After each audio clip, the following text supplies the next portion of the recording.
TW Dedication 655 All Didierant Expressions, demonstrating the tremendous freedom of the Buddhas and enlightening beings, and for the sake of all sentient beings manifest the attainment of true enlightenment, with unattached, unbound, liberated mind to diligently cultivate the practical commitments of the faculties of universal good and attain clear, sharp faculties, well-tuned faculties, faculties free in all ways, inexhaustible faculties, faculties diligently cultivating all roots of goodness, equanimous faculties of the range of all Buddhas, faculties of great vigor giving all enlightening beings the prediction of non-regression, faculties knowing the real of indestructibility of all Buddhas, faculties of adamantine flames of the illuminating light of knowledge of all Buddhas, faculties freely distinguishing all capacities, faculties for establishing all sentient beings in universal knowledge, boundlessly vast faculties, totally complete faculties, pure, unhindered faculties, with unattached, unbound, liberated mind to cultivate the practice of universal good and attain enlightening beings spiritual powers of boundlessly great strength, spiritual powers of immeasurable independent knowledge, spiritual power to appear in all Buddha fields without physically moving, spiritual power of unhindered, uninterrupted freedom, spiritual power to concentrate all Buddha fields in one place, spiritual power to pervade all Buddha fields with one body, spiritual power of unhindered, liberated roaming, spiritual power of instantaneous freedom without doing anything, spiritual power abiding in essencelessness and non-reliance, and spiritual power to progressively set up untold worlds in a single pour, traveling to all Buddha's enlightenment sites throughout the cosmos to teach sentient beings and cause them all to enter the door of great knowledge, with unattached, unbound, liberated mind to enter the door of universal good, produce the practices of enlightening beings, and with independent knowledge enter into innumerable Buddha lands in a single instant, contain immeasurable Buddha lands in one body, attain knowledge of how to purify Buddha lands, and always observe boundless Buddha lands with knowledge and wisdom, never developing the mentality of individual salvation, with unattached, unbound, liberated mind to cultivate the practices of expedient means of universal good.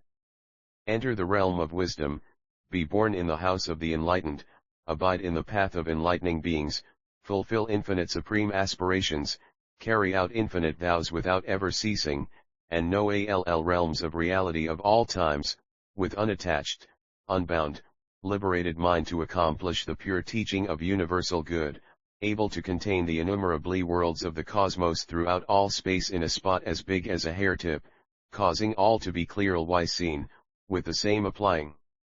to every single point throughout the space of the cosmos, with unattached, unbound, libc-aided mind to accomplish the profound mental techniques of universal good, able in a single mental moment to manifest the states of mind of one sentient being over untold cons, and in the same way manifest the states of mind of all sentient beings over untold eons. 656 The flower ornament scripture with unattached, unbound, liberated mind to enter the stage of employment of techniques of dedication of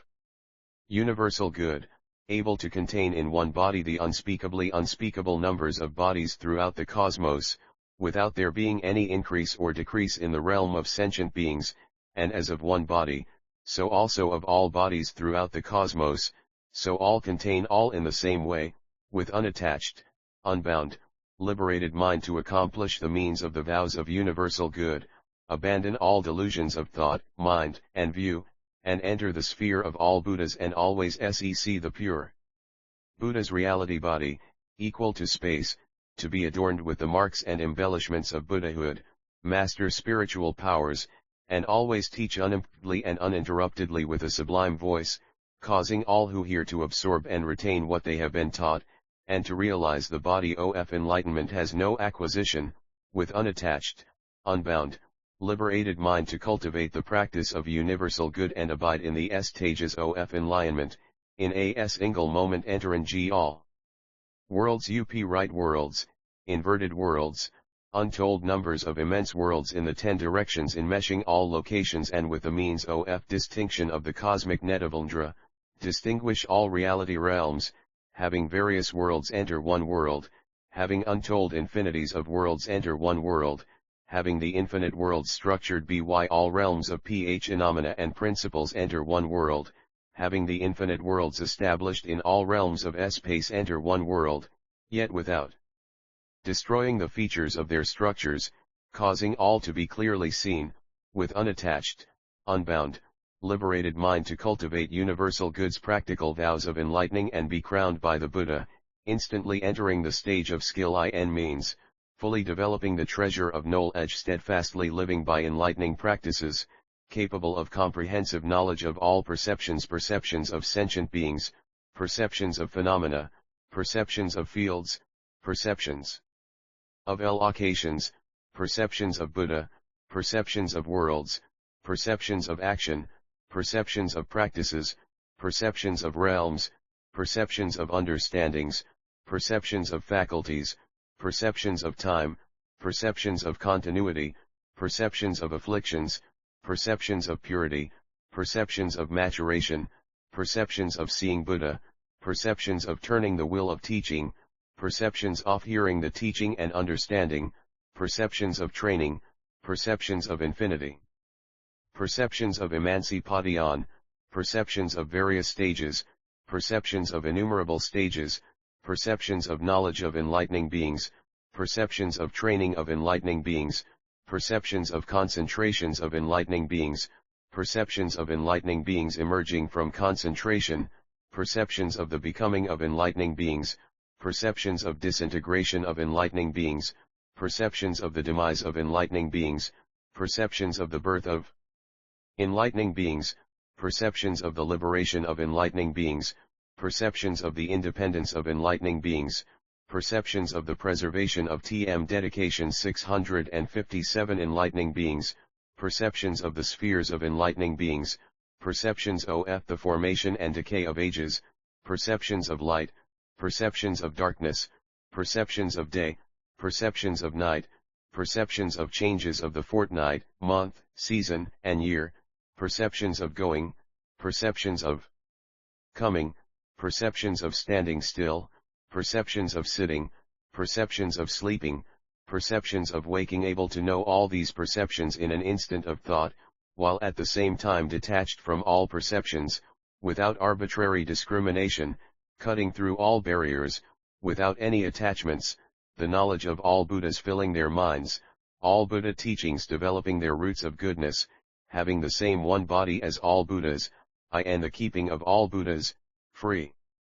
from defilement, thoroughly pure, cultivating all Buddha teachings as appropriate, reaching the other shore, with unattached, unbound, liberated mind to cultivate the practice of universal good for the sake of all sentient beings and produce the jewel of great knowledge, knowing infinite minds in each individual mind, seeing clearly their various fixations, notions, various natures, doings, functions, features, thoughts, and awareness, with unattached, unbound, liberated mind to perfect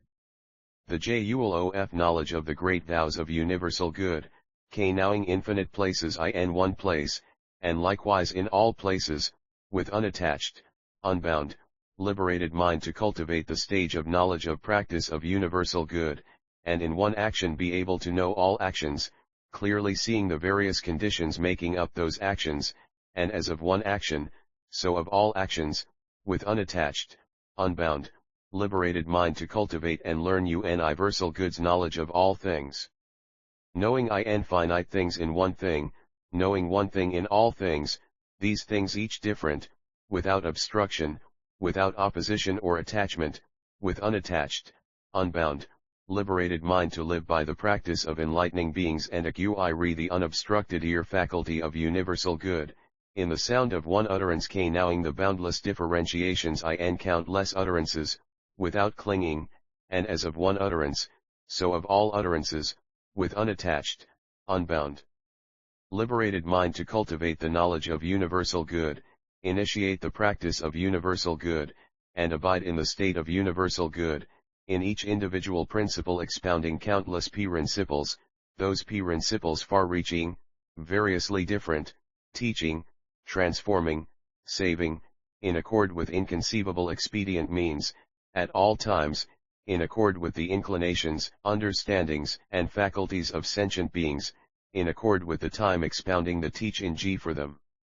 With the voice of Buddha, with one marvelous voice gladdening innumerable sentient beings in the congregations at unspeakably many sites of enlightenment, so the innumerable enlightening beings with all Buddhas fill the cosmos, making extraordinary determinations, producing great insights, ultimately knowing all practices abiding in the state of universal good, according to the principles explained, able to enter moment to moment into the space of a 658 the flower omament scripture single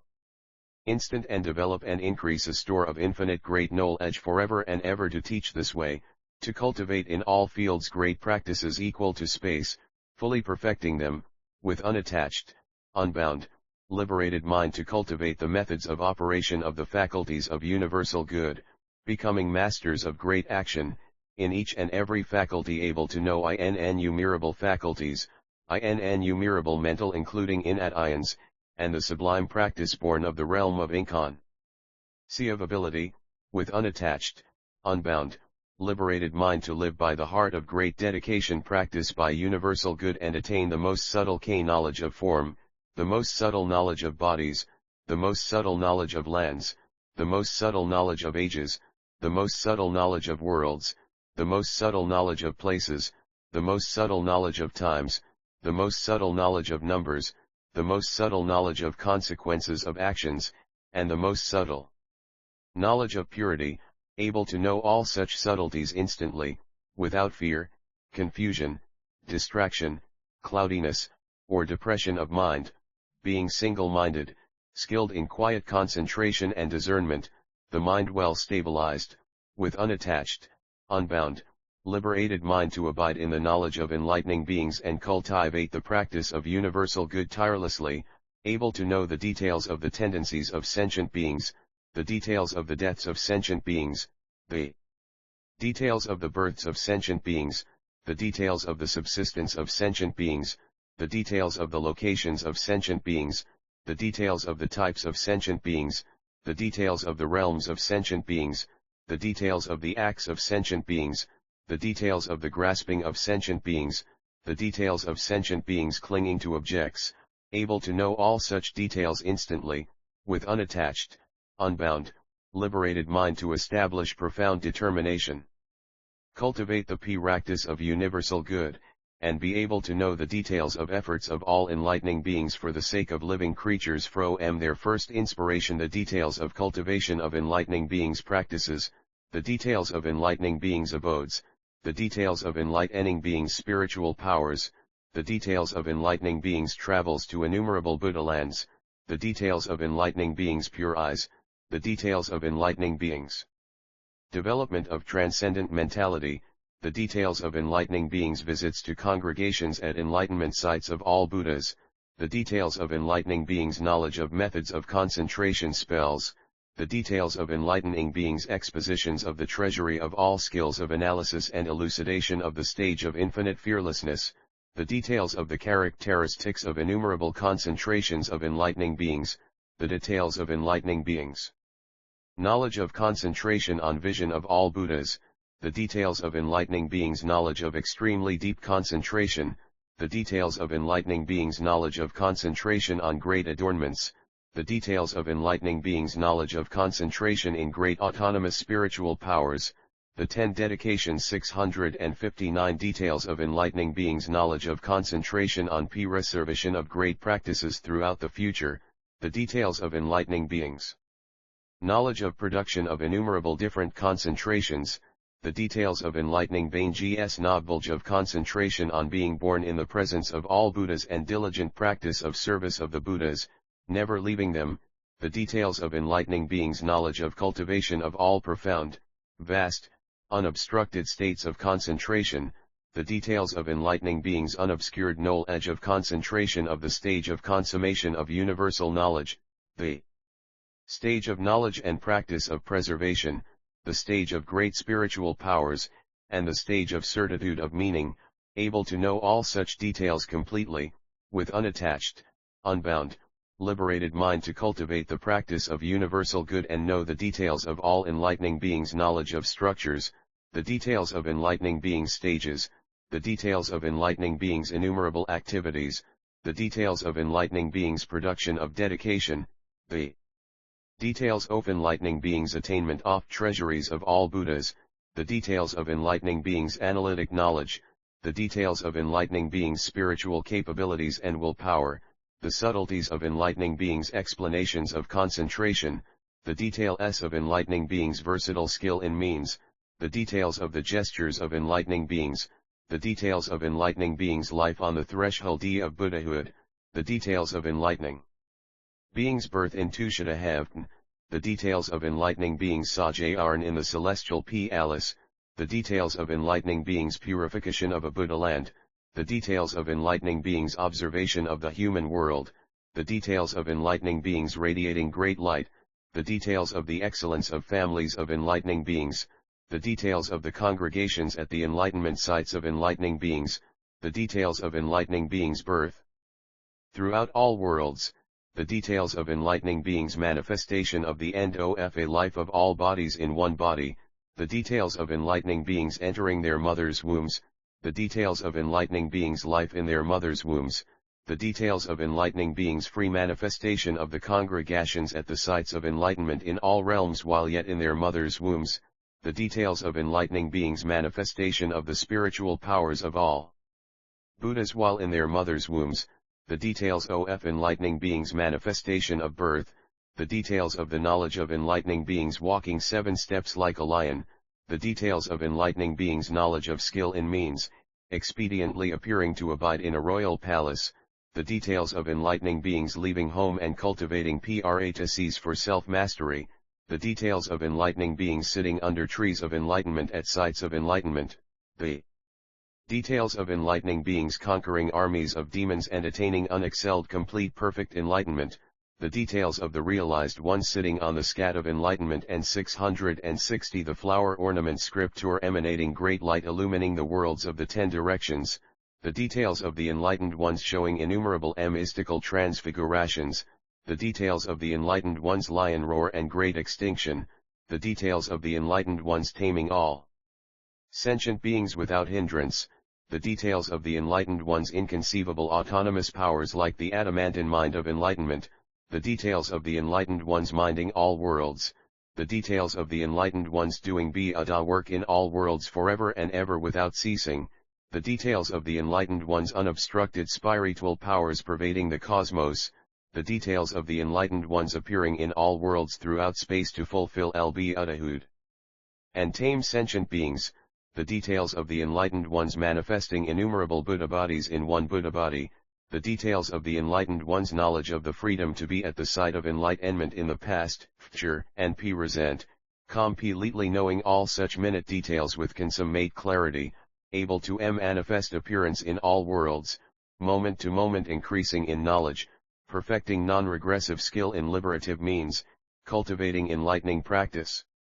without ceasing, fulfilling the stage of dedication of universal good, attaining the virtues of all Buddhas, never tiring of or giving up what enlightening beings practice, producing the enlightening being's state of presence, with innumerable means of enlightenment, all pure, wishing to pacify all sentient beings, cultivating the deeds of enlightening beings and accomplishing the enlightening being's stage of great power, attaining the aspiration of the enlightening mind, reaching the gate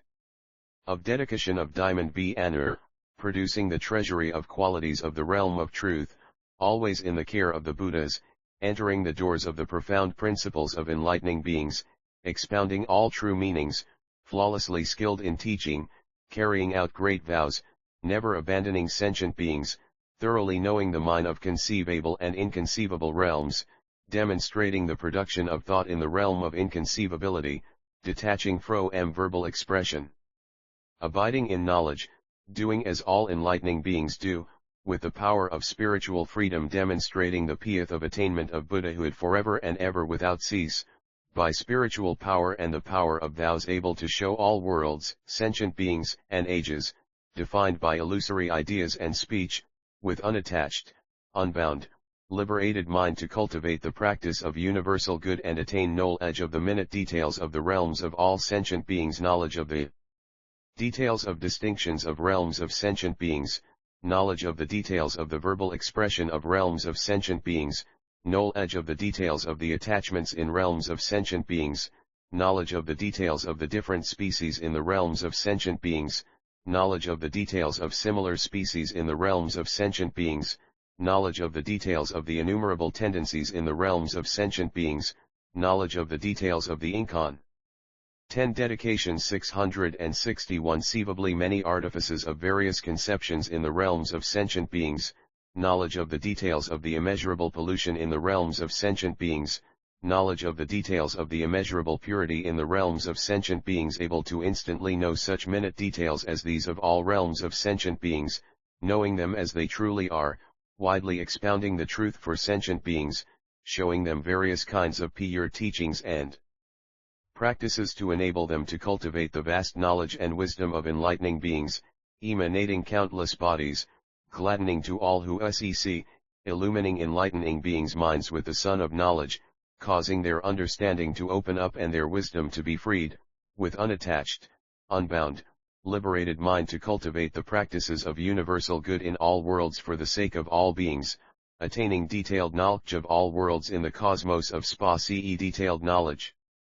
of small worlds, detailed knowledge of large worlds, detailed knowledge of polluted worlds, detailed knowledge of pure worlds, detailed knowledge of incomparably worlds, detailed knowledge of various worlds, detailed knowledge of broad worlds, detailed knowledge of narrow worlds, detailed knowledge of worlds with unobstructed adornments, detailed knowledge of Buddha's appearance throughout all worlds, detailed knowledge of explanation of truth throughout all worlds, detailed knowledge of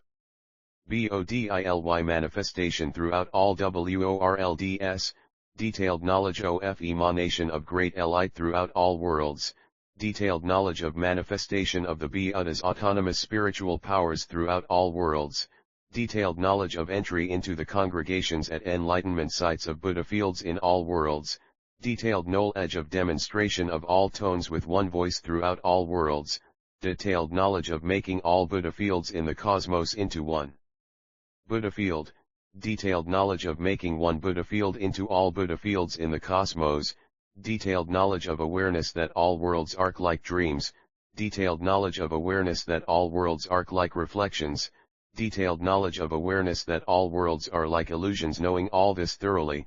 reducing the path of all enlightening beings, enter the knowledge and spiritual powers practiced by universal good, fulfill the meditation of universal good. Cultivate enlightening practices unceasingly, attain the free mystic metamorphoses of all Buddhas, acquire unobstructed bodies, abide in non-reliant knowledge, be without grasping or attachment to anything, being non-acquisitive in all mental actions, developing detachment in all situations, thinking of enlightening practice as purification, having no thoughthof grasping or clinging to universal knowledge, adorning themselves with concentrations, their knowledge in accord with all realms of reality, with unattached, unbound, liberated mind to enter the door of practices of universal good and attain detailed knowledge of innumerably realms of reality, detailed knowledge of explanations of all realms of reality, detailed knowledge of entry into vast realms of reality, detail ed 662 the flower ornament scripture knowledge of distinction of inconceivably many realms of reality, detailed knowledge of distinction of all realms of reality, detailed knowledge of one thought pervading all realms of reality, detailed knowledge of entry into all realms of reality, detailed knowledge of awareness that all realms of reality are ungraspable, detailed knowledge of observation of all realms of reality without obstruction, detailed knowledge of awareness that all realms of reality have no birth, detailed knowledge of manifestation of miracles in all realms of reality, with vast knowledge knowing such minute details of all realms of reality as they truly are. Mastering the truth, demonstrating the practice of universal good, causing all sentient beings to be fully satisfied, not abandoning principle yet not clinging to doctrine, producing impartial, unobstructed knowledge, aware of the basis of non-obstruction, not dwelling on anything at all, not destroying the nature of things as it really is, pure and space-like, while producing verbal explanation adapted to the world, opening up the true meaning, pointing out the silent, null essence, not relying or dwelling on any object, without vain discrimination, clearly seeing the universal structure of the realm of reality, comprehending that all worlds and all things are equal and non-dual, divorcing all attachments, with unattached, unbound, liberated mind to cultivate the practices of universal good and develop detailed knowledge of all eons, detailed knowledge of making unspeakably many cons one moment, detailed knowledge of making one moment unspeakably many cons, detailed knowledge of fitting incalculable cons into one con, detailed knowledge of one eon entering incalculable eons, detailed knowledge of long cons entering short eons, detailed knowledge of short cons entering long cons, detailed knowledge of entry into cons with buddhas and cons without buddhas, detailed knowledge of the number of all eons, detailed knowledge of how all cons are not eons, detailed knowledge of seeing all eons past, present, and future in a single moment, instantaneously knowing all such minute details of all cons as they truly are by means of enlightened knowledge, attaining to the mind, mastering the completely fulfilled practices of enlightening beings, the mind entering the practice of universal good, the mind free from all inane speculation and erroneous conceptualization, the mind tirelessly making great vows, the mind perceiving the network of innumerable worlds filled led with buddhas, the mind able to learn and remember the roots of goodness of the buddhas and the practices of the enlightening beings, the mind which, having heard, never forgets the great practices for comforting all sentient beings, the mind which can manifest the appearance of Buddha in the world in all ages, the mind which unceasingly practices unshakability and imperturbability in all worlds forever and ever, the mind which in all worlds fills the bodies of enlightening beings with the behavior of the enlightened, with unattached, unbound, liberated mind to cultivate the practice of universal good, accomplish non-regression, and attain extremal detailed knowledge of principles. TE11 Dedication 663 and P. Henamina Detailed K knowledge of the principles and phenomena of mysticism, detailed knowledge of far-reaching principles and extensive phenomena, detailed knowledge of various principles and phenomena, detailed knowledge of principles and phenomena of adornment, detailed knowledge of the immeasurability of all principles and phenomena, detailed knowledge of all principles entering one principle, all phenomena entering one phenomena, all principles entering one phenomenon, all phenomena entering one principle, detailed knowledge of one principle entering all principles, one phenomenon entering all phenomena, one principle entering all phenomena, one phenomenon entering all principles, detailed knowledge of all principles and phenomena entering what is not principle or phenomenon, detailed K knowledge of DCF, ning all principles and phenomena where there are none, without contradiction, detailed knowledge penetrating the techniques of all Buddha teachings, knowing as they truly are all such things as defined by all speech in all worlds, with extremely detailed and subtle knowledge equal to all of them, that knowledge unobstructed, attaining the mind which enters the boundless realm of reality, abiding steadfastly with a profound mind in each sphere of reality, perfecting unobstructed practice, filling all faculties with universal knowledge, entering the knowledge of Buddhahood, properly mindful of expedient means, accomplishing the great qualities of Buddhas, filling the entire cosmos, realizing all the bodies of the enlightened, manifesting all the physical actions of enlightened beings, expounding the teaching in the terms of expression of all worlds, attaining the mental activity of knowledge spiritually empowered by all Buddhas,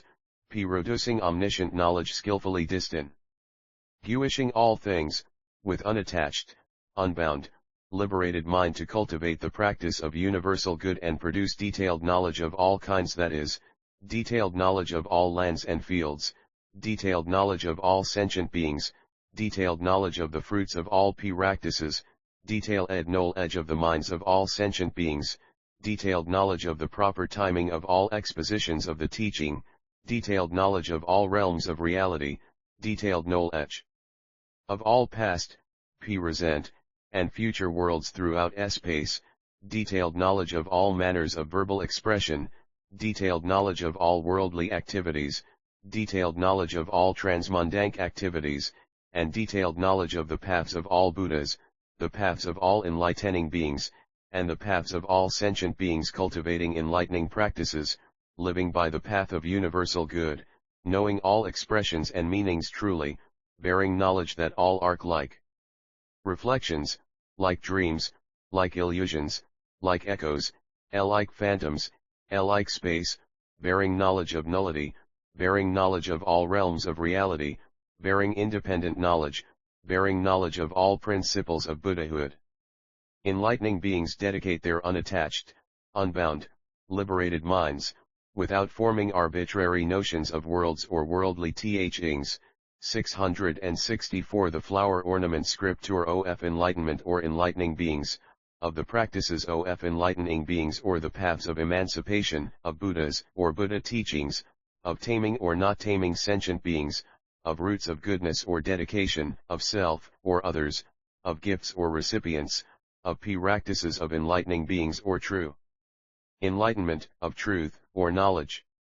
Great enlightening beings dedicate those roots of goodness in this way, that minds be unattached, unbound, liberated, that bodies be unattached, unbound, liberated, that speech be unattached, unbound, liberated, that actions be unattached, unbound, liberated, that rewards be unattached, unbound, liberated, that worlds be free from attachment and bondage and be liberated, that Buddha lands be free from attachment and bondage and be liberated, that sentient beings be free from attachments and bondage and be liberated, that laws be free from attachment and bondage and be liberated, that knowledge be free from attachment and bondage and be liberated. When great enlightening beings practice dedication in this way, they do so as the Buddhas of past, present, and future. During their enlightening, they study the dedication of Buddhas of the past, make the dedication of Buddhas of the future, and live by the dedication of Buddhas of the present. They remain on the path of dedication of the Buddhas of the past, do not give up the path of dedication of the Buddhas of the future, and follow the path of dedication of the Buddhas of the present. They diligently practice the teachings of the Buddhas of the past, accomplish the teachings of the Buddhas of the future, and know the teachings of the Buddhas of the present. They fulfill the equanimity of the Buddhas of the past, achieve the equanimity of the Buddhas of the future, and abide in the equanimity of the Buddhas of the present. They traverse the ranges of the Buddhas of the past, abide in the ranges of the Buddhas of the future, and equal the ranges of the Buddhas of the present. They attain the roots of goodness of the Buddhas of past, present, and future, are endowed with the essential nature of all Buddhas of past, present, and future, abide in the sphere of action of all Buddhas of past, present, and future, and accord with the realm of all Buddhas of past, present, and future. This is great enlightening beings' ninth dedication, dedication with unattached, unbound, liberated mind. When great enlightening beings live by this dedication, they cannot be broken down even by adamantine mountains. Their physical characteristics are supreme among all sentient beings. They can destroy all the evil doing of demons. They appear in all worlds in the 10 directions, cultivating the practices of enlightening beings. Because they want to enlighten all sentient beings, they expound the Buddha teachings to them in appropriate ways, attaining great knowledge and wisdom. They have no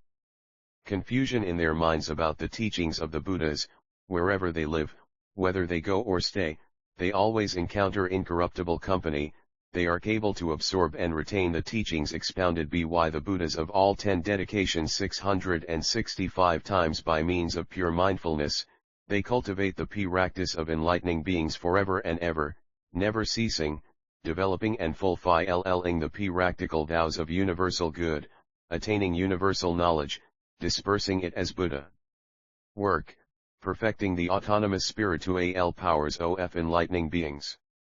Then the enlightening being Diamond Banner, spiritually empowered by Buddha, looked over the 10 directions and said in verse, "The peerless honored ones of the 10 directions have never had a thought of pride. Whatever virtuous works they perform, they are still respectful and reverent. All the virtues they cultivate are not for themselves or others, always, with a mind of superme resolve, they dedicate them to the benct of all the living. They have never developed pride or conceit, yct they are not self-demeaning, the actions of the enlightened ones they inquire into and earnestly practice. The various roots of goodness they cultivate are all for the benefit of conscious creatures, they abide in profound will and broad understanding, dedicated to the most honorable, virtuous human state.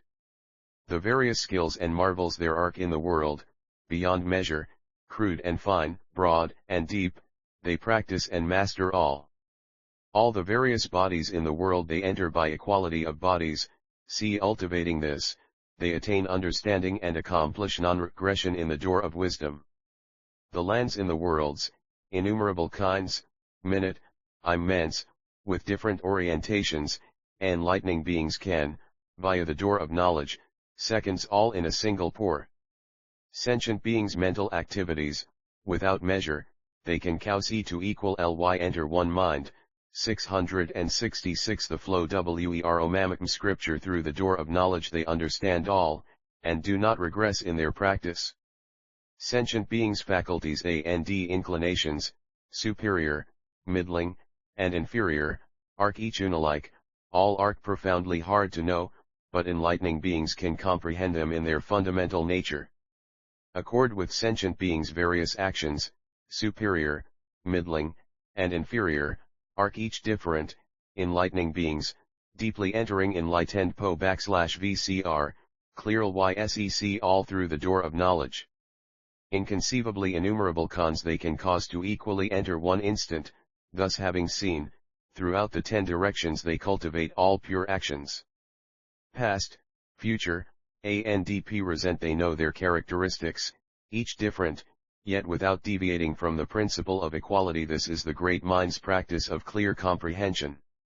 The actions of the sentient beings of the world are not the same, sometimes apparent, sometimes hidden, there are innumerable kinds, inly tening beings know all their different forms, and know too their forms are formless. The autonomous spiritual power manifested by all Buddhas in the worlds in the 10 directions, vast, extensive, inconceivable, enlightening beings are able to distinctly know. The naturally enlightened human lions in the Tushita heavens of all worlds, their virtues great, pure, beyond compare, their features enlightening can section. Sometimes they manifest spiritual descent into the mother's womb, are innumerable autonomous miraculous displays attaining Buddhahood, teaching, showing extinction, throughout the world, unceasingly. When human lions are born, all those of superior knowledge serve them. 10 dedications 667 The gods, such as Indra and Brahma, all respectfully attend to them. In the infinite, boundless realms throughout the 10 directions, without beginning or end, far or near, they manifest the powers of the enlightened. After one man leaders manifest birth, they walk 7 steps in each direction, wishing to enlighten the living by the wondrous truth. The Buddhas therefore observe all. They sec sentient beings sunk in the sea of cravings, veiled by blindness and fall ly, the free humans show a smile and reflect that they should save beings from suffering. The great lion's roar emits a wondrous voice, I am most honored in the world, I should light the lamp of clear pure knowledge and destroy the darkness of ignorance and fall ly 111 Birth and death. When the human lion kings appear in the world they radiate infinite great beams of light, causing an end to the courses of misery and extinguishing the sufferings of the world. Sometimes they manifest life in a royal palace, sometimes they manifest leaving home and cultivating enlightenment, because they want to benefit sentient beings they demonstrate such powers of freedom. When the Buddhas first sit on the enlightenment site, the whole earth trembles, all worlds in the 10 directions are bathed in light, and beings in all states are relieved of pain. Shaking the palaces of all demons, awakening the minds of all sentient beings, those who received the teaching and practiced it in the past they cause to know the true meaning. 668 The flower or name 11 tscrzjjr All the lands in the 10 directions completely enter a pore, the lands in all pores are boundless, therein they manifest spiritual powers. Enlightening beings understand the innumerable methods expounded by all the Buddhas, even those the Buddhas have not explained, understand and diligently practice. All the demon armies create conflicts filling all worlds of the universe, the infinite varied ills they create unhindered knowledge can all destroy. The enlightened may be in Buddha fields, or may appear to be in celestial palaces. Sometimes they manifest their bodies in Brahma's palace. Enlightening beings see all without obstruction. Buddha manifests infinite, various bodies, turning the will of the pure teaching, no bounds to this can ever be found, even throughout all times. Jeweled thrones, high and wide, without compare, fill the intelligent worlds of the 10 directions, adorned with various wondrous forms. Buddha sit on them, inconceivable, surrounded by crowds of enlightening beings filling the whole of the cosmos, revealing infinite practices for enlightenment, the paths followed by all the Buddhas. The appropriate acts of the Buddhas are infinite, boundless as the cosmos. The wise are able, by one technique, to know them all entirely. The Buddha's spiritual powers manifest all kinds of bodies. They may show infinite lives in all states of being, or may appear surrounded by concubines, or else they may in countless worlds manifest leaving home and attaining Buddhahood. 10 Dedication 669 Add on the final demise, distribution of relics and setting up of shrines. By these boundless varied actions the guides explain the abode of Buddhahood, the great virtues of the world-honored enlightening beings vow to cultivate and achieve. When they dedicate those roots of goodness they abide in such expedient means, thus cultivating enlightening practice, their minds never wearied or lazy. The great spiritual powers of the Buddhas as well as their boundless supreme virtues and also wise acts in the mundane world, all they know exhaustively. Thus all lordly humans in whatever realms they may be understand all at once. Don't give up enlightenment practice. The subtle, refined practices of the Buddhas and the various laws of all fields, they are able to know as they encounter them, ultimately dedicating them to transcendence. Finite or infinite, all ages enlightening beings know are the same as one instant. Herein they enter enlightenment practice, always cultivating it diligently, never regressing.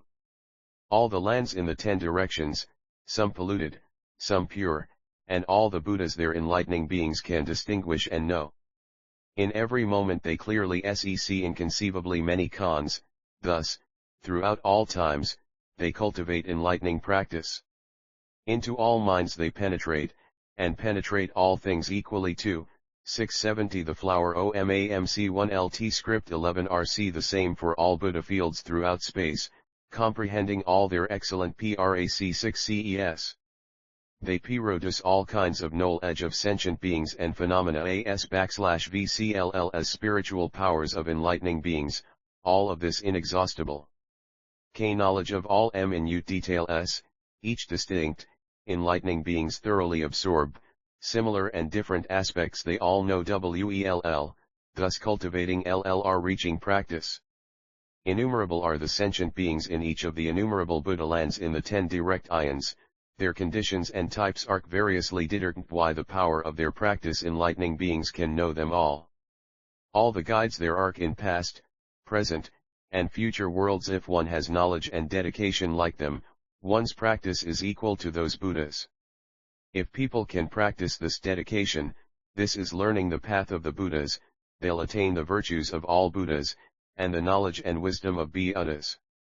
Invulnerable to all worldlings, accomplishing all that is to be learned, they 11 always be able to recollect all Buddhas and sec all the lamps of the world.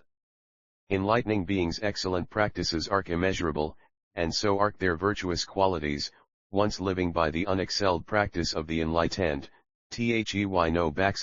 all the spiritual powers of the Buddhas. What is great enlightening beings' boundless dedication equal to the cosmos? Ere they wrap their heads with the turban of non-fulfillment, dwell in the position of a teacher of truth, and extensively carry out the given G of teaching, with great kindness and compassion establishing sentient beings in the aspiration for enlightenment. Always practicing charity, by the determination for enlightenment they nurture roots of goodness. Being directors for sentient beings, they point out to them TE11 Dedicatio 11s 671, the path of universal knowledge. Being sons of truth for sentient beings, the light of their roots of goodness illumines all. Their minds are impartial toward all sentient beings. They practice good works without rest. Their hearts are pure, free from stain, and their knowledge and wisdom are free. They never give up good works, and, acting as wise caravan leaders for sentient beings, they bring them all into the right path of peace. Being leaders and guides for sentient beings, they have them cultivate the practices of all roots of goodness. Being incorruptible, steadfast, good friends to sentient beings, they cause their roots of goodness to develop and mature. These great enlightening beings make giving of teaching principle, developing all pure, good qualities. They embody the mind directed toward universal knowledge, their supreme will power ultimately enduring, developing, and growing. They are endowed with great powers and virtues. They trust good spiritual friends, their minds have no deceitfulness. They contemplate and examine the boundless realms of the way into universal knowledge. These roots of goodness they dedicate in this way, they vow to become able to cultivate, perfect, and increase all perspectives of universal non-obstruction. They vow to become able to absorb, retain, and expound whatever they hear of the true teaching of the Buddhas, even a single line or verse. They vow to become able to recollect all the Buddhas, past, future, and present, of all worlds, innumerable, boundless, equal to the cosmos, and, having remembered them, to cultivate enlightening practices. They also vow to cultivate enlightening practice for one being in one world forever by this root of goodness of remembrance of Buddhas, and as in one world, so in all worlds, throughout the space of the cosmos, and as for one being so for all sentient beings, in each case being eternally adorned with great vows for their sake, eradicating any thought of separation from the Buddhas and spiritual friends, always seeing the Buddhas before them, able to draw near to every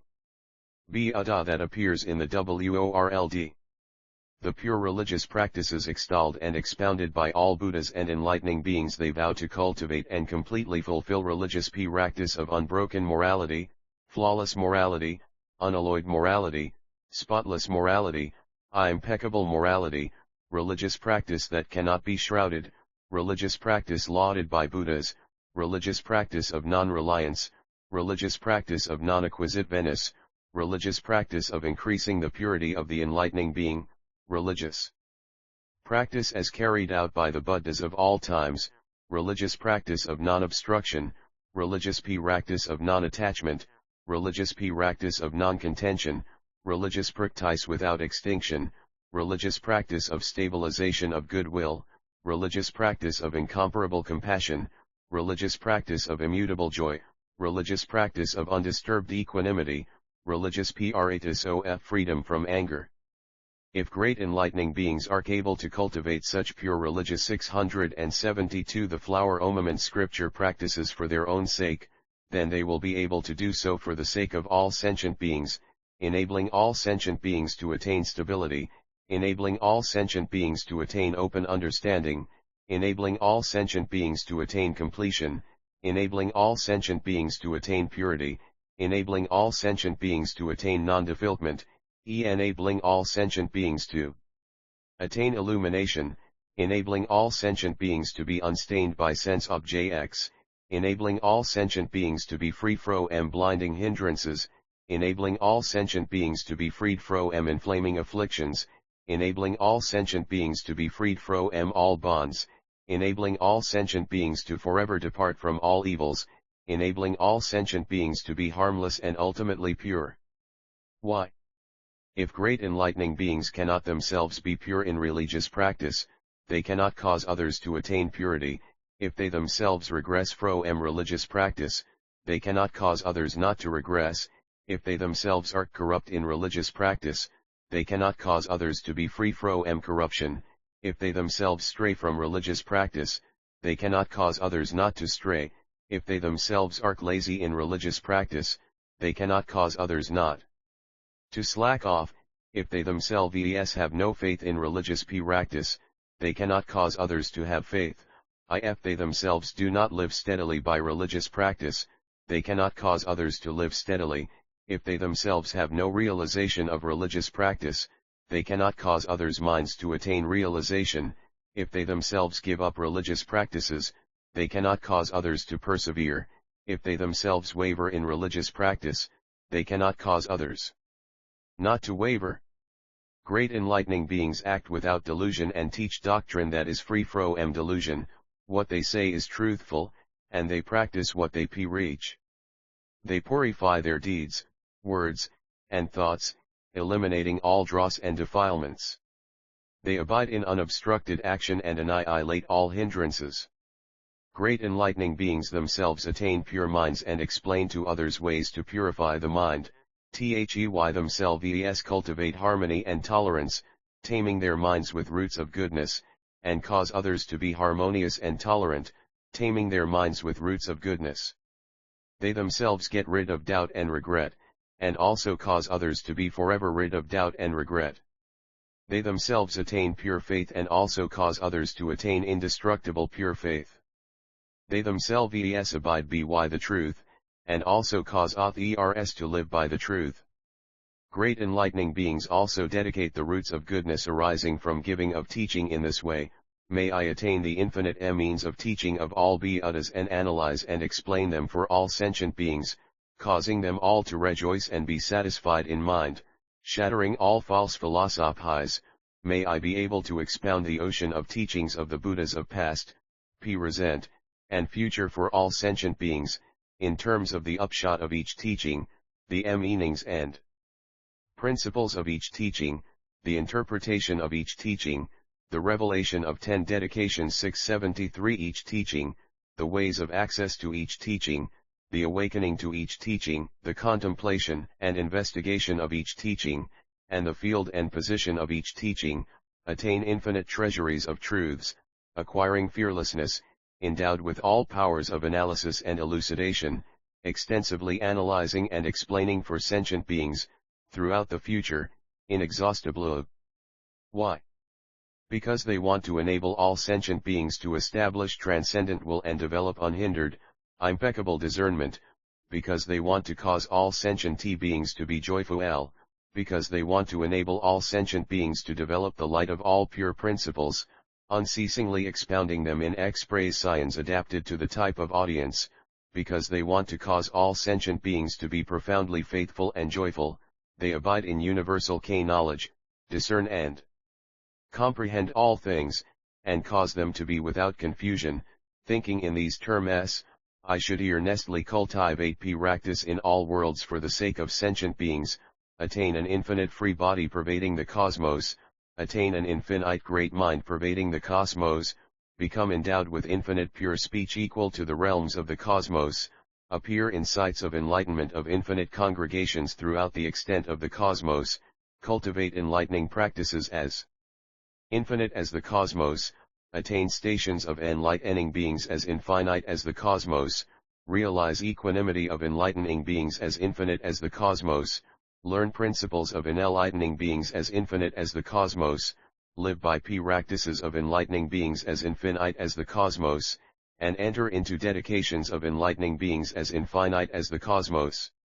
This is great enlightening beings' dedication of roots of goodness, to cause all sentient beings to be able to attain universal knowledge. Great enlightening beings also dedicate roots of goodness to their aspiration to be as infinite as the cosmos, to tame sentient beings infinite as the cosmos, to maintain Buddha lands infinite as the cosmos, to realize enlightening knowledge infinite as the cosmos, to attain fearlessness infinite as the cosmos, to attain enlightening being's inconceivable abodes infinite as the cosmos, to be endowed with virtues infinite as the cosmos, and to fill roots of goodness bend shale to sentient beings as night as the cosmos. They also pray that by these roots of goodness they will be enabled to attain impartiality of virtue, impartiality of knowledge, impartiality of power, impartiality of fearlessness, impartiality of purity, impartiality of freedom, impartiality of true awakening, impartiality of teaching, impartiality of doctrine, impartiality of certitude, and impartiality of all spiritual powers, fully developing all these qualities and also vowing that all sentient beings shall attain them just as they have. Great enlightening beings also dedicate roots of goodness in this way, that is, as the cosmos is intl night, so is the dedication of roots of goodness. The wisdom attained is ultimately infinite, as the cosmos is boundless, so is the dedication of roots of goodness. Seeing all Buddha 674 tlzc flower Omarnan scripture without any bounds, as the cosmos is unlimited, so is the dedication of roots of goodness, going to Buddha fields without limit, as the cosmos has no boundaries, so also is the dedication of roots of goodness, cultivating enlightening practices in all worlds, without boundaries, as the cosmos has no end, so too is the dedication of roots of goodness, abiding in universal knowledge forever without end, as the cosmos is of one nature, so too is the dedication of roots of goodness of the same nature of knowledge as all beings, as the cosmos is inherently pure, so too is the dedication of roots of goodness, causing all sentient beings to ultimately be pure, as the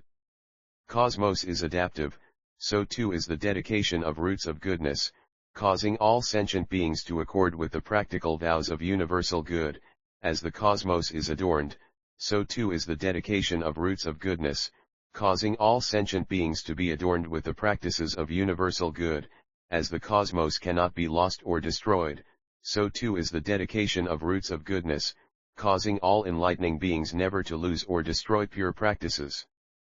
Great enlightening beings also dedicate roots of goodness in this way. By these roots of goodness may we serve all Buddhas and enlightening beings and gladden them all. By these roots of goodness may we quickly attain entry into the essence of universal knowledge. By these roots of goodness may we cultivate omniscience in all places. By these roots of goodness may we cause all sentient beings to always get to go sec all the Buddhas. By these roots of goodness may we cause all sentient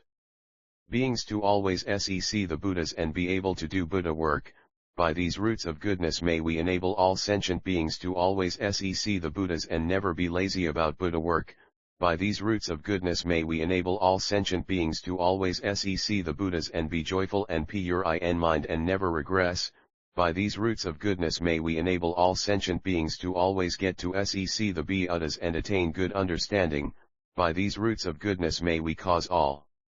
sentient beings to always see the Buddhas and not give rise to clinging attachments. By these roots of goodness may we cause all sentient beings to always see the Buddhas and comprehend without obstruction. By these roots of goodness may we enable sentient beings to always sec the Buddhas and accomplish the practices of universal good. By these roots of goodness may we cause all sentient beings to always sec the Buddhas appearing before them, never leaving them for a moment. By these roots of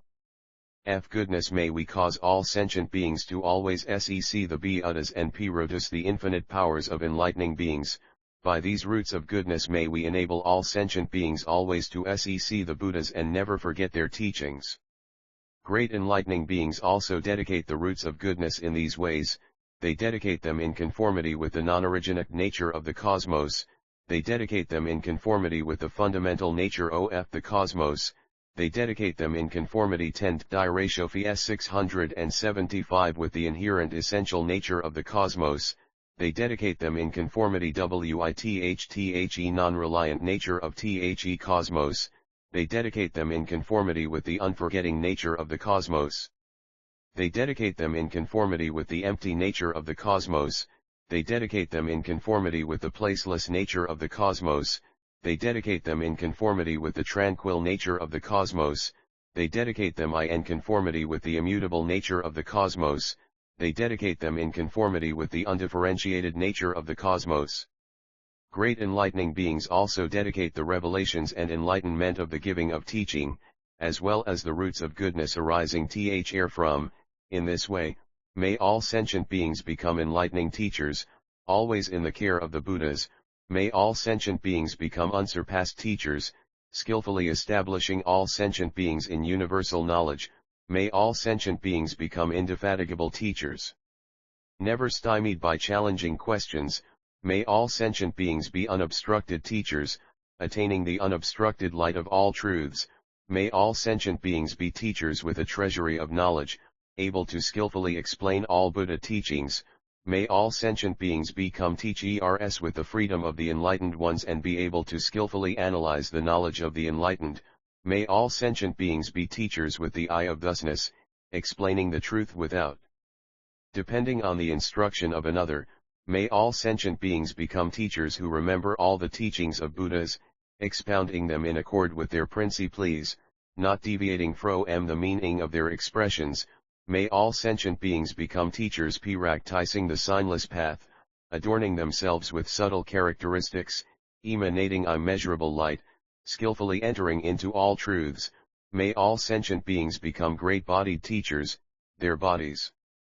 pervading all lands, creating great clouds of teaching, showering the Buddha teachings. May all sentient beings become teachers preserving the treasury of the teachings, setting up the banner of invincibility, preserving the Buddha teachings, causing the ocean of true teaching not to diminish. May all sentient beings become teachers who are sons of all truths, attain the powers of analysis and elucidation of Buddhas, and skillfully explain all truths. May all sentient beings become teachers with skill in means of vocal expression, skillfully explaining the boundless treasury of the realm of truth. May all sentient beings become teachers who have arrived at the other shore of the doctrine, opening up the treasury of teaching with the spiritual powers of knowledge. May all sentient beings become teachers stably abiding by the true teaching, and expound the ultimate knowledge of the enlightened. May all sentient beings become teachers who have thoroughly comprehended all the teachings, able to explain infinite, inexhaustible virtues. May all sentient beings become teachers who don't deceive the world, able with skill in means to enter reality. May all sentient beings become teachers destroy 676 the flower Omamatan scripturing the throngs of demons, able to be well aware of all workings of demons. May all sentient beings become teachers accepted by the Buddhas and get rid of the mind taken in by ego and possessiveness. May all sentient beings become teachers pacifying all worlds, accomplishing the will power of teaching of truth of enlightening beings. Great enlightening beings also dedicate roots of goodness in this way. They do not dedicate them because of attachment to deeds, they do not dedicate them because of attachment to rewards, they do not dedicate them because of attachment to mind, they do not dedicate them because of attachment to things, they do not dedicate them because of attachment to events, they do not dedicate them because of attachment to cause, they do not dedicate them because of attachment to words and speech. They do not dedicate them because of attachment to names, phrases, and statements, they do not dedicate them because of attachment to dedication, they do not dedicate them because of attachment to benefiting sentient beings. Great enlightening beings also dedicate roots of goodness in this way. They do not dedicate them because of involvement in forms, they do not dedicate them because of involvement in sounds, smells, tastes, feelings, or things, they do not dedicate them to seek birth in heaven, they do not dedicate them to seek pleasure, they do not dedicate them because of attachment to objects of desire, they do not dedicate them in hopes of getting full hours, they do not dedicate them in quest of rulership, they do not dedicate them for the sake of mundane happiness, they do not dedicate them because of attachment to life, they do not dedicate them because of enjoyment of existences, they do not dedicate them in search of the pleasures of union, they do not dedicate them because of seeking that which one may be fondly attached to, they do not dedicate them because of maliciousness, they do not dedicate them for that which would destroy roots of goodness, they do not dedicate them because of dependence on the world, they do not dedicate them because of attachment to stages of meditation, liberation, or concentration, they do not dedicate them because of dwelling in the vehicles of Buddha's discourse please and self-enlightened people, they only dedicate them to edify and pacify all sentient beings, to fulfill all knowledge, to attain unobstructed knowledge, to attain unhindered pure roots of goodness, to cause all sentient beings to transcend birth and death and realize great knowledge, to cause the great determination for enlightenment to be adamant and unbreakable, to accomplish the method of ultimate immortality, to adorn the lineage of Buddhas with infinite adornments, to reveal the freedom of universal knowledge, to seek enlightening beings great spiritual superknowledge clarifying all things, to carry out the practice of universal good in all Buddha fields throughout the space of the cosmos, completely fulfilling it without regressing, don the strong, durable armor of great vows and cause all sentient beings to abide in the realm of universal good, to liberate sentient beings through total dedication 677 out the future without resting, and show the unobstructed light of the stage of universal knowledge, forever uninterrupted. When great enlightening beings dedicate these roots of goodness, they dedicate them in these frames of mind, they dedicate roots of goodness with mindfulness of the equality of fundamental nature, with mindfulness of the equality of the essence of things, with mindfulness of the equality of the infinity of all sentient beings, with mindfulness of the equality of non-contradiction, with mindfulness of the equality of non-production of inherent nature, with a mind knowing all things without disturbance, with a mind entering into the equality of past, present, and future, with a mind producing the seed nature of Buddhas of all times, with a mind that has attained undiminishing spiritual powers, with a mind producing and maturing practical applications of universal knowledge. Also, they dedicate the roots of goodness to cause all sentient beings to forever leave behind all hells, to cause all sentient beings not to enter into animalistic dispositions, to cause sentient beings not to go to the realm of ghosts, to cause all sentient beings to get rid of all factors hindering enlightenment, to cause all sentient beings to fulfill all roots of goodness, to cause all sentient beings to be able to expound the teaching in accord with the time and bring joy to all, to cause all sentient beings to enter the sphere of the 10 powers, to cause all sentient beings to fulfill the boundless pure ways and vows of enlightening beings, to cause all sentient beings to follow the instructions of all good spiritual teachers so the vessel of the determination for enlightenment may be fulfilled, to cause all sentient beings to absorb, retain, and apply the most profound Buddha teachings and attain the light of knowledge of all Buddhas, to cause all sentient beings to cultivate the unobstructed practices of enlightening beings and always be in their presence, to cause all sentient beings to always see the Buddhas appearing before them, to cause all sentient beings to always be in the presence of the pure light of the truth, to cause the fearless great determination for enlightenment to always be present in all sentient beings, to cause the inconceivable knowledge of enlightening beings to always occur to all sentient beings, to cause all sentient beings to everywhere rescue and safeguard living beings and cause the pure mind of great compassion to always be present, to cause all sentient beings to adorn all Buddha fields with unspeakably many superb ornaments, to cause all sentient beings to obliterate all ensnaring doings of conflict provoked by all demons, to cause all sentient beings to cultivate enlightening practices in all Buddha fields without relying on anything, to cause all sentient beings to develop knowledge of all means of liberation and enter the wide doors of all Buddha teachings. Great enlightening beings also dedicate these roots of goodness with purity of right mindfulness, with certainty of knowledge, knowing all the methods and expedients of the Buddha's teachings, in order to 678 the flow lnr scriptura accomplish immeasurable unobstructed knowledge, desiring to fulfill pure transcendent aspirations, by virtue of abiding kindness toward all sentient beings, by virtue of abiding compassion for all sentient beings, by virtue of abiding joy for all sentient beings, by virtue of abiding equanimity toward all sentient beings, in order to forever abandon attachment to duality and to live by supreme roots of goodness, in order to ponder, investigate, distinguish and explain all aspects of interdependent origination, in order to establish the mind marked by great courage, in order to establish the treasury of invincibility, in order to demolish the hordes of demons, in order to attain unobstructed mindfulness of the purity of all things, in order to cultivate all enlightening practices without regressing, in order to attain the mind that happily seeks the supreme truth, in order to attain the free pure omniscient mind happily seeking all virtuous qualities, in order to fulfill all wishes and remove all conflict, attain free, pure, unobstructed Buddhahood and expound a non-regressive teaching for all sentient beings, in order to become adorned by the hundreds of thousands of light beams of the sun of knowledge of the supreme truth of the enlightened ones and illumine the sentient beings of all realms, in order to tame all sentient beings, always satisfying them according to their pleasures, not giving uptheir original vows throughout all time, listening to the true teaching, cultivating its great practice, attaining the undefiled light of pure wisdom, getting rid of all conceit, dissolving all afflictions, breaking the net of craving, destroying the darkness of delusion, and fulfilling the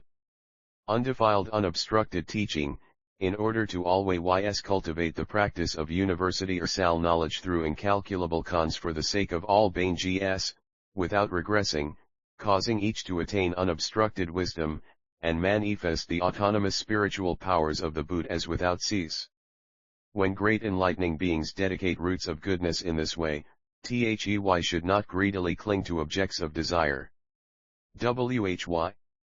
Great enlightening beings should dedicate roots of goodness free from greed, should dedicate roots of goodness free from anger, should dedicate roots of goodness free from delusion, should dedicate roots of goodness free from malevolence, should dedicate roots of goodness free from pride, should dedicate roots of goodness free from deceitfulness, should dedicate roots of goodness of honesty, should dedicate roots of goodness of diligence, should dedicate roots of goodness of cultivation.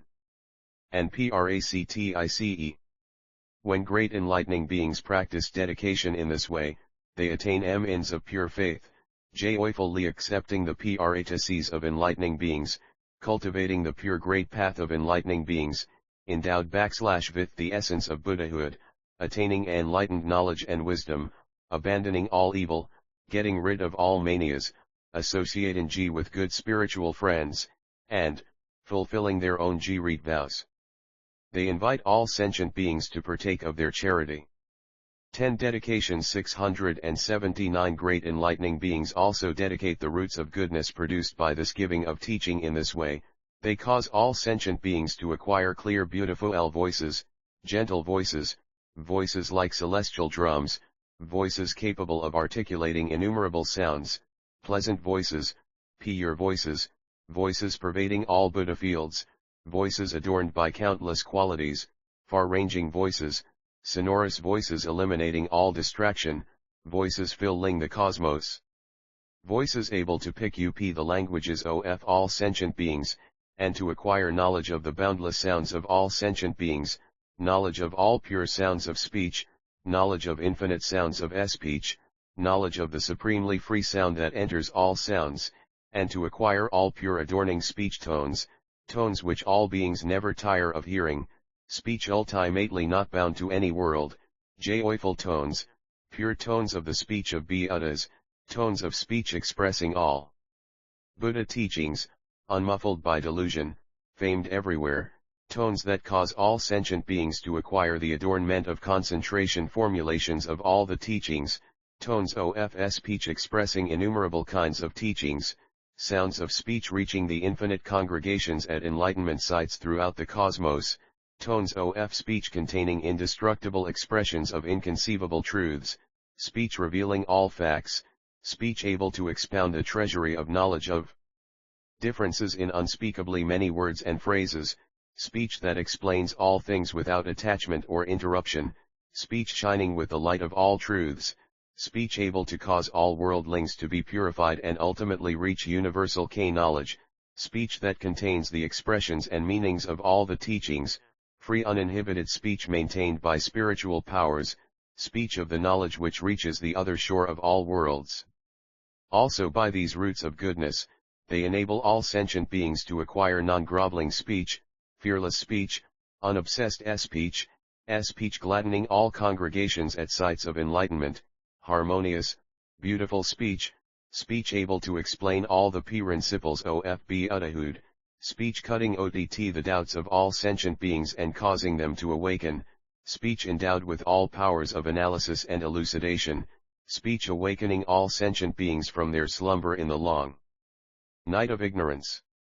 Great enlightening beings also dedicate the roots of goodness in this way. May all sentient beings attain the pure reality body free from all faults and ills. May all sentient beings attain pure sublime virtues free from all faults and ills. May all sentient beings attain pure sublime characteristics free from all faults and ills. May all sentient beings attain the pure results of action free from all faults and ills. May all sentient beings attain the pure mind of universal knowledge. Free fro mall faults and ills, may all sentient beings attain the infinite pure will for enlightenment. Free fro all faults and ills, may all sentient beings attain impeccable skill in means of comprehending all faculties, may all sentient beings attain impeccable pure faith, may all sentient beings attain the flot NROMAMN1T scripture impeccable pure diligence in carrying out commitments unimpeded, may all sentient beings attain impeccable pure right mindfulness, K knowledge and POBTRS of analysis and elucidation. G-Read enlightening beings also dedicate roots of goodness for the sake of all sentient beings to the attainment of various pure subtle bodies, the body of light T, the body of freedom Tifo M pollution, the body of non-obsession, the body of purity, the body of extreme purity, the body of detachment fro M of JX of sense, the body of ultimate DETTCH meant from of JXOF sense, the body of freedom Tifum DDL. The body of beauty, the body of non-obstruction M manifesting images of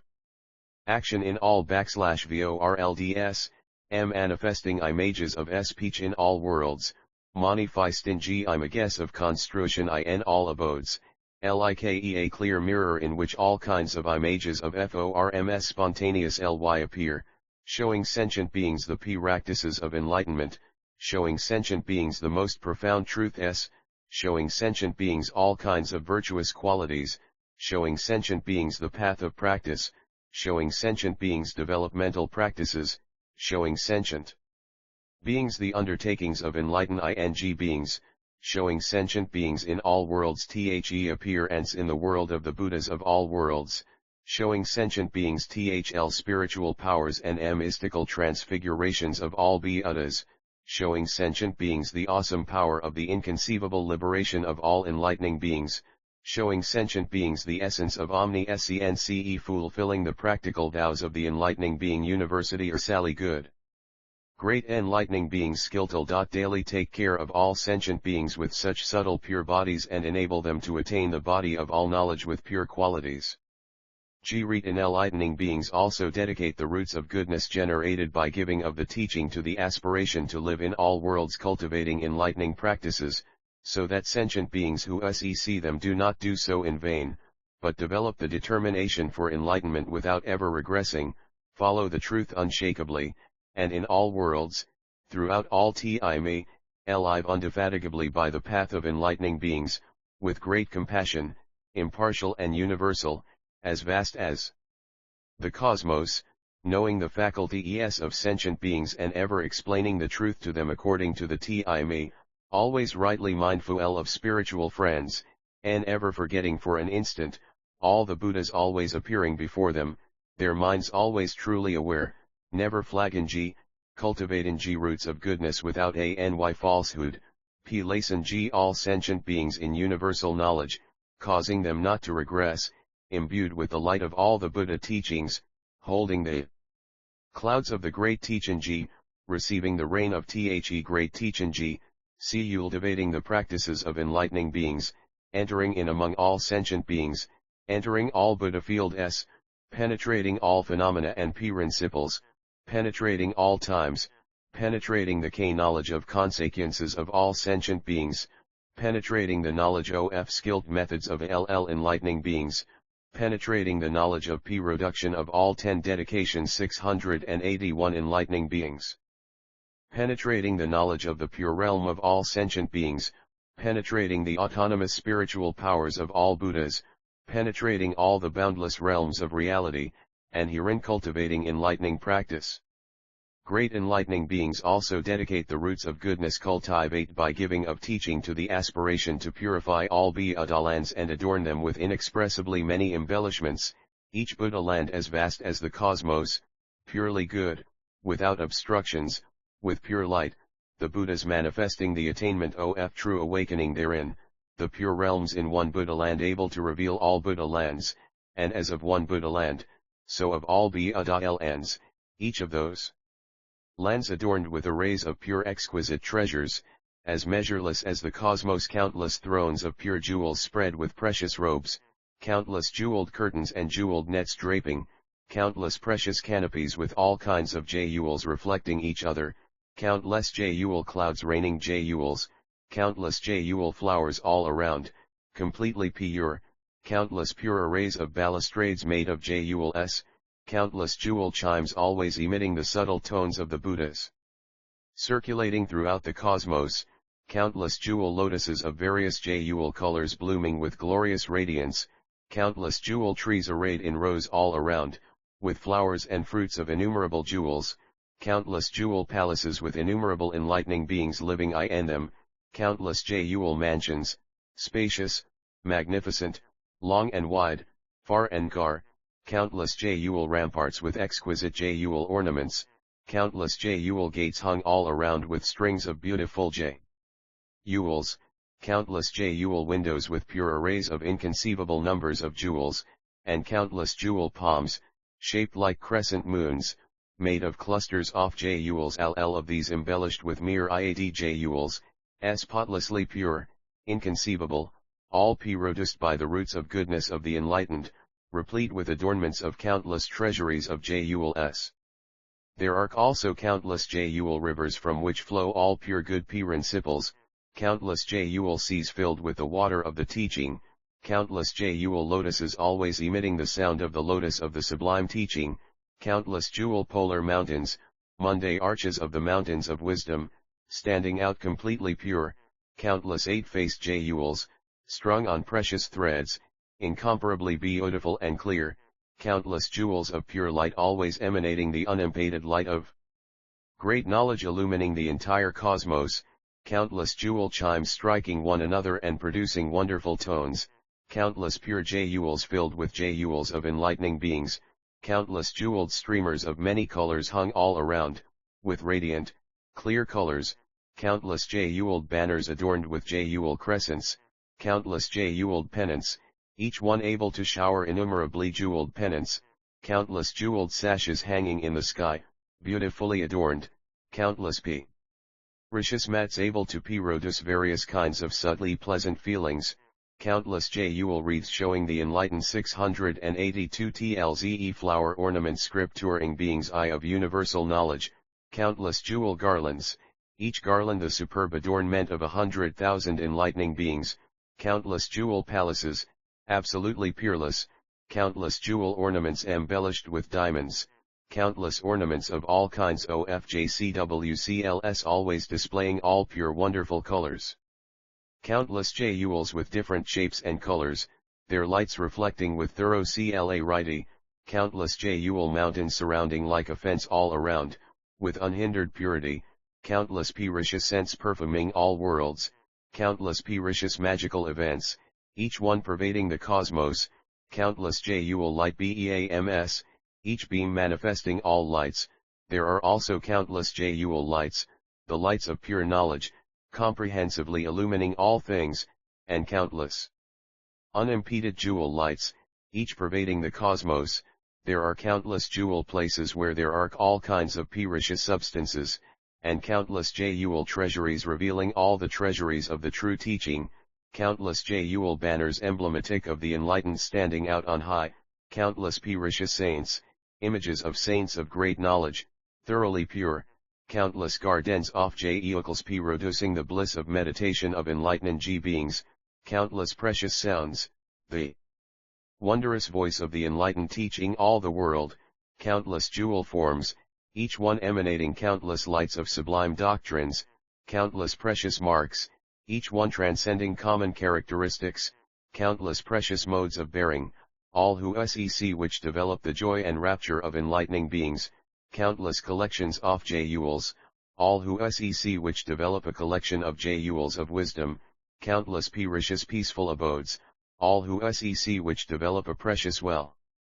stabilized mind, countless precious garments, those who wear which develop the peerless concentration of enlightening beings, countless precious vestments, those who wear which attain the spell of good vision as soon as they wish, countless jewel practices, those who see which know that all jewels are results of action, definitively pure, countless precious unhindered insights, those who perceive which can realize all pure objective vision, countless treasuries of jewel lights, those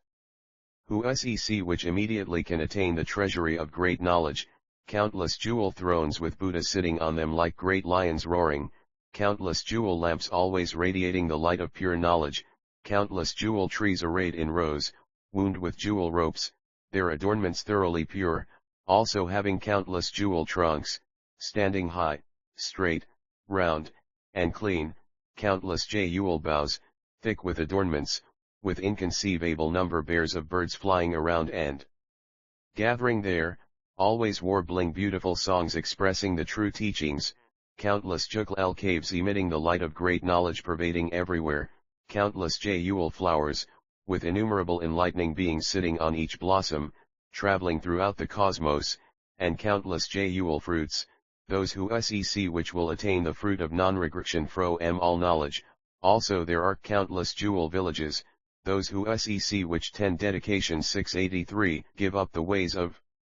worldly habitats, countless jewel cities filled with free beings, countless palaces with monarchs in them who are endowed with the godlike body of enlightening beings, courageous and steadfast, wearing the armor of the truth, their minds unshrinking, countless jewel houses, those who enter which can eliminate the mind of attachment to house and home, countless jewel garments, those who wear which can foster the understanding of non-attachment, countless jewel palaces filled with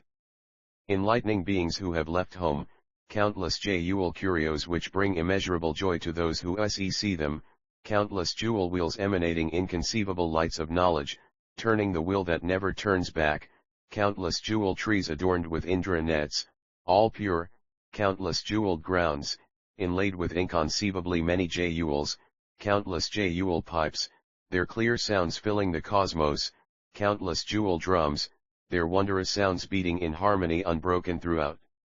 the cons, countless jewel sentient beings, all able to bear the jewel of the unexcelled teaching, with countless jewel bodies replete with innumerable jewels of virtuous qualities, countless jewel mouths always uttering the voice of the jewels of all the sublime teachings, countless jewel minds endowed with the jewel of pure intention set on great knowledge, jewel mindfulness cutting off all folly and ultimately solidifying the jewel of universal knowledge, jewel superknowledge,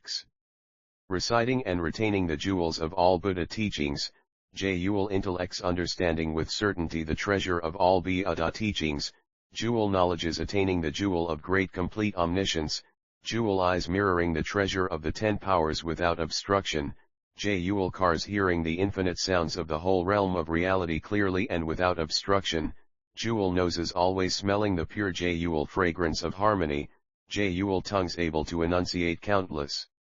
rules of speech, jewel bodies traveling unhindered throughout the 10 directions, jewel minds always diligently cultivating the practical vows of universal good, jewel voices, clear and beautiful pervading the worlds in the 10 directions, jewel acts guided by knowledge, jewel speech always explaining the cultivation of the jewel of unobstructed knowledge, and jewel thought attaining the treasure of unimpeded great knowledge, which is ultimately complete. The great enlightening beings vow that in all those Buddha lands, in each direction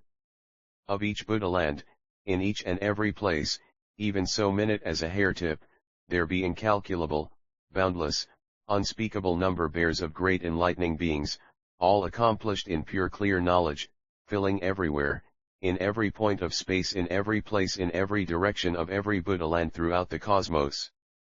This is great enlightening beings' dedication of roots of goodness vowing that all the Buddha lands should be replete with all kinds of precious adornments, as extensively told of the jewel ornaments, that they should have such adornments of fragrances, flowers, garlands, perfumes, incenses, aromatic powders, robes, parasols and canopies, banners, 684 the flower ornament scrzjjr pennants, crystals, and so on, 100-fold more, all like the jewel ornaments. Great enlightening beings dedicate the roots of goodness amassed by such practices as the giving of teaching to nurturing all roots of goodness, to purifying all Buddha lands, to fully developing all sentient beings, to causing all sentient beings' minds to be pure and imperturbable, to causing all sentient beings to enter the most profound Buddha teaching, to causing all sentient beings to attain unsurpassable pure qualities, to causing all sentient beings to attain indestructible power. of pure virtue, to causing all sentient beings to attain inexhaustible power of knowledge, liberate all living beings, and enable them to enter Buddhahood, to causing all sentient beings to attain impartial, inexhaustible, pure speech, to causing all sentient beings to attain the equanimous unobstructed eye and achieve knowledge equal to the entire cosmos throughout space, to causing sentient beings to attain pure recollection and now all worlds of past ages, to causing all sentient beings to attain unobstructed great knowledge and be able to comprehend with certainty all treasuries of truths, to causing all sentient beings to attain unlimited, immeasurable great enlightenment, pervading the cosmos without any hindrance, to causing all sentient beings to attain impartial, non-discriminatory, homogeneous roots of goodness, to causing all sentient beings to attain pure physical, verbal, and mental action adorned with all virtues, to causing all sentient beings to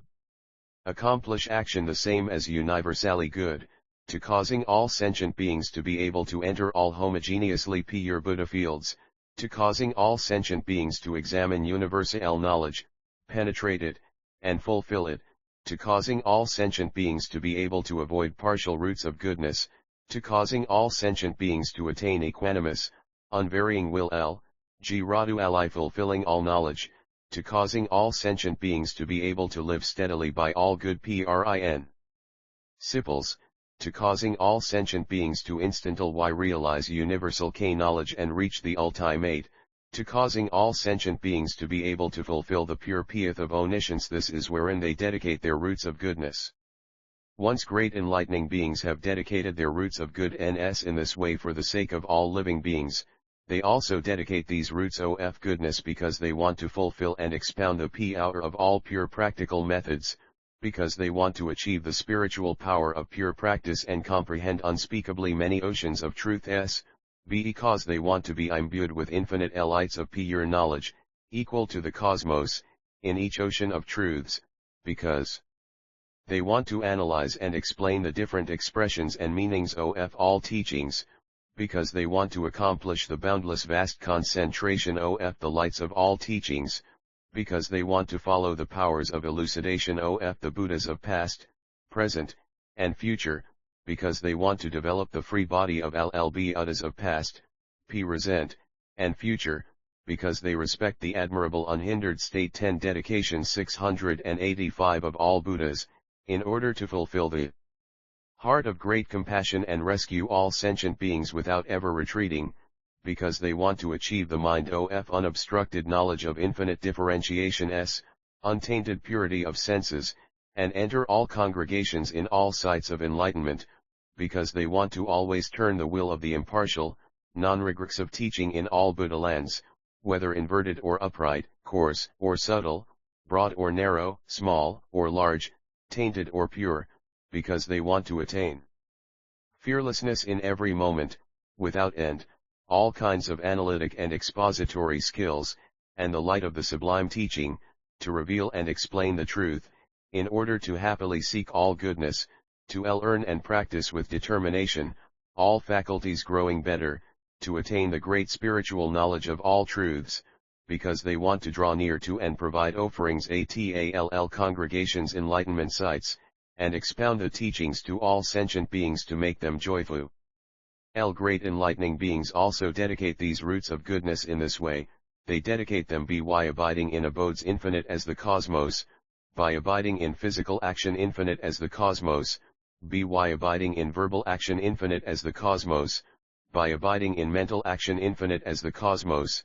by abiding in the equality of matter infinite as the cosmos, by abiding in the equality of sensation, perception, patterning, and consciousness infinite as the cosmos, by abiding in the equality of aggregates infinite as the cosmos, by abiding in the equality of clements infinite as the cosmos, by abiding in the equality of sense media infinite as the cosmos,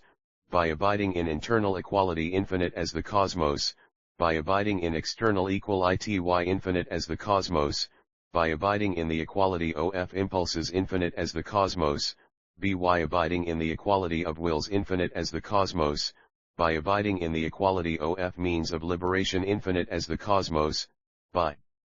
abiding in equality of inclinations infinite as the cosmos, by abiding in the equality of faculties infinite as the cosmos,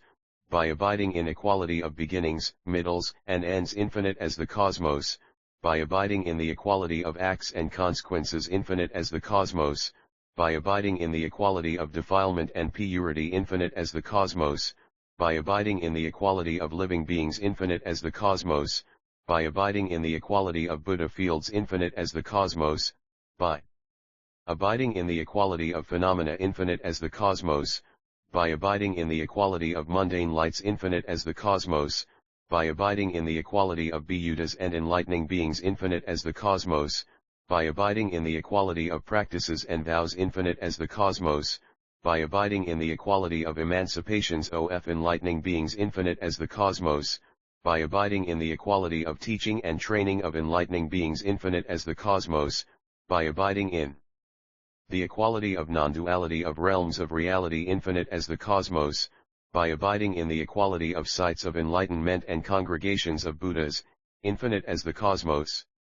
When great enlightening beings practice dedication in this way, they 686 the flower Omamatan scripture abide in equal pure embodiments infinite as the cosmos, they abide in equal pure speech infinite as the cosmos, they abide in equal pure minds infinite as the cosmos, they abide in equal pure commitments of enlightening beings infinite as the cosmos, they abide in equal pure sights of enlightenment of congregations infinite as the cosmos, they abide in pure knowledge infinite as the cosmos equal ly explaining things for all enlightening beings, they abide in bodies infinite as the cosmos equally able to enter into all worlds in the cosmos, they abide in equal pure fearlessness of the light of all truths able to cut away the nets of doubts of all sentient beings with one voice, gladdening them in accord with their faculties and inclinations, abiding in the ways of emancipation, the great virtues and spiritual powers and full essence of knowledge of all sciences of liberation. This is great enlightening beings' 10th dedication, dedication as infinite as the cosmos. When great enlightening beings dedicate all roots of goodness, such as giving of teaching, in Th's way, they fulfill the infinite, boundless commitment of universal good, are able to purify all Buddha fields throughout the cosmos, equal to space, and cause all sentient beings to also attain such full ly developed boundless knowledge, understand all true ths, in every moment secll Buddhas appearing in the world, and in every moment sec all Buddha's infinite boundless powers vest. Powers of non-attachment, powers of unimpeded freedom, powers to purify all sentient beings, powers to structure all worlds, powers to manifest all languages, powers to appear appropriately in accord with the time, powers dwelling in irreversible spiritual knowledge, powers to explain all realms of reality exhaustively, powers producing the boundless eye of the enlightening being universally good, powers of hearing the true teachings of infinite Buddhas with unobstructed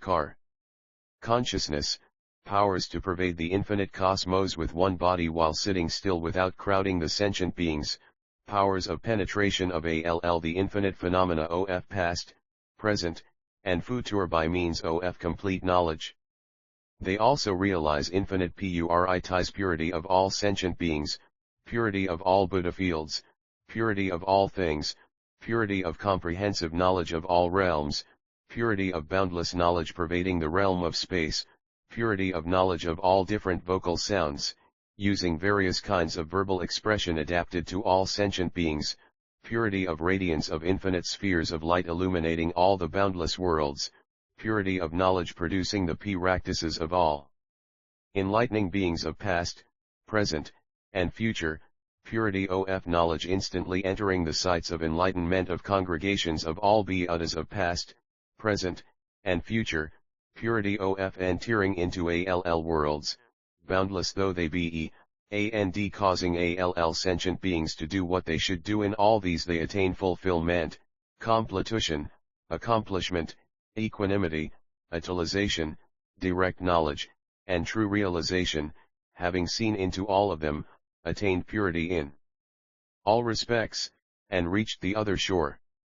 TE11 Dedication 68-7 At that point by the spiritual power of the Buddha, in each of the 10 directions as many worlds as atoms in a million Buddha lands quaked in 6 ways trembling, trembling all over, trembling equally all over, rising, rising all over, rising equally all over, surging, surging all over, surging equally all over, shaking, shaking all over, shaking equally all over, roaring, roaring all over, roaring equally all over, crashing, crashing all over, crashing equally all over. Because of the Buddha's spiritual power, and by natural law, it rains celestial flowers, celestial garlands, celestial incense powders, celestial mixed perfumes, celestial raiment, celestial gems, celestial ornaments, celestial crystals, celestial aloe wood, celestial sandalwood incense, celestial parasols of surpassing beauty, all kinds of celestial banners, multicolored celestial pennants, countless celestial bodies, innumerable billions of unspeakable numbers of celestial sounds of the wonderful Teaching, inconceivably many celestial voices praising Buddha, countless celestial sounds of joyful eulogy.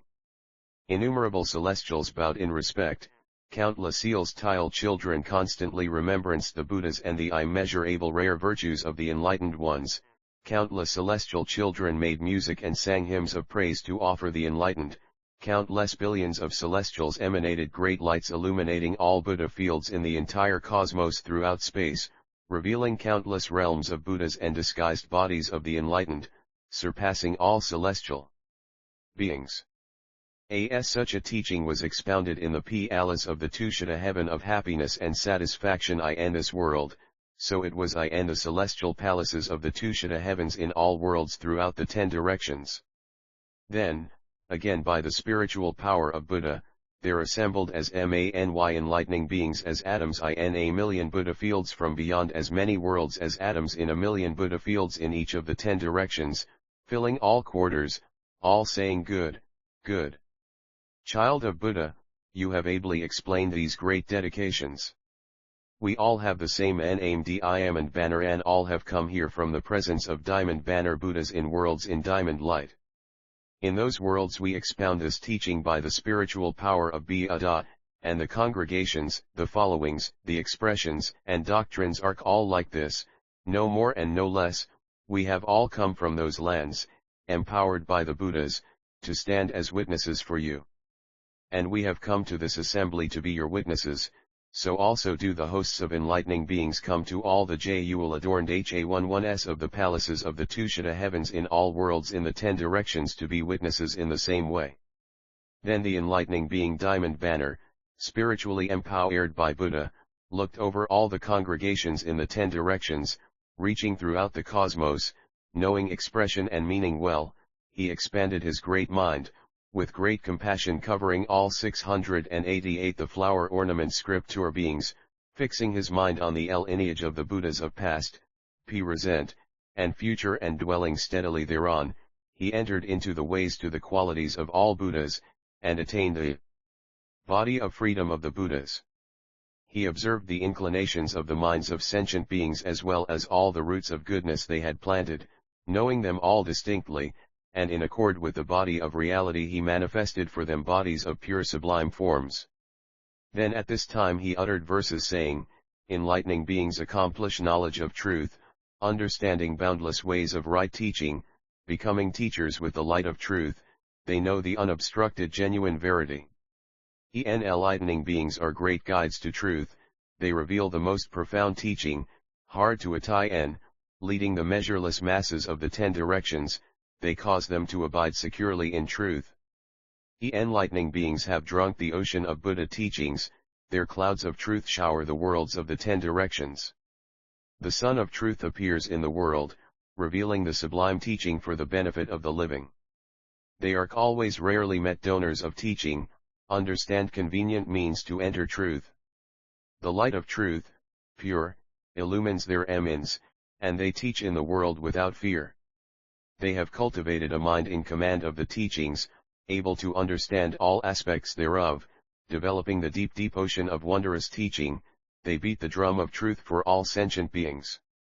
They reclaim the most profound, rare teaching, with which are nurtured all virtues, endowed with the mind of pure joy and truth, they show the world the treasury of Buddhahood. Anointed and crowned by the Buddhas, kings of truth, having developed the body of knowledge of the nature of things, they are able to understand the true character of all things, and abide by all good ways. Enlightening beings practice the foremost giving praised by all the enlightened ones. 10 Dedication 689. All their acts are approved by Buddhas, thereby they perfect the most honorable humans. Enlightening beings have attained the subtle truth body personally born by transformation of the Buddha teachings. To benefit the living they arc lamps of truth, expounding countless supreme principles. According to the giving of the wonderful teaching they practice, they also examine their roots of goodness, the good deeds they do for sentient beings they dedicate all with knowledge. The virtuous waves to attain Buddhahood they pass on to living beings, wishing that all may be pure and reach the Buddha's magnificent other shore. The Buddha lands of the 10 directions are infinite, and all have infinite great adornments, such adornments, inconceivable, all used to adorn one land. The pure knowledge of the enlightened they vow to enable all beings to have, like universally good, the true offspring of Buddha, adorning themselves with all virtues. Accomplishing vast spiritual power, they travel throughout all worlds, causing all beings without exception to practice the enlightening path. The countless sentient beings of the 10 directions awakened by the Buddhas they cause to be alike universally good, fully carrying out the highest practice. The various different virtues achieved by the Buddhas and enlightening beings they vow to have everyone fulfill, boundless though they be. Enlightening beings are endowed with the power of freedom and go to study wherever they should. Rn. 690 The flower ornament scripture manifesting all great psychic powers, they go to the infinite lands of the 10 directions.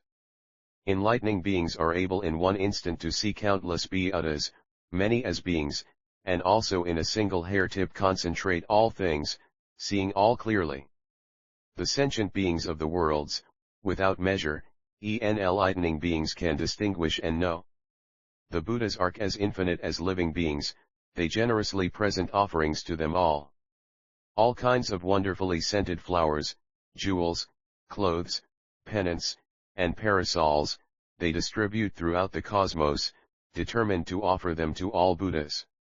In a single pore they dearly sec all the inconceivably many Buddhas, and so it is in every pore, they bow to all the lamps of the worlds.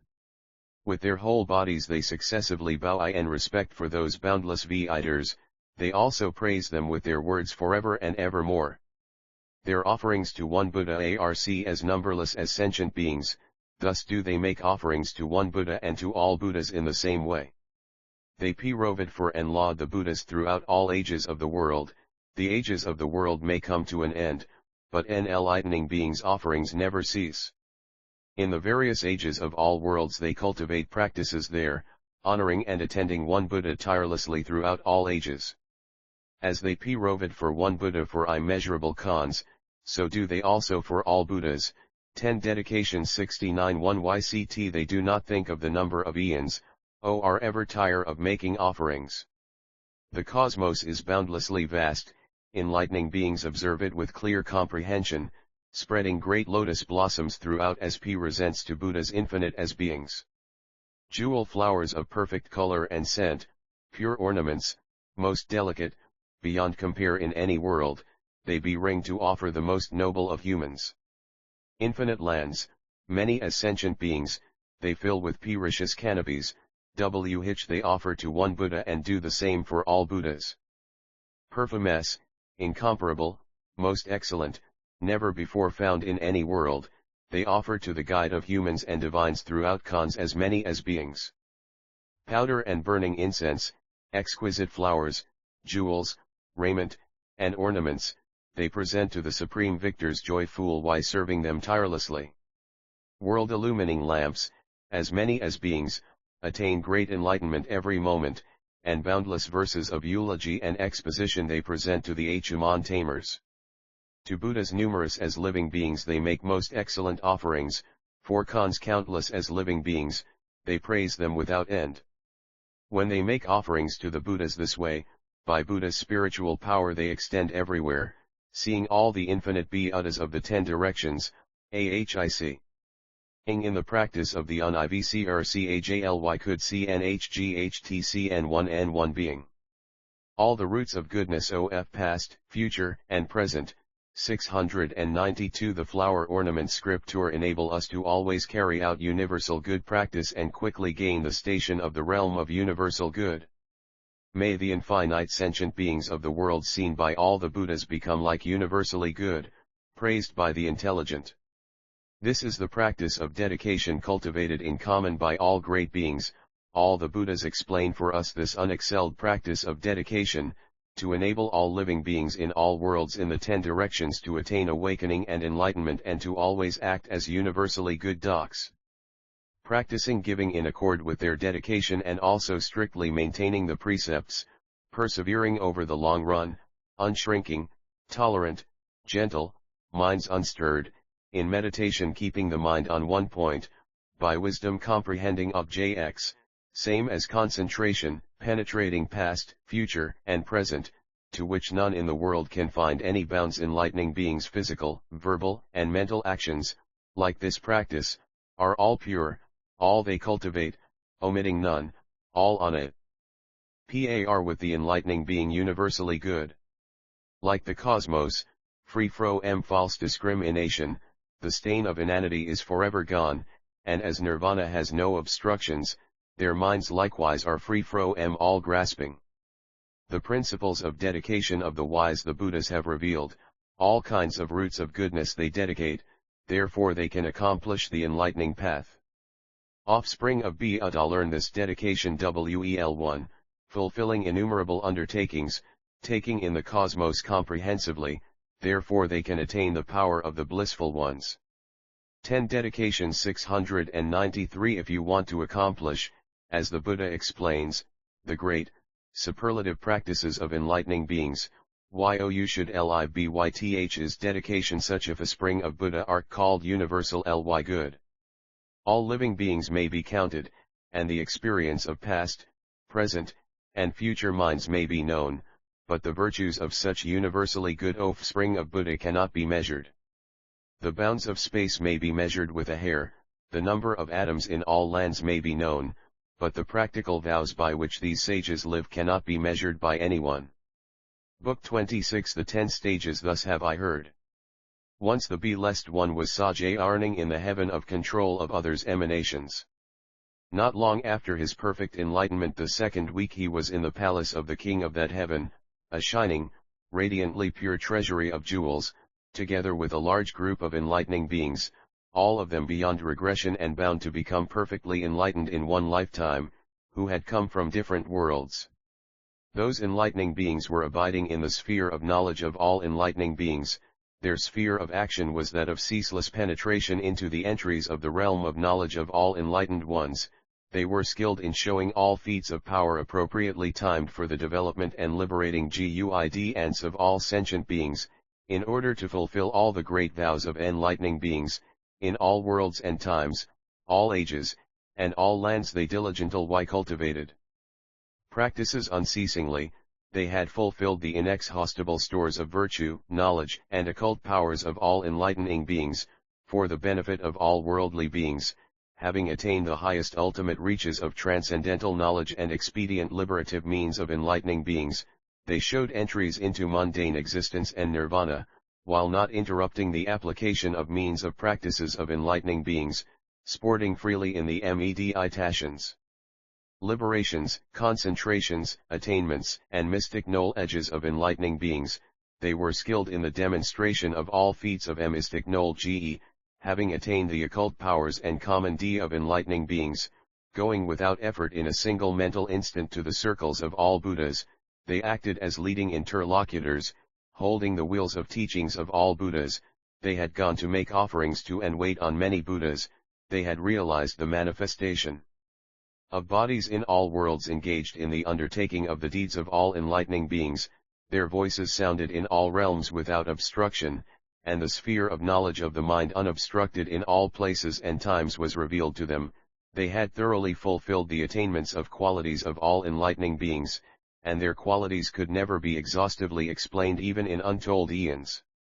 Their names were Diamond Ematrix, Jewel ematrix, lotus ematrix, matrix 695 696 TLZE flow WER umtunk 1 LT scripture OFGLORY, MATRIXOFLOT US LIKESPLENDOR, SOLARMATRIX, SUNMATRIX, EARTHMATRIX, MATRIXOFLUNARPURITY,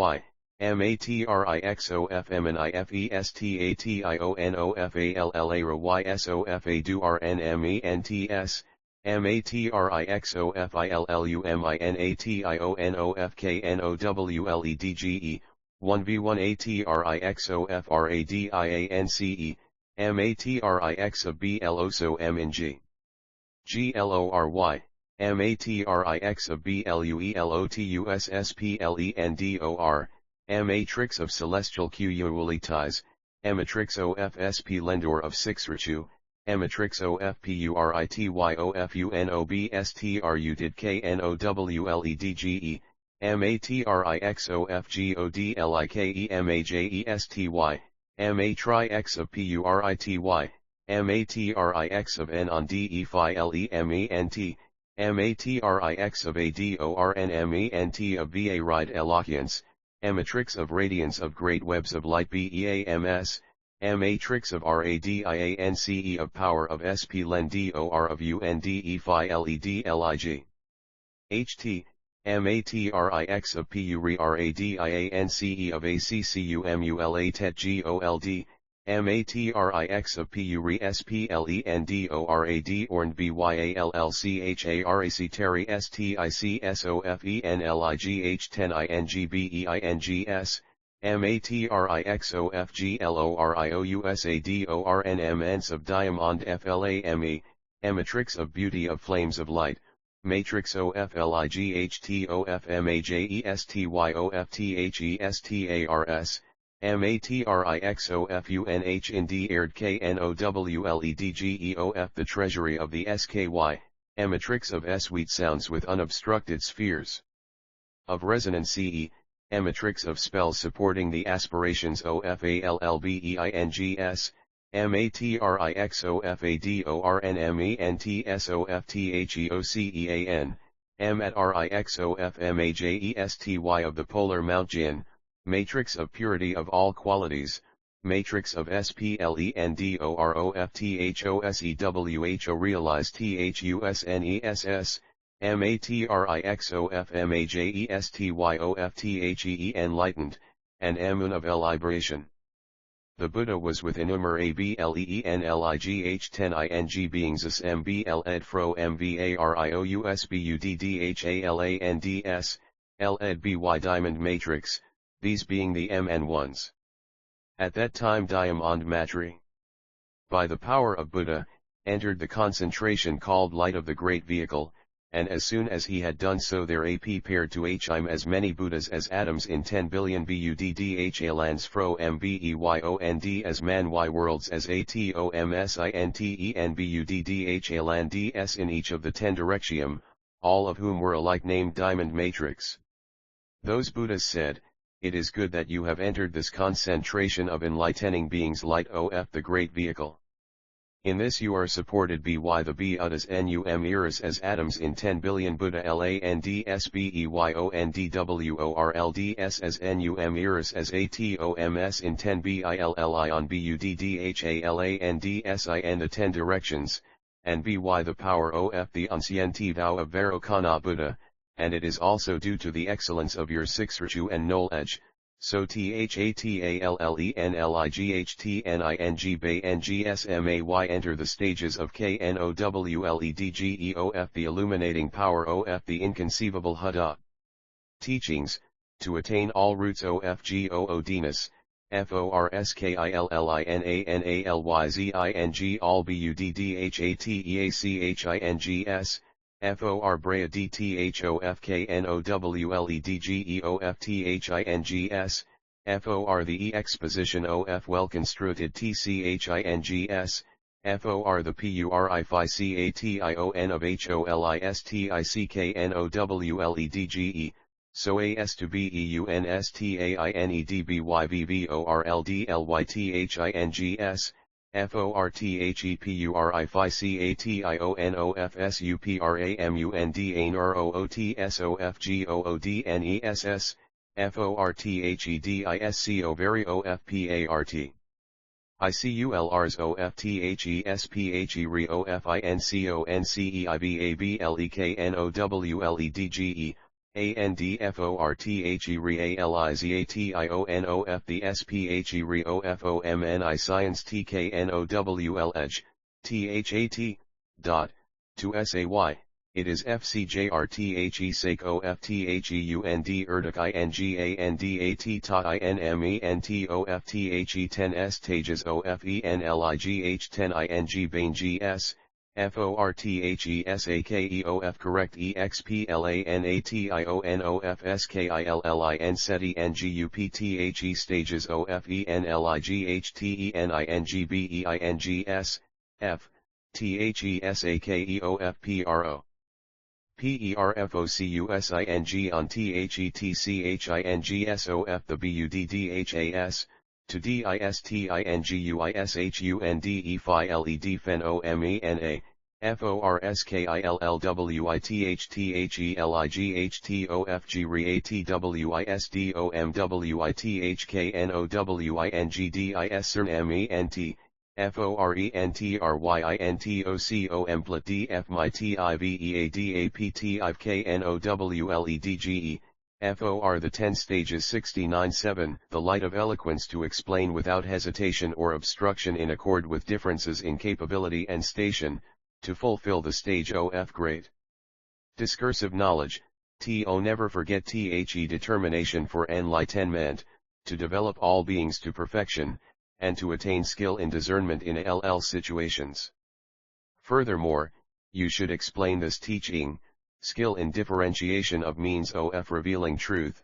by the power of the Buddha, by the aid of the light of Nol Ge of the Buddha, for the perfect purification of your own roots OF goodness, for the thorough purification of the cosmos, for the protection of sentient beings, for the body of knowledge of the body of reality, to receive the anointment of all Buddhas, for the manifestation of the most exalted Ng in all worlds, to completely transcend all worldly paths, to purify the path to the supramundane, to fulfill omniscience. Then those Buddhas gave the enlightening being diamond matrix physical invincibility, the ability to teach with unhindered presence of mind, pure knowledge of differentiation, the power of unfailing recollection, skill with certain intellect, unfailing understanding in all situations, the invincible power of the perfectly enlightened, indomitability of power and expertise of a Buddha, attainment of discernment and teaching by the discursive knowledge of the omniscient, and gave him the well-arrayed physical, verbal, and mental adornments of all Buddhas. Why? Because of his attainment of the reality of this concentration in accord with its name, because of the upshot of his past vows, because of his thoroughly pure determination, because of his purification of his sphere of knowledge, because of his having stored well the provisions for the path, because of his having accomplished well what he had to do, because of his being an immeasurable vessel of remembrance, because of his having purified clear teeth, because of his having mastered the method of concentration spells without corruption, because of his being perfectly stamped with the seal of self-knowledge, and because of his being perfectly stamped with the seal of knowledge THC realm of reality. Then those Buddhas, by their occult power, extended their right hands from VVHCRC they were and rubbed the head of diamond matrix, at which point the enlightening being arose from that consent ration and said to the other enlightening beings, perfectly sure, zero blessed avipring of the victorious, is the vow of enlightening beings, unadulterated, impossible to sec in its entirety vast as the cosmos, including all space, eternal, rescuing all beings, wherein alone the blessed enlightening beings enter the stage of knowledge of the past Buddhas, enter the stage of knowledge of the future Buddhas, and enter the stage of knowledge of the present Buddhas. There are 10 stages of enlightening beings that enter into the stage of knowledge of the Buddhas. And what are these 10 stages of enlightening beings that have been, will be, and are being explained by the Buddhas of the past, future, and present? Having meditated on them, I will now tell you. They are the enlightening beings stage called extreme joy, that called purity, that called refulgence, that called 698 the flower ornament scripture blazing, that called difficult to conquer, that called presence, that called fargoing, that called immovable, that called good mind, and the stage of enlightening beings called cloud of teaching. These are the 10 stages of enlightening beings that have been, will be, and are expounded by the Buddhas of the past, future, and present. I have never seen any Buddha land where the Buddhas do not elucidate these 10 stages of enlightening beings. Why? This is the supreme light of teaching method to purify the path of enlightening being, that is the definition of the specifics of the 10 stages. Inconceivable is this realm of knowledge of the 10 stages. Then Diamond Matrix, having mentioned the names of these 10 stages, fell silent and gave no further definitions. Thereupon the assembly of enlightening beings became anxious, having heard only the aims of the stages, their definition not having been explained. They wondered why Diamond Matrix remained silent after mentioning only the names of the 10 stages and did not analyze them further. At that time there was among the assembly of enlightening beings an enlightening being named Moon of Liberation, who knew what was on the minds of the assembly of enlightening beings, and who asked Diamond Matrix in verse 0 of pure intent, mindfulness, knowledge, and virtue, having mentioned the supreme stages, why do you not explain them? All these honored enlightening beings are sure in mind, why, having mentioned the stages, do you not define them? These experienced offspring of Buddhas want to hear. Please explain the meanings and ways of the correct stages. This assembly is quiet, free from sloth, pure, purified, steadfast, full of virtue and knowledge. All stand there gazing respectfully, as bees for honey, for the ultimate ambrosia.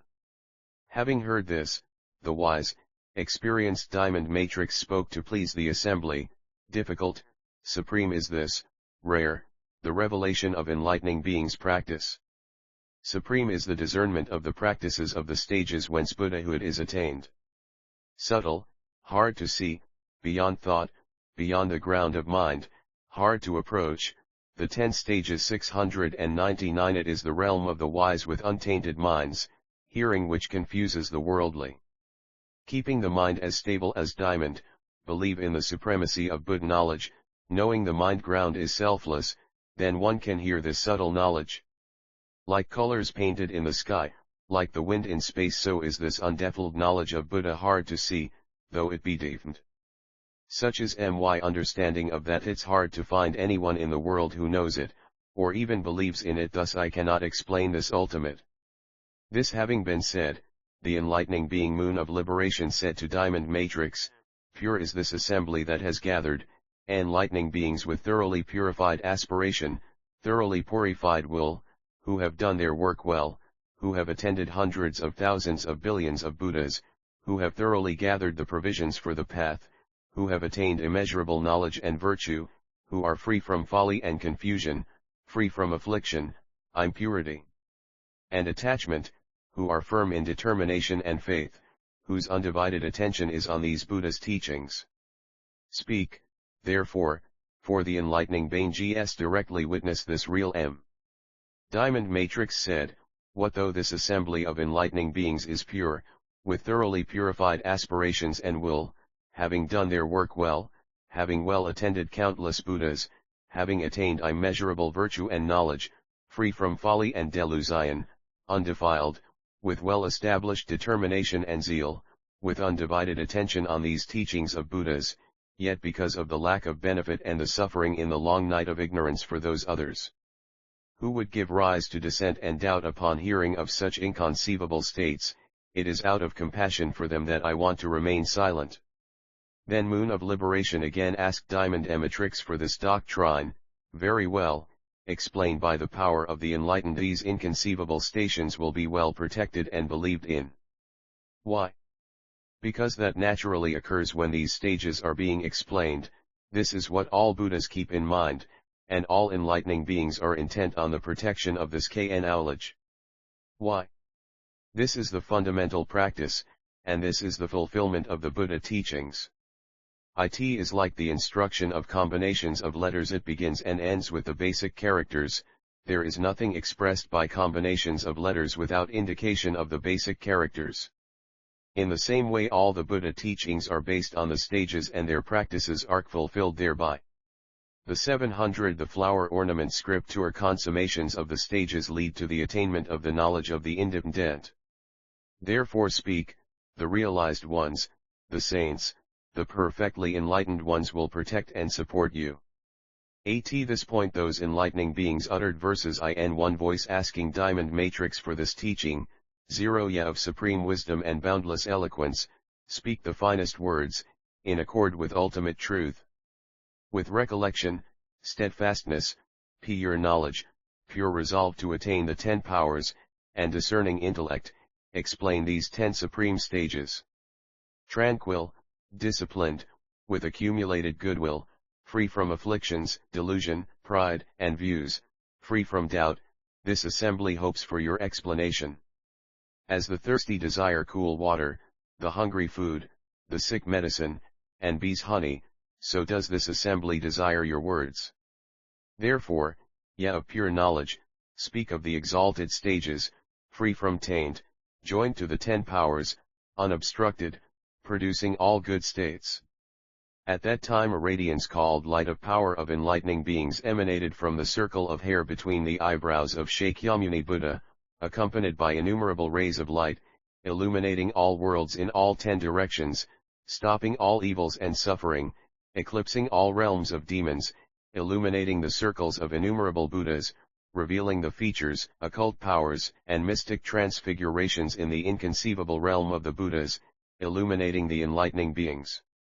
Empowered to teach in the circles of all Buddhas in all worlds in the 10 directions, having shown the inconceivable mystical power of the Buddha, it formed a great tower of networks of clouds of light in the sky and remained there.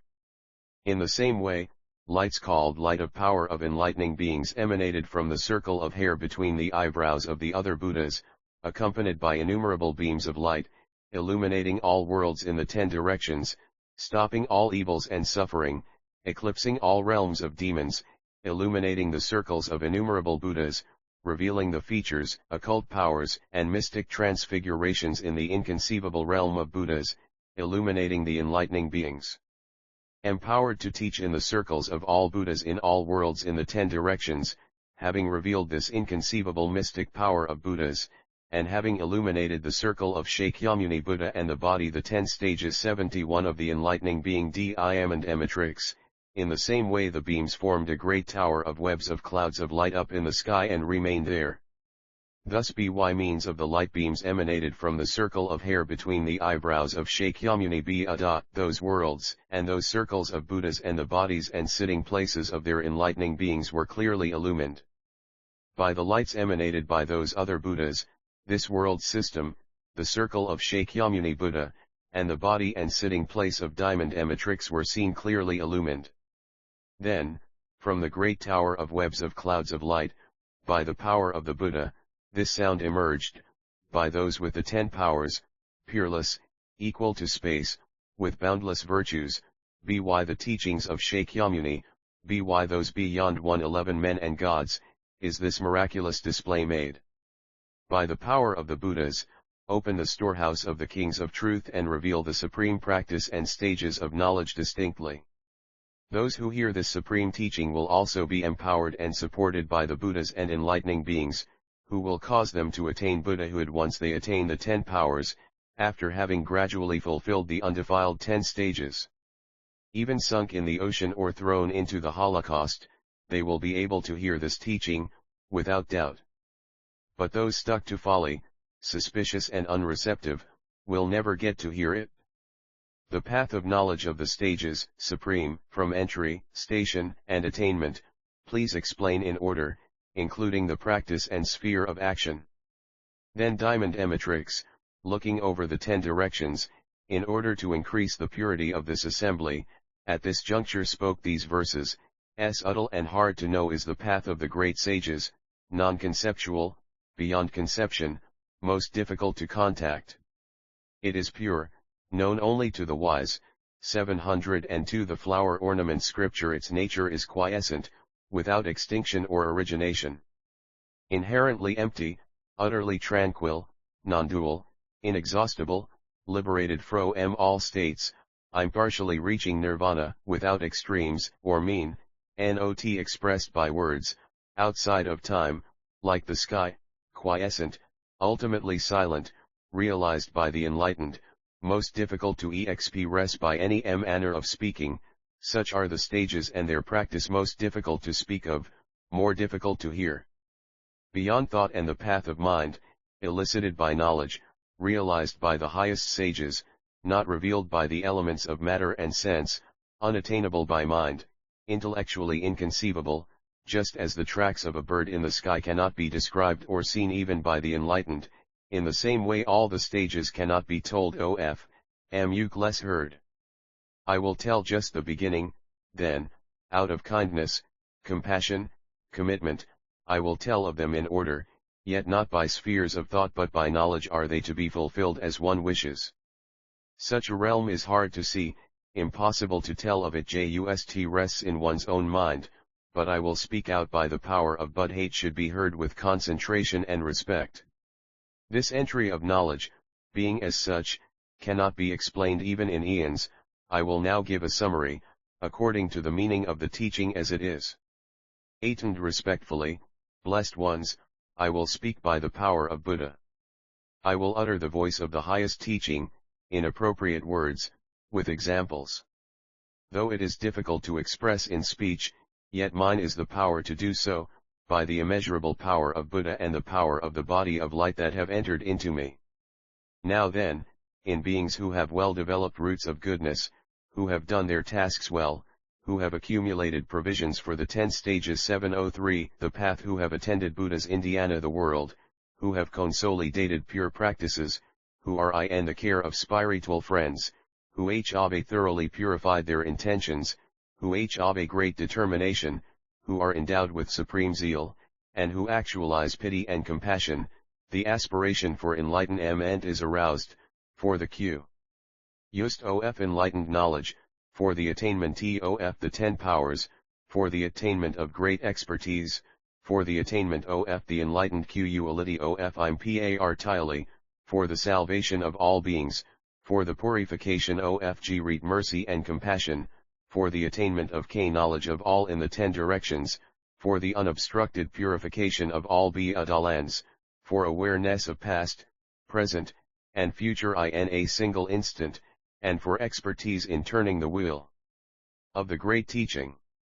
This intention of enlightening beings, furthermore, is aroused and guided by great compassion, controlled by wisdom and knowledge, sustained by skill in means, stabilized by will and determination, immeasurable as the power of Buddhas, clearly distinguishing the power of sentient beings and the power of Buddha, focused on unfragmented knowledge, in accord with spontaneous knowledge, completely receptive to the guidance of wisdom and knowledge of all Buddha teachings. It is as ultimate as the cosmos, as enduring as space, abiding forever. With this arousing of the mind, the enlightening being is beyond the stage of mundane beings, has entered the rank of enlightening beings, is born in the family of the enlightened, cannot be slandered by any racial slur, has left all mundane paths and has entered the transmundane path, is stationed in the reality of enlightened beings, is properly established in the abode of enlightening beings, has attained equanimity, is established in the lineage of Buddhas of past, present, and future, certain to become perfect enlightened. Established in these things, the enlightening being is established in the first stage of enlightening beings, that of extreme joy, by attainment of imperturbability. Here, standing on the stage of extreme joy of enlightening beings, one is filled with extreme joy, filled with filled with happiness, filled with ebullience, filled with exaltation, filled with delight, greatly invigorated, and most uncontentious, most harmless, and free from anger. Thus is the enlightening being extremely joyful when stationed in the enlightening being stage of joy. One becomes extremely joyful thinking of the Buddhas, of the Buddha teachings, of the enlightening beings, of the practices of enlightening beings, of the purification of the transcendent ways, of the eminence of the stages of enlightening beings, of the indestructibility of enlightening beings, of the teachings of the Buddhas, and of the ability to benefit beings, and, thinking of the means of entry into the knowledge of all Buddhas, the enlightening being is imbued with extreme joy. Detach ami from all mundane objects. I have entered the vicinity of Buddhahood, I have left behind the stage of infantile ignorance and drawn near to the stage of knowledge. I am cut off from all evil and states of misery. I am a refuge for all beings. I am near to the vision of all Buddhas. I am born in the realm of all Buddhas. 704 The flow Lisai Omar Ni 11 Scripture I have reached equality to all enlightening beings, gone from me are all fears and terrors. Thus thinking, the enlightening being gives rise to extreme joy. Why? Because that is what happens to all fears with the enlightening being's attainment of the stage of joy. Fears such as fear of not surviving, fear of ill repute, fear of death, fear of states of misery, fear of intimidation by groups, all these fears leave. Why is that? Inasmuch as the very concept of self is gone, there is no self-love, much less any love for immaterial things, therefore there is no fear of not surviving. One does not seek any honor from anyone, but rather thinks one should provide others with sufficient means of subsistence, therefore there is no fear of ill repute. And because one has no view of self, one has no concept of self and therefore no fear of dying. Thinking that when one is dead, one will certainly not be separated from the Buddhas and enlightening beings, one therefore has no fear of states of misery. Thinking that there is no aspiration in any world equal to, much less greater than, one's own aspiration for enlightenment, there is no fear of intimidation by groups. Thus all fears and terrors are removed. Furthermore, the enlightening being, due to having made Jirit compassion foremost, strives all the more with an indestructible, extraordinary will, for the fulfillment of all roots of goodness, by mastery of perfect faith, by purity of intention,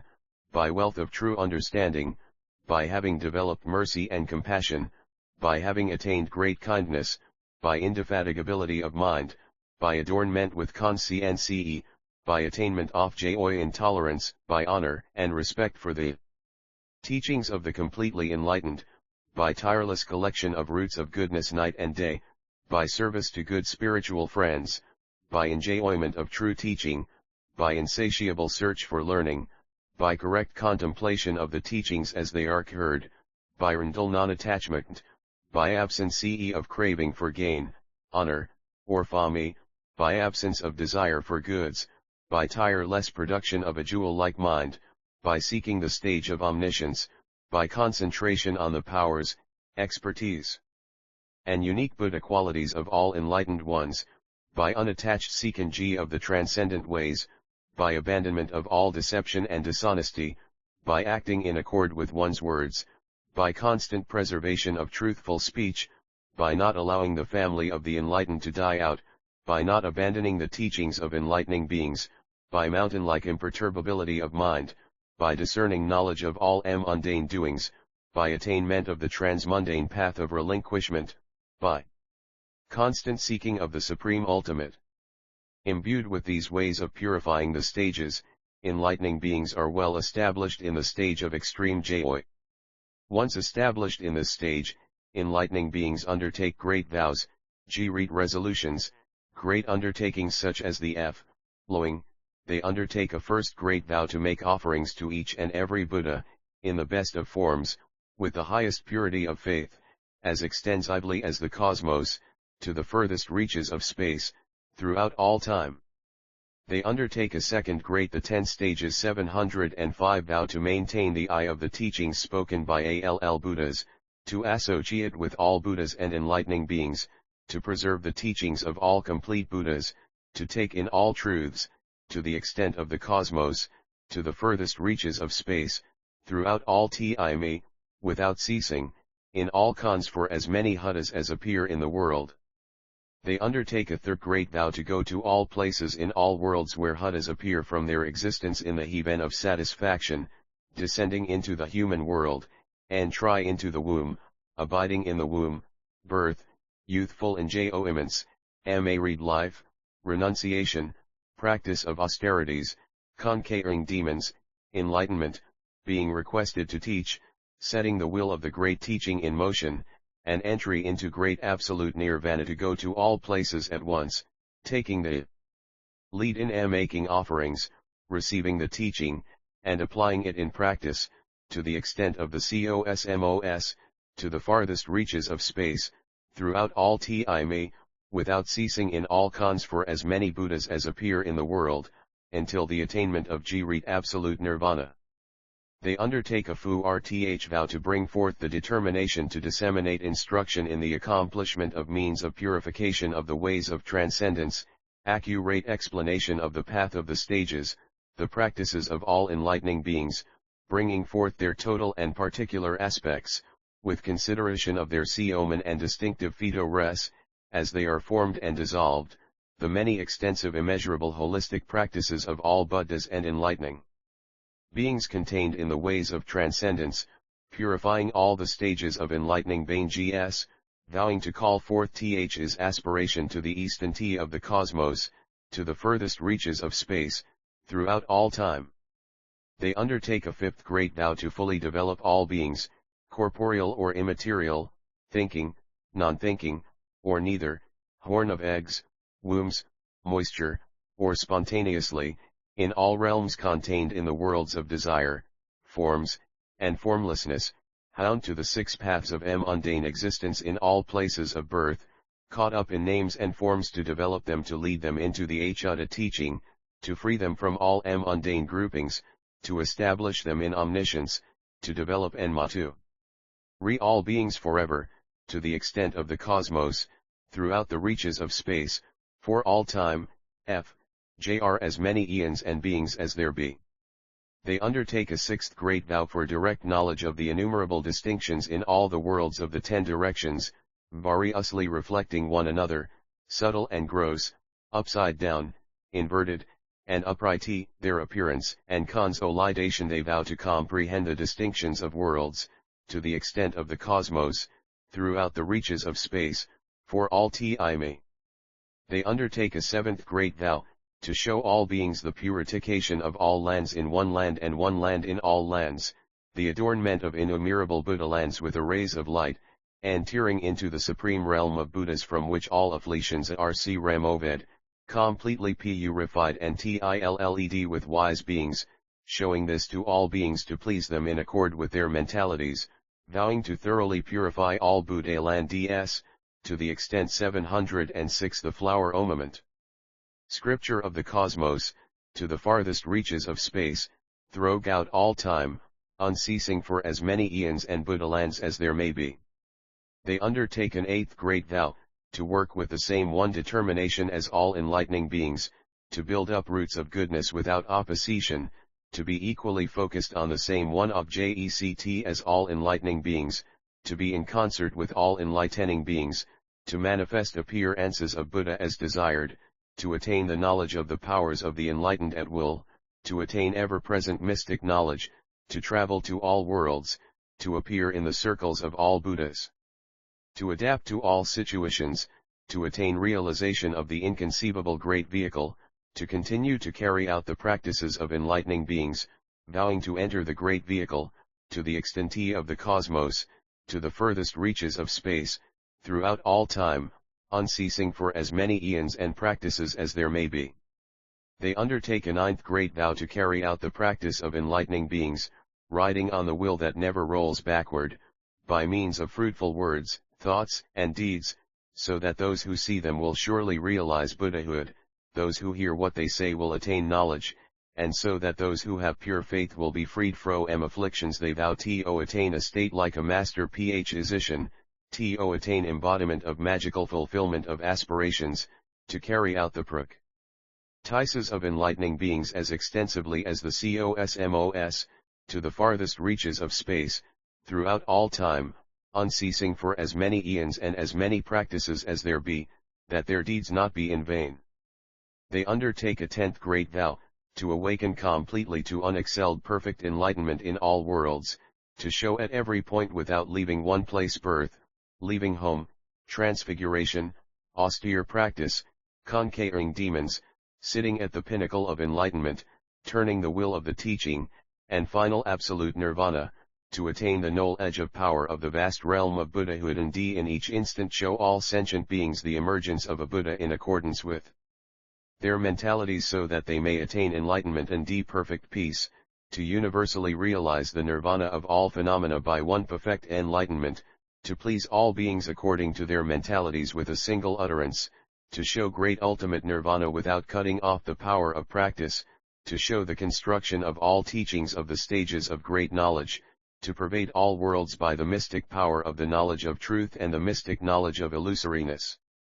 Vowing to bring forth great knowledge to the extent of the cosmos, to the farthest reaches of space, throughout all time, never ceasing for all eons, for all true enlightenments. Thus, having brought to the tour such great aspirations, great purposes, great undertakings, through 10 great vows, enlightening beings stationed in the stage of extreme joy undertake countless consummate vows, which they undertake in 10 ultimate terms, that is, to the ultimate extent of living beings, to the ultimate extent of worlds, to the ultimate extent of space, to the ultimate extent of the cosmos, to the ultimate the 10 stages 707 extent of the real of nirvana, to the ultimate extent of the emergence of Buddhas, to the ultimate extent of enlightened knowledge, to the ultimate extent of realms of mental objects, to the ultimate extent of entries of knowledge into the sphere of Buddhas, to the ultimate extent of the courses of worlds, the courses of teachings, and the courses of knoll edge. Enlightening beings vow that their undertakings shall be coterminous with living beings, worlds, space, the cosmos, nirvana, the emergence of Buddhas, enlightened knowledge, mental objects, entries of knoll edge into the sphere of Buddhas, the courses of worlds, the courses of teachings, and the courses of knowledge, and that just as all of these are endless, so shall the enlightening beings' roots of goodness be endless.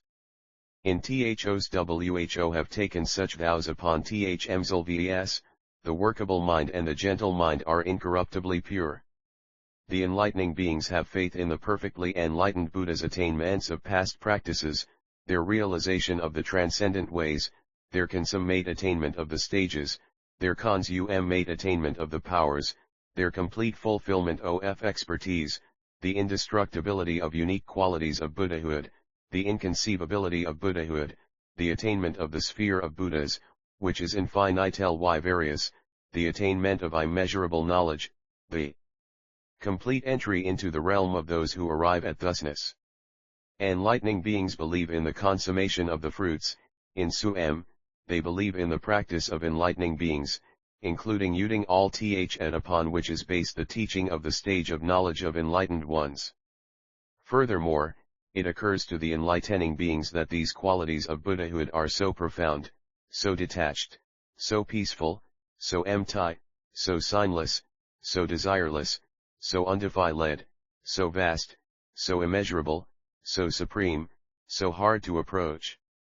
What is more, enlightening beings reflect, ignorant creatures, because of continually slipping into erroneous views, because of minds shrouded by the darkness of ignorance,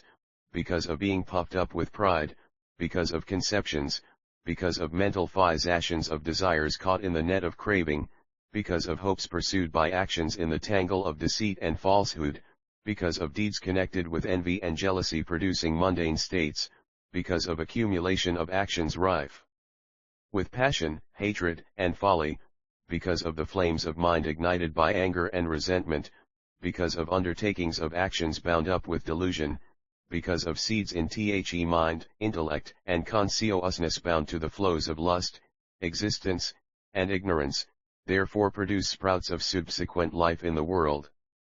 That is to say, name and F, JRM are born together, inseparable, and by the development of name and form, the assembly of 6 sense mediums takes place. Once the mediums are formed, from their mutual contact sensation comes to be, and that sensation being enjoyed and sought more and more, the operation of craving grows, craving being developed, existence comes to be. 708 The flower moment scripture. Once there is existence, birth, death, sorrow, lamentation, suffering, sadness, and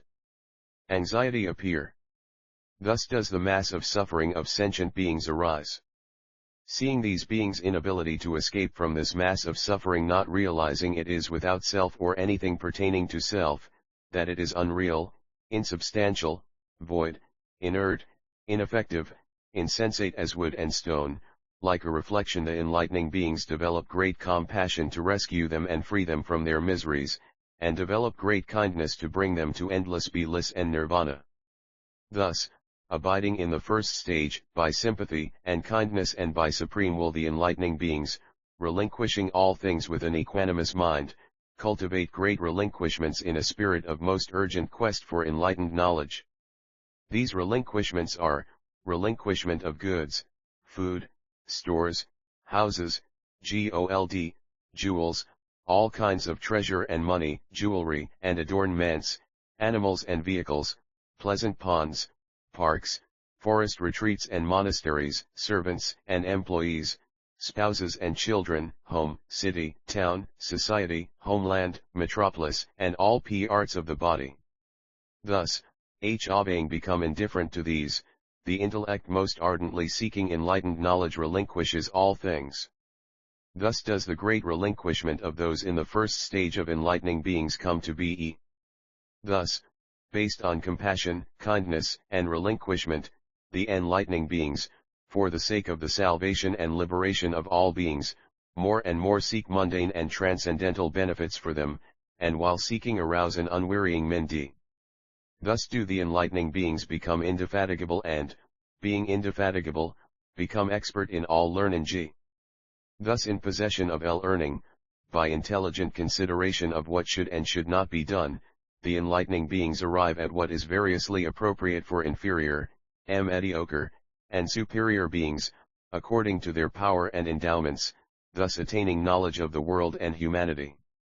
And the enlightening beings, knowing the world, acting in accord with time and measure, adorned with constant modesty and conscience, strive for the benefit of self and others.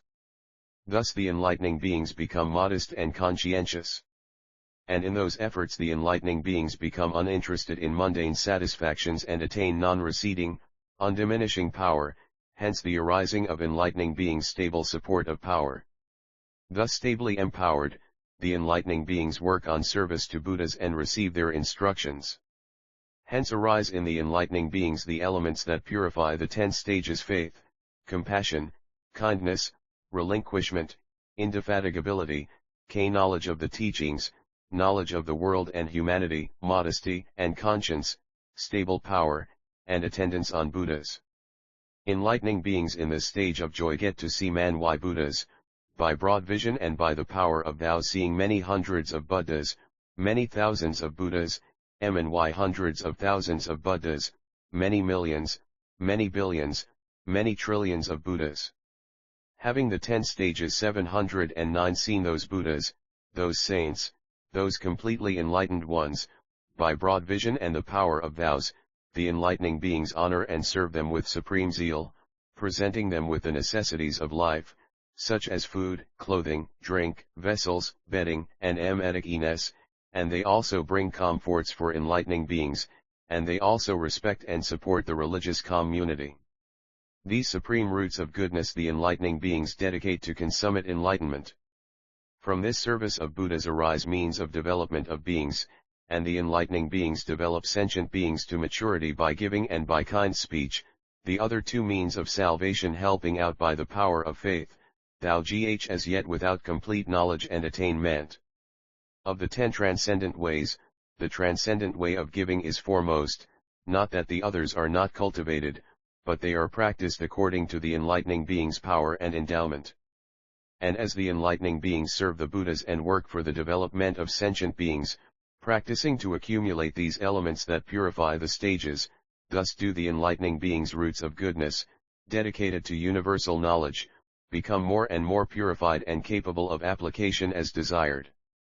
Just as when gold is plunged into fire over and over by a skilled smith, it becomes more and more purified and workable and can be made into various ornaments as desired, in the same way as the enlightening beings attend Buddhas and work for the perfection of sentient beings and cultivate the factors that purify the stages, so do their roots of goodness become more and more purified and useful.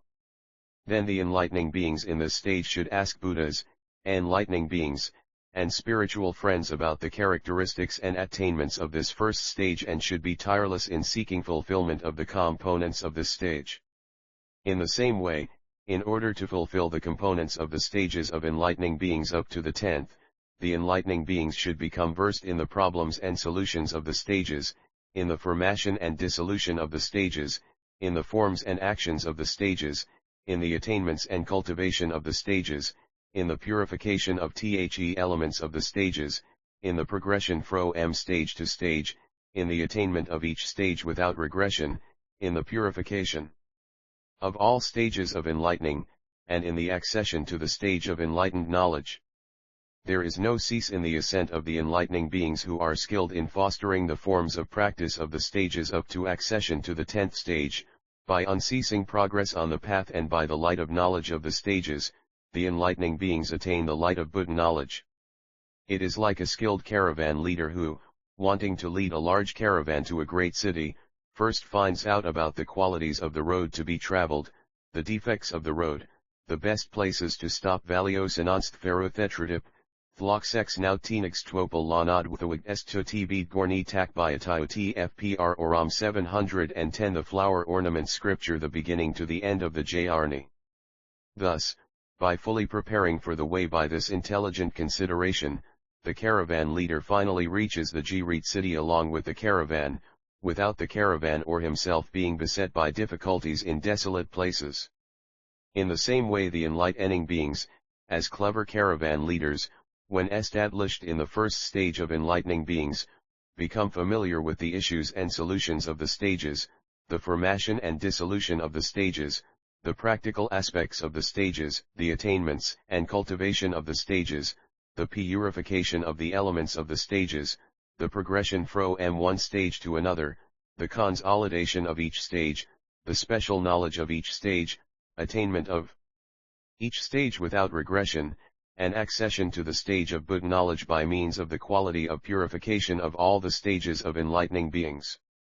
Then the enlightening beings, having gotten together provisions of great virtue and knowledge, and having well established a store of knowledge, wishing to lead the great caravan of sentient beings to the city of omniscience, first inquire into and find out the qualities of the path of the stages, deviations from the path of the stages, errors on the path of the stages, the best of stations along the path of the stages, and what is to be done about the provisions of virtue and knowledge for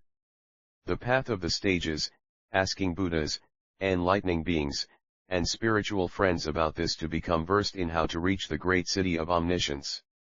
Thus, by intelligent consideration of the way before proceeding and by thus full ly preparing provisions of virtue and knowledge, the enlightening beings lead the great caravan of sentient beings according to their maturity across the wasteland of the mundane world to the great city of omniscience, without either the caravan or the enlightening beings being beset by the ills of the wasteland. Thus enlightening beings should work tirelessly on the cultivation of stages. This is a brief explanation of enlightening beings' entry into the first stage of extreme joy. Enlightening beings in this stage are mostly mundane arches of a continent, having attained great power and sovereignty, guardians of right, wise and capable, taking good care of beings with great generosity, undertaking unlimited acts of charity to rid beings of the taint of envy and discontent. And whatever acts the enlightening beings undertake, whether by giving, or by kind speech, or by beneficial action, or by cooperation, those acts are never apart from thoughts of Buddha, of the teaching, of the community, of enlightening being, of the practices of enlightening beings, of the transcendent ways, of the stages, of the expertise and unique qualities of Buddhas, of omniscience complete in all respects. To what purpose? To become the best of beings, unexcelled leaders and guides, and ultimately omniscient refuges. Those who seek to be thus undertake the appropriate effort, by which they give up all comforts and go forth in conformity with the teaching of Buddha. Having gone forth, enlightening beings instantly attain 100 concentrations and see 100 Buddhas and acknowledge their power. They stir 100 worlds, go to 100 lands, the 10 stages 71 illuminate 100 worlds, mature 100 beings, live for 100 eons, penetrate 100 eons past and future, contemplate 100 teachings, and manifest 100 bodies, each body manifesting a company of 100 enlightening beings. Then enlightening beings with superior power of commitment, by the quality of excellence of vows, transform their bodies, auras, mystic powers, vision, spheres of operation, voices, conduct, adornments, power, resolutions, and performances in countless ways. Then Diamond Matrix spoke these verses explaining the meaning of this stage, having accumulated pure qualities and attained virtues, D1 service, following enlightened kindness and compassion, embodying supreme faith and pure goodwill L, they produce an incomparable mind for enlightened knowledge. Intent on the power, purification, and energy of the all-knowing Buddhas, to attain the state of the victorious and save the world, the Supreme Will arises to develop great compassion, turn the will of the teaching, and purify the Buddha lands. To know all times in an instant without discriminating thought, to clarify good timing in the world in its variety, seeking, in short, all the qualities of the guides, this noble mind, immeasurable as space, is born.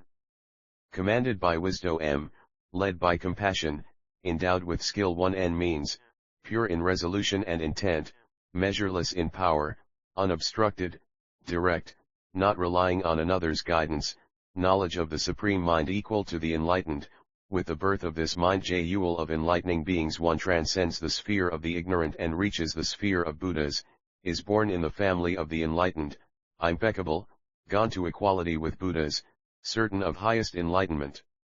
Once one produces this mind, one attains this stage, the will immovable as a mountain, joyful and happy, serene, resolute, and forceful, with a buoyant mind, non-violent, harmless, free from anger, modest and respectful, with superior honesty, self-controlled, one remembers the immeasurable knowledge that saves the world and becomes joyful in anticipation of that state.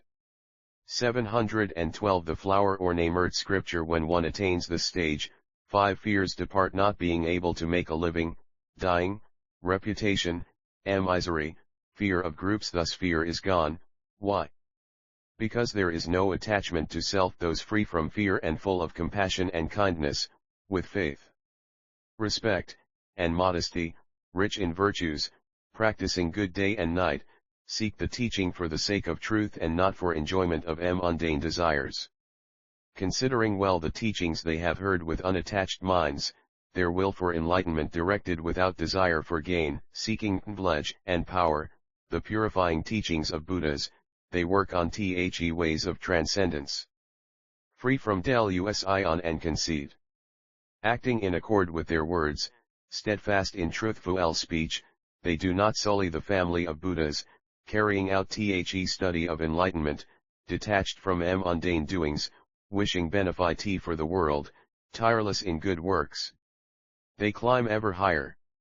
Thus seeking the truth, intent on the quest for virtue, they undertake the vow to behold the Buddhas, to preserve the true teaching and approach the seers. They undertake the vows of those whose acts are supreme. To develop beings and purify the Buddha land, to populate their land with enlightening beings, with unity of purpose, not in vain, they seek enlightenment everywhere. They undertake many such vows, which are infinitely extensive, enduring as, pace, beings, time, the nature of things, nirvana, the world, the emergence of Buddhas, and the ground of knowledge. They will their vows to last as long as there are mental objects and access to knowledge, endless in the world as long as it operates. Hendy's end, may my undertakings end to may I attain practice and doing as these. TLZE 10 stacks 713 thus thoroughly dedicated, with H harmonious, flexible amins, THEYPUTFAITHINTHE virtues OFBUDDHASANDOB serve sentient beings, KNOWINGBINGSA RECONDITIONED, OUTOFCOMPATION THEY feel THEYSHOULD rescue SUFFERINGBINGS fro MAFFLICTIONS. For THATP Europus THEY undertake various KINDSOF given G of Kingship, ALL kinds of T-resures, HO arses and elapans, THEIRHEADS, HANDS.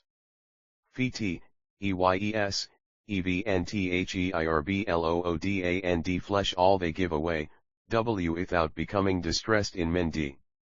THEY seek OUTVA RIUSTCH in GS, in Deltiga BLE, learned.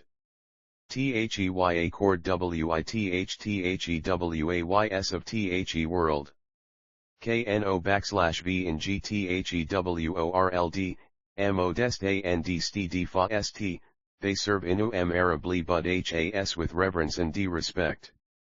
THUSTHEY practi CONS tan TLY, DAYANDNIGHT, THEIRV Archurifi NEDAS go LDIN Phi Re, THUSHAVINGMA the P reparations FOR the 10 stages, THEYAT ta in freed OM fro MHINDRANCE, HAVINGDESTRO yet THE obstacles. JOS T as ACARAVANLEADER, FORTHE benefit of THEG re ATCARAVAN, ASKSABOUTTHE fia TURSOFTHERO ad AND then GOESSAFELY. SODONLIGH 10 ING Bain GSINTHE Phi RST stage SETTINGOUTREACHNLIGH 10 MNTUNHIND aired, BYV, AYOFTHETENSTAGES. Stationed here. They become virtuous sovereigns, guiding REGHT.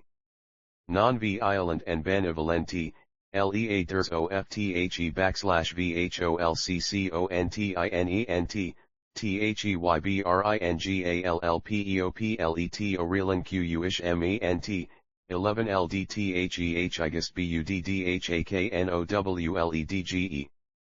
Having boldly abandoned rulership in search of truth, THEYBATOKE THEMSELVS to BUDDHASTCH in G and DB egan TO practice it. ATTAININGAHUNDRED concentra TIONS and CINGAHUND red Buddhas, THEYSHAKAHUND red LANDS and travel as ILUM in adders. THEY purify AH100 BINGS, sec out 100 doors OF truth, AND penetrate AHUND red COM, NUNITL STNGAHUN dread BODIES, THEYM manifest AH100 ENLIGH 10 INGBEINGS, OR even M or, the power of their supreme thou /I'm immeasurable. THISINEXPLANATIONOFTHEEXCEL lenti phi RSTSTAGEOFENLIGH 10 ING bay NGS seek in G benefy TFORLLL /VORLDS. SUK is THE phi RSTSTAGEOFN LIGHTNINGBEINGS. WHICH is CALLEXTREMEJOY. 714 The flower ornament scripture. Having heard about the supreme felicitous realm of this stage, the enlightening beings were delighted, their minds and thoughts pure, getting up from their seats and rising into the air, they scattered flowers all around, uttering words of praise, excellent, diamond matrix, replete with great wisdom and expertise, you have explained well the stage practiced by enlightening beings. The assembly pure in mind, Moon of Liberation asks to hear about the next highest, second stage. How should the mind be directed to see the second stage? Speak forth, 0 Wise 1 The enlightening beings desire to hear. The enlightening being Diamond Matrix said, the enlightening beings who have successfully accomplished the requirements of the first stage and seek the second stage should activate 10 mental dispositions: honesty, gentleness, capability, docility, tranquility, goodness, non-defilement, non-attachment, broad-mindedness, and magnanimity. When these 10 dispositions are cooperative, one is established in the second stage of enlightening beings, the stage of purity. Enlightening beings in the stage of purity naturally become imbued with 10 virtuous ways of acting. They avoid taking life, they abandon weapons and hostility, they have conscience and sympathy and are compassionate and kind to all living beings, wishing for their welfare. They do not harm living beings even in their fantasies, much less injure other beings by gross physical harm with the conception of beings as such. The enlightening beings also abandon taking what is not given. They are satisfied with what they have and do not desire others' possessions. Thinking of things that belong to others as belonging to others, they do not give rise to any intention to steal and do not take even so much as a blade of grass or a leaf that is not given to them, much less take the necessities of life from others. The enlightening beings also abandon sexual misconduct. They are satisfied with their own spouses and do not desire the spouses of others. They do not give rise to desire for others' spouses, much less have sexual intercourse with them. The enlightening beings also abandon false speech, speaking truthfully, according to what is so, in a manner appropriate to the time, and acting accordingly. Even in dreams they do not speak falsehood with the intention to deceive by concealing what they see, believe, wish, intend, or desire. They do not tell lies even in dreams, much less consciously. The enlightening beings also abandon malicious talk and are not the 10 STAES 715 divisive or annoying to sentient beings. They do not gossip or tell tales here and there to cause division. They do not break up those who are together or increase the division of those already split. They do not enjoy disunion, do not delight in separation, and do not speak words that cause division, whether they are true or not. The enlightening beings also abandon coarse speech and give up speech that is out of place, crude, dirty, harsh to others, openly or covertly annoying to others, vulgar, worldly or impure, unpleasant to hear, provocative, irritating, outrageous, displeasing, disagreeable, unpleasant, destructive to self or others. Having given up such speech, the enlightening beings speak words that are unabrasive and gentle, agreeable, sweet, causing pleasure, delightful, beneficial, pure, pleasant to the ears, congenial, likable, elegant and clear, understandable, worth hearing, not mixed up, desirable to many people, liked by many people, pleasing to many people, agreeable to many people, enlightening, beneficial and pleasurable to all beings, mentally uplifting, purifying self and others. The enlightening beings also abandon useless speech. They speak prudently, in accord with time, truthfully, meaningfully, rightly, logically, instructively. They speak words with content, carefully considering and guarding their speech, in accord with the occasion, in well-regulated order, reflecting even before telling a joke, and never, of course, chattering at random. The enlightening beings also become free from covetousness, not even conceiving any craving for others' wealth, pleasures, enjoyments, goods, and possessions, much less desiring to possess what belongs to others. They do not seek or hope for or desire gain. The enlightening beings also become free from malevolence and anger. They are kind to all beings, desirous of their welfare, sympathetic, solicitous, loving, protective of all, attentive to what is good for them. Giving up everything of the nature of the blemish of anger, resentment, and unfriendliness, opposition, and attack inflamed by ill will and hostility, the enlightening beings are to reflect on what is beneficial, considering what is called for by kindness for the welfare and happiness of all beings. The enlightening beings also come to have right insight and follow the right path. They give up divination and various misguided views, see rightly, do not practice deception, and set their minds on the Buddha, teaching, and community. As the enlightening beings constantly preserve these 10 virtuous ways, they evoke this intent: whatever ills, states of woe, and pitfalls beset sentient beings, all are caused by practicing non-virtuous action, so I myself will abide in right action and also lead others to right action. Why? It is impossible to get others to abide in right action as long as one does not abide in right action oneself. They also think thus: the realms of hells, animality, and ghosthood are established by the practice of bad ways of action, and the states fro M716 the flower omam scripture humanity up to the highest realm of existence are established by the practice of good ways of action. The 10 ways of good action on a higher level practiced by Vidu M, due to narrowness, fear of the world, lack of great compassion, and following the speech of another, develop the vehicle of hearers. Puritled on a yet higher level because of not being led by another, because of self-realization without following anyon, because of self-enlightenment without seeking from another, because of lack of great compassion and skill in means, and because of profound understanding of conditionality, they develop the vehicle of individual illuminates. Purity on an even higher level, by immeasurable broad-mindedness, sympathy, and compassion, absorption of skill in means, undertaking of great vows, not abandoning sentil anti-bane gs, and focus on the vast knowledge of Buddhahood, they make for the breadth of practice to purify the staggles of enlightened beings and the ways of transcendenke. Purified on a yet higher level, they are conducive to the perfection of all characteristics of enlightened and, up to endowment with the 10 power and the full realization of all qualities of Buddhahood. Therefore, by means of these ways of good action,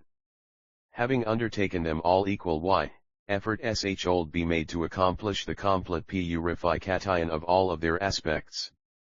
They also realize this: bad actions at their worst, when developed and done a lot, are the cause of hell; at a middling degree, they are the cause of animality; at their least they are the cause of the underworld.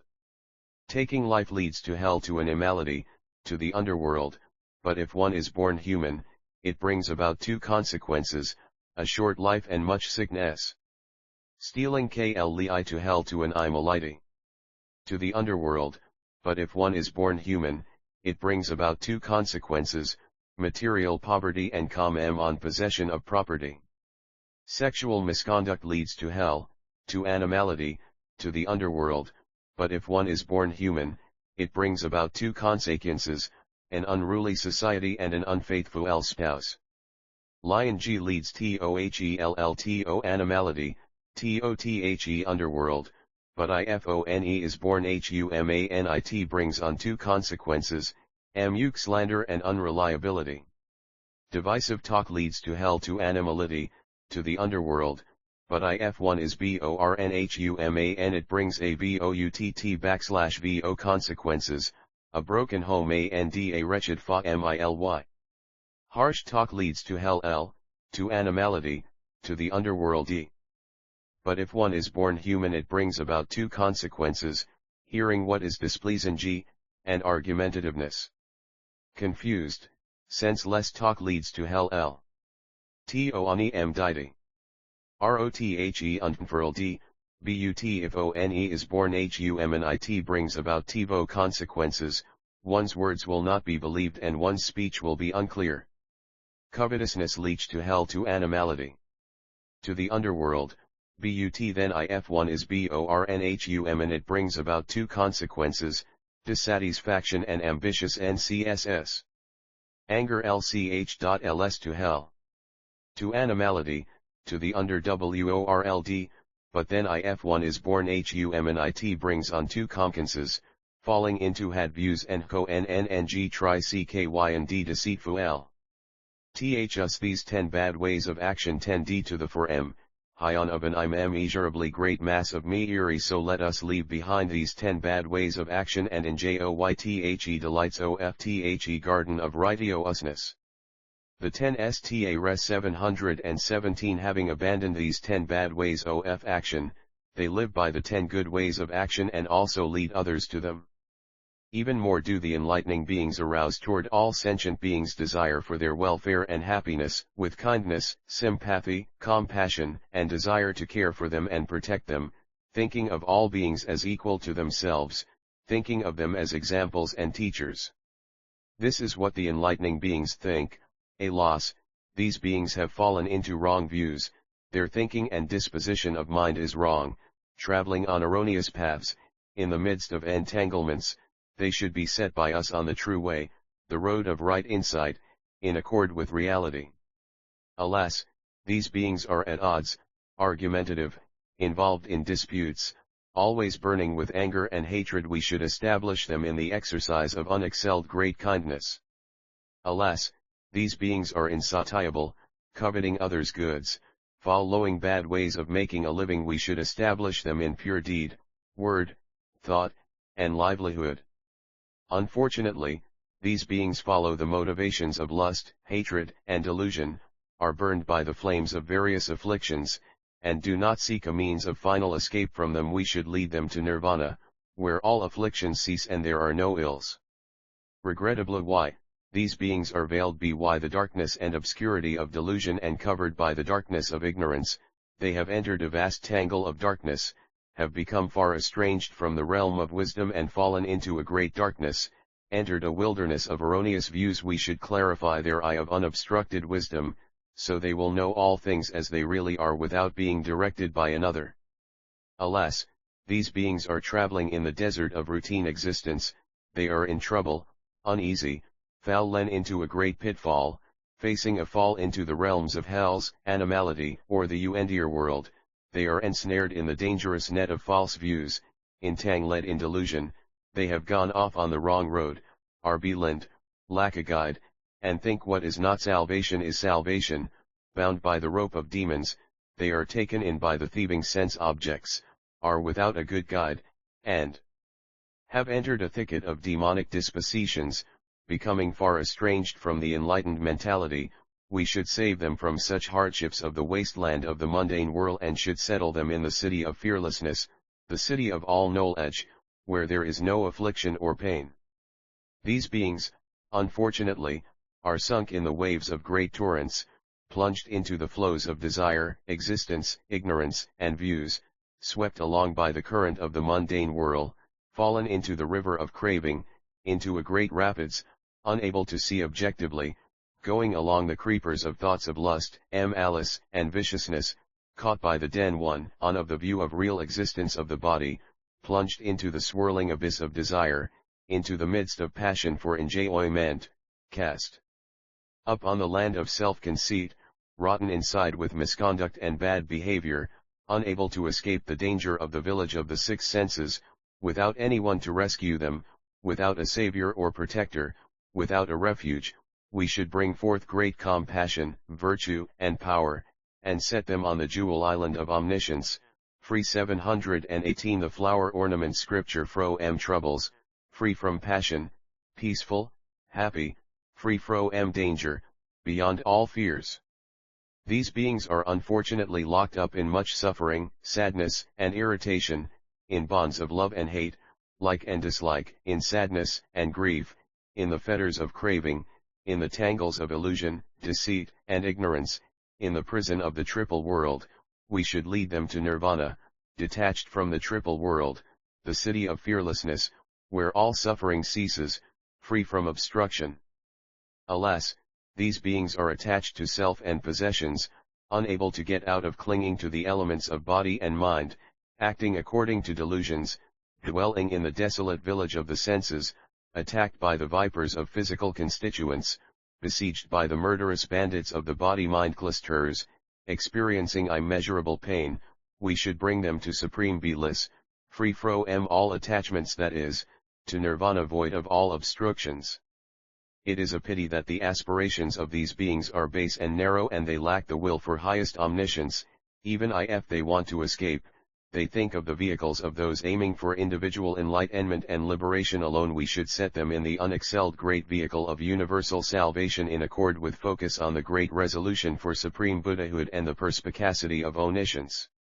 Thus many Buddhas come within the range of perception of the enlightening beings who are in accord with the sustaining power of morality, who have skillfully activated sympathy, compassion, and kindness, who are unsolicited good friends to all beings, who have not abandoned sentient beings, who skillfully accomplish what is to be done, who are stationed in the enlightening being's stage of purity. By the enlightening being's great vision and willpower, the enlightening beings perceive enormously many Buddhas, many hundreds, thousands, millions, billions, trillions of Buddhas, by their tremendous vision and the power of their vows. Having seen those Buddhas, they honor and pay respect and homage to them with lofty intent, and provide them with the necessities clothing, food and drink, bedding and medicine. They also provide comforts for enlightening beings and pay respect to the religious community. They dedicate these roots of goodness to unexcelled perfect enlightenment.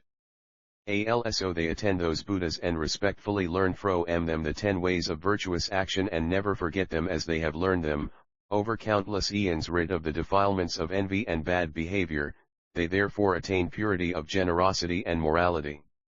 Just as gold becomes more and more free from all impurities when put in vitriol, so do enlightening beings in this stage of purity, by virtue of riddance of the impurities of envy and bad behavior, accomplish purity of generosity and morality. Among the 4 means of salvation, kind speech is paramount in them. Among the 10 transcendent ways, morality is paramount. This does not mean they do not practice the rest. They do so as best they can, as is appropriate. This is a brief explanation of the second stage of enlightening beings, the 10 stages 719. The stage of purity. Many of the enlightening beings in this stage are sovereigns, lords of 4 continents and masters of the law, competent, powerful, able to rid beings of the impurities of bad behavior, to set them on the 10 paths of virtuous conduct. Whatever acts the enlightening beings undertake, whether by way of giving, or kind speech, or beneficial action, or cooperation, all of it is done with no other thoughts in mind but thoughts of the Buddha, the teaching, the community, enlightening beings, the practices of enlightening beings, the ways of transcendence, the stages, the powers, the expertises, the unique qualities of Buddhas, and all aspects of omniscience. Why? To become the best of beings, unexcelled leaders and guides, and ultimately omniscient refuges. Those who seek to be thus undertake the appropriate effort, by which they give up all comforts and go forth into the teaching of Buddha. Having gone forth, in a single instant they suddenly attain 1,000 concentrations, see 1,000 Buddhas and recognize their power, shake 1,000 worlds, go to 1,000 fields, illumine 1,000 worlds, mature 1,000 beings, live for 1,000 eons, penetrate 1,000 eons past and future, contemplate 1,000 teachings, and manifest 1,000 bodies, each body manifesting a company of 1,000 enlightening beings. Then enlightening beings with superior power of commitment, by the quality of excellence of vows, transform their bodies, auras, mystic powers, vision, spheres of operation, voices, conduct, adornments, power, resolutions, and performances in countless ways. Then Diamond Matrix spoke these verses explaining the meaning of this stage. They are gentle, honest, mild, capable, of goodwill, docile, unalloyed, unattached, of lofty awareness, with breadth of mind. They enter the second stage. Here, they are bearers of virtue, imbued with good. Avoiding the taking of life, their minds are free from viciousness. They do not take what is not given or take others' spouses. They are truthful, do not slander, are not harsh in speech. They have no desire for others' possessions, are kind-hearted, follow the right path, and have no deceitful mind. With phantom bodies, beautifully adorned, they honor the teacher and are always diligent. The pains of hells and animal realms, punishment in the underworld, eternal burning and hunger, all are produced by evil doings. Rejecting them, let us arrive at truth. 720 Flower ornament scripture. From birth in the human realm as desired, up to the peak of existence, free from strife, with the bliss of meditation, the vehicle of solitary illuminates, the vehicles of disciples and Buddhas, all come to exist from the 10 paths of virtue. Knowing this, enlightening beings are always diligent, firmly abiding by ethics and also inducing others to do so. Furthermore, imbued with compassion, knowing beings are suffering, they give rise to sympathy. Fallen into wrong views are these ignorant ones, with minds quick to anger, hate, and argue, always unsatisfied, seeking objects evermore. These beings motivated by desire, hatred, and delusion should be liberated.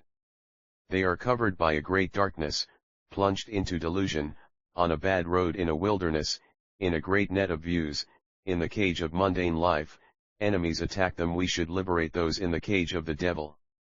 Taken by the waves of afflictions, sunk in the torrents, they are tormented by 100 miseries in the triple world, wrapped up in the clusters, thinking of them as self. For their sake we strive to release them from pain.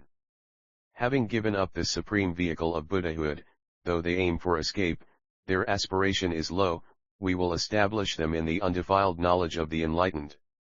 Thus enlightening beings arouse incomparable vigor and the cause of enlightenment. In this stage the great sages, having gathered hundreds of virtues, see many Buddhas and honor them with offerings. Their virtue is burnished the more for countless eons, like gold plunged into vitriol. Here enlightening beings become monarchs, leading sentient beings by the 10 virtues. By all the virtue they have amassed, they will to become saviors of the world, rich in the 10 powers. The 10 stages 72 1 willfully giving up the pleasures of kingship, gone forth into the supreme teaching, steadfast, full of vigor, they attain supreme concentration and instantly see 1,000 Buddhas. The enlightening beings in this stage also display many spiritual powers, of such worthwhile intentions. Beyond this, imbued with the power of vows and knowledge, they guide beings with many kinds of miracles. Thus has been explained the second stage, exalted, of enlightening beings, who work for the will of all worlds. Having thus heard of the supreme stages of practice in the sphere of enlightening beings, inconceivable, the enlightening beings in the audience, delighted, scattered multitudes of flowers from the sky, saying, "Excellent, well Haveyu explained, out of compassion for all beings, the body of conduct of the wise, the sphere of the second of the highest stages. Truthfully, without falsehood or change, Haveyu explained the delightful practice of enlightening beings, with supreme clarity, for the welfare and happiness of all beings. Go on to speak of the third of the most excellent stages. Let this superlative realm be told of as it is, linked with true knowledge and action. Tell of the path of the conduct of the victorious, the practice of charity and morality of the sages, patience, energy, tranquility, wisdom, skillfulness, supreme kindness, and compassion. Tell all, omitting naught. Amun of liberation said, Diamond Matrix, tell of the disposition of those who approach the third stage. Diamond Matrix said, the enlightening beings who have thoroughly purified the mind in the second stage come to the third stage. One enters the third stage by 10 conscious focusings of the mind, purity, stability, disillusion, dispassion, non-regression, steadfastness, ardor, tirelessness, high-mindedness, and magnanimity. By consciously focusing the mind on these 10 things, one enters the third stage. Furthermore, the enlightening beings in this third stage examine the impermanence of all that is conditioned, as it truly is, and they examine the painfulness, impurity, unreliability, destructibility, instability, instantaneous arising and passing away, not coming to be previously, not reaching the past, and non-perdurance in the present of all that is conditioned. Seeing all conditioned things in this way, the enlightening beings, seeing themselves without refuge, without protection, in grief, sadness, distress, bound by likes and dislikes, with suffering, dejection, and turmoil, without resources, burned by the fires of lust, hatred, and delusion, filled with many diseases, cause their minds to be more and more liberated from all conditioned things and direct their minds toward enlightened knowledge. The enlightening beings also Rec 722 the flower ornament script to recognize the inconceivability of enlightened knowledge and recognize its incomparability, its immeasurability, its difficulty of access, its independence, its freedom from afflictions, its freedom from distress, and how it arrives at the city of fearlessness and never comes back from it, and how it saves many people. Thus observing the immeasurability of enlightened knowledge, and observing how full of ills all conditioned states are, the enlightening beings further develop 10 feelings toward sentient beings: the feeling that they are without a leader or a refuge, the feeling that they are always destitute, the feeling that they are burned by the fire of passion, hostility, and folly, the feeling that they are locked in the prison of existence, the feeling that they are always veiled in sleep in the thickets of afflictions, the feeling that they are incapable of viewing things objectively, the feeling that they have abandoned the desire for good, the feeling that they have lost the way to enlightenment, the feeling that they go along with the flow of the mundane world, the feeling that they have lost the means to liberation. Seeing the world of sentient beings so full of afflictions, the enlightening beings arouse their energy, thinking, I should rescue and liberate these beings, I should purify and emancipate them, I should lead them, direct them, make them happy, develop them, and cause them to reach perfect peace. Thus disillusioned with all conditioned things, considerate toward all sentient beings, seeing the benefit in omniscience, taking refuge in enlightened knowledge, dedicated to the salvation of all beings, the enlightening beings reflect thus: by what means can these beings, fallen as they are into so much misery, be lifted out of it and established in the ultimate bliss of nirvana and be caused to attain freedom from doubt about all things? It occurs to these enlightening beings, the means to do this is nowhere else but in the realm of knowledge of unobstructed liberation, and the knowledge of unobstructed liberation is nowhere else but in awareness of all things as they are, and awareness of all things as they are is nowhere else but in transcendent knowledge of the unconditioned and unproduced, and that light of knowledge is nowhere else but in contemplation by the analytic intellect skilled in meditation, and that contemplation by the analytic intellect skilled in meditation is nowhere else but in skill in learning. The enlightening beings thus apply this contemplative knowledge to the quest of the Buddha way, day and night, intent on hearing the teaching, desirous of the teaching, enjoying the teaching, delighted in the teaching, relying on the teaching, devoted to the teaching, concentrated on the teaching, intent on the teaching, taking refuge in the teaching, dwelling on the teaching, saved by the teaching, acting in accord with the teaching. While the enlightening beings are thus focused on the quest for the Buddha way, there is nothing they do not give up: goods, supplies, the 10 stages 723 dwelling, precious things, even their own bodies, and because of their desire for truth they do not consider this difficult to do, they only consider it difficult to find a person who utters the truth, who teaches even a single phrase of truth. For the sake of the Buddha teaching there is no external thing whatsoever that they are attached to that they do not give up, and there is nothing whatsoever within themselves that they do not give up. There is no service to teachers they do not take on, there is no pride or conceit they do not abandon, and no humility of action they do not accept, there is no physical suffering they do not bear. They are more glad to hear a single verse of the teaching that they have not heard than they would be to get a galaxy full of jewels. They are more glad to hear a well-spoken verse than they would be to gain kingship. They are more glad to hear a new phrase of teaching spoken by a complete Buddha purifying enlightening practice than they would be to attain godhood for many hundreds of thousands of eons. If someone should declare to the enlightening beings, I too have a phrase of teaching spoken by a perfectly enlightened Buddha that purifies the practice of enlightening beings, which I will tell you if you throw yourself in a great blazing pit of fire and endure the agony, the enlightening beings think, for the sake of even a single phrase of teaching spoken by a completely enlightened Buddha I could even bear to hurl myself from the heavens into a whole galaxy of fire, to say nothing of an ordinary pit of fire. Indeed, we should seek the Buddha teaching even through all the afflictions and pains of hells, to say nothing of the pains of life in the human world. They seek the teachings with such heroic vigor as this, and they contemplate the teachings truthfully as they hear them.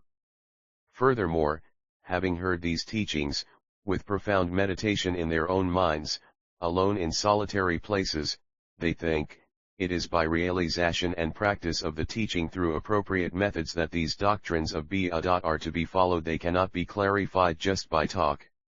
Enlightening beings in this stage of refulgence leave desires and evil and unwholesome things for the sake of realization of the teaching and its practical application, with thought and reflection, becoming aloof, joyful and blissful, they attain the first stage of meditation and abide there. By cessation of thought and reflection, inner purity and mastery of single-mindedness, free from thought and cogitation, concentrated, joyful and blissful, they attain and abide in the second stage of meditation.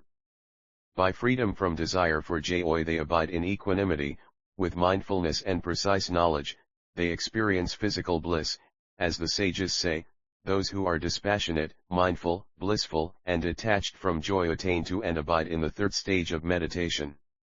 By the abandonment of pleasure and pain, and by the disappearance of former joy and dejection, free from both pleasure and pain, equanimous, with pure mindfulness, they attain to and abide in the fourth stage of meditation. 724 The flower ornaments T Scripture by transcendence of all perceptions of form, by disappearance of all perceptions of objects, by not placing the attention on various perceptions, they attain to and abide in the realm of infinity of space, aware of infinite space. Totally transcending the real of infinity of space, they attain to and abide in the realm of infinity of consciousness, aware of boundless consciousness. By totally transcending the realm of infinity of consciousness, they attain to and abide in the realm of nothingness, aware of the absence of anything at all. Totally transcending the realm of nothingness, they attain to and abide in the realm of neither perception nor non-perception. This is done on a basis not of enjoyment, but only for the purpose of accomplishment of practical application of the teaching.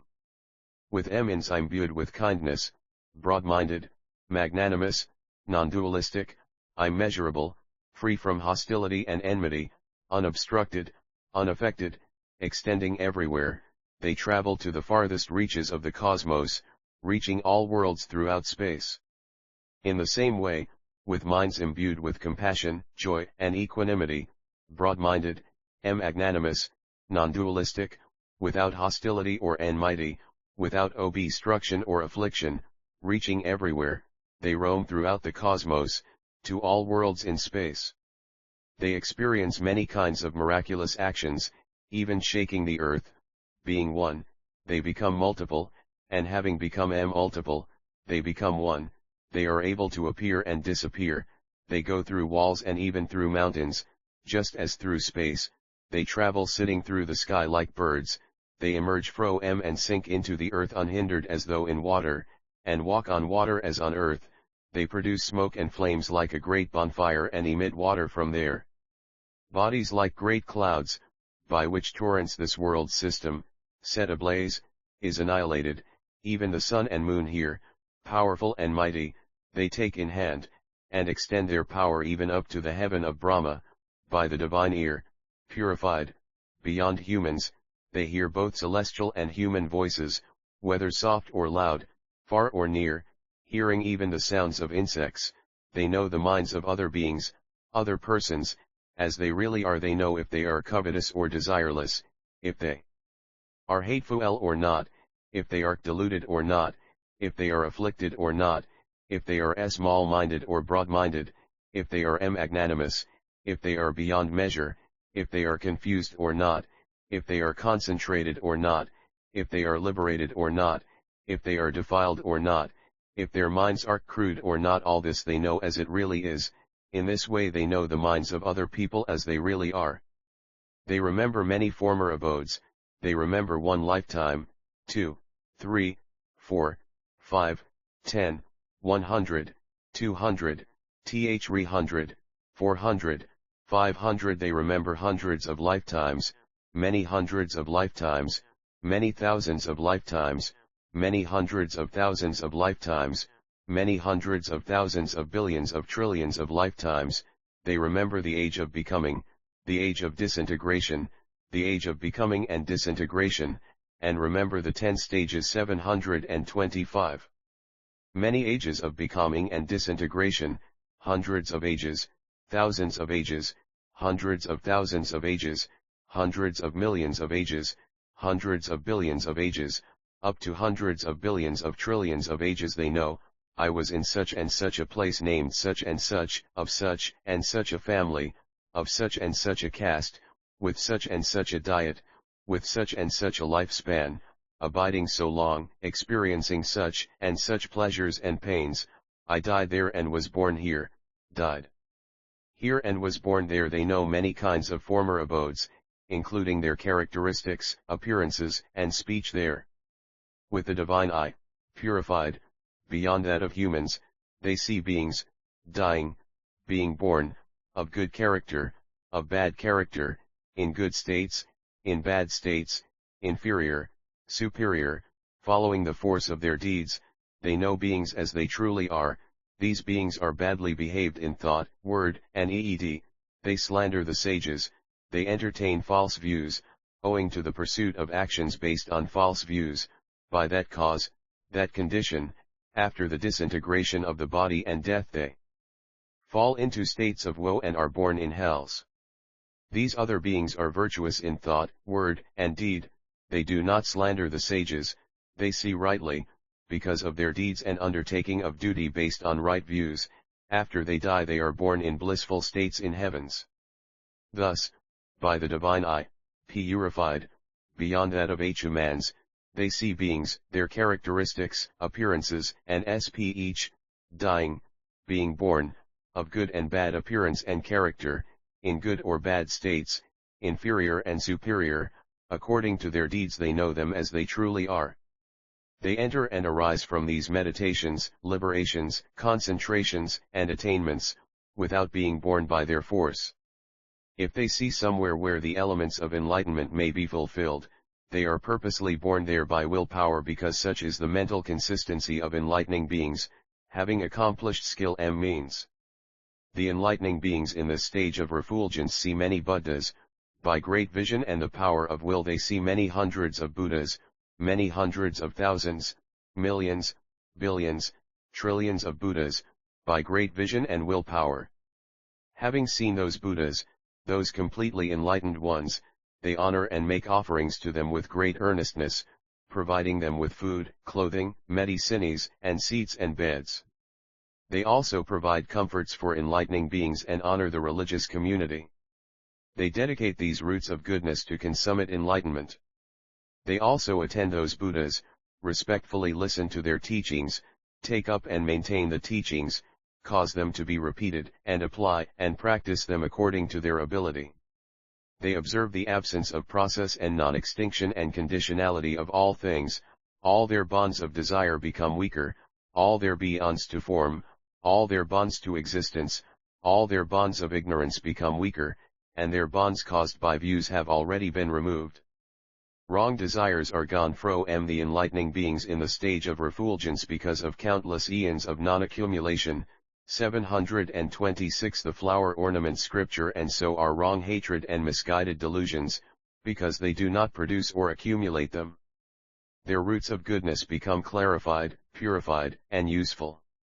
Just as gold in the hands of a skillful smith remains the same weight, in the same way the wrong desire, hatred, and delusion are gone from the enlightening beings in the stage of refulgence, not being accumulated for countless ages, while their roots of goodness become clarified and purified and useful.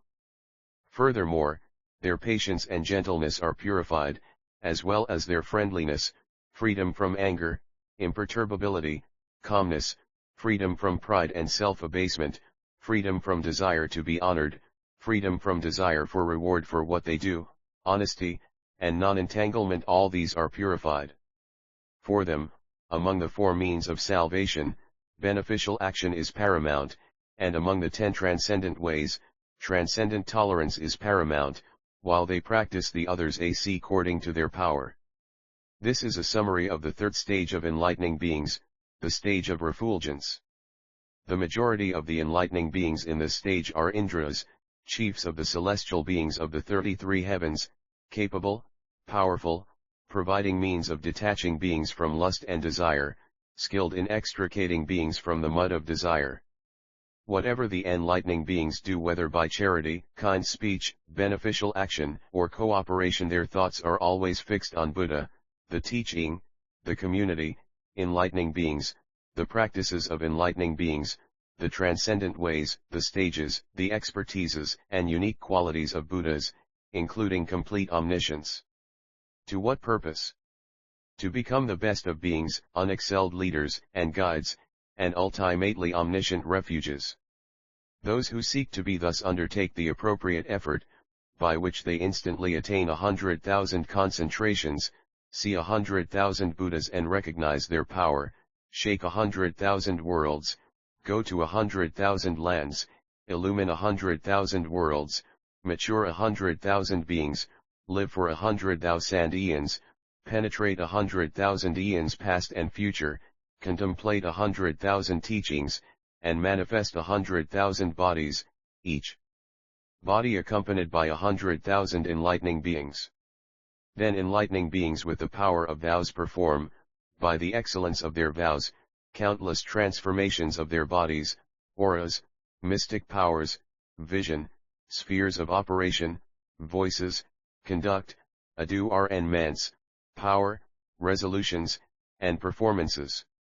Then Diamond Matrix spoke these verses explaining the meaning of the stage, with pure minds, full of virtue, keen of mind, dispassionate and unregressing, steadfast, ardent, firm, energetic, magnanimous, they enter the third stage. The 10 stages 727 in the third stage, refulgence, they contemplate the principle of suffering, impermanence, impurity, dissolution, evanescence, momentariness, inefficiency, and absence of coming and going, of all that is conditioned. They see the conditioned as sickness, accompanied by grief and lament, affliction, bound by attraction and aversion, an abode of suffering and unhappiness, like blazing fire, all this endlessly arising together. Disillusioned with all states of being, unattached, single-mindedly seeking enlightened knowledge, they see the knowledge of Buddhas as inconceivable, unthinkable, incomparable, free from affliction. Seeing Buddha knowledge free from all ills, they pity those who are helpless, forever destitute, beinged by the fires of passion and folly, minds bound by 100 miseries in hellish existences.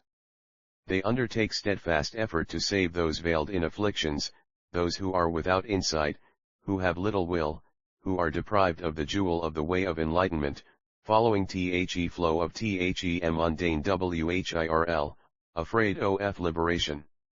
Seeking knowledge, unattached, acting for the sake of the world, they consider how the liberation of the world may be caused. It is nowhere but in the unobstructed knowledge of the enlightened, and the endless knowledge of Buddhas is born of wisdom. Reflecting that wisdom comes from learning, enlightening beings strive diligently as learners, day and night, in the cause of learning, doing nothing else. They seek the truth as the ultimate goal.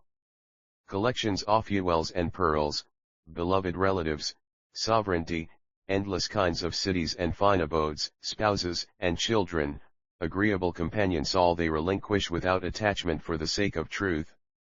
Head, hands, feet, eyes, flesh, tongue, teeth, ears, heart, blood, bones, marrow, they gladly give away, not considering it hard, only considering it hard to get to hear the truth.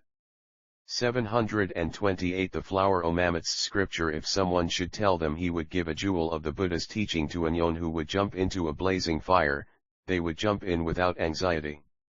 For a single phrase of the teaching they would leap from the heavens into a galaxy of fire. How hard is this supreme enlightenment of Buddhas to attain, that is gained by such human suffering?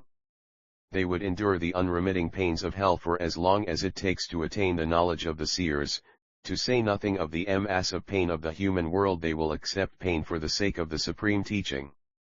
And having heard the teaching, they think about it reasonably and accomplish the 4 meditations, immeasurable minds, formless trances, and 5 supreme mystic knowledges, but,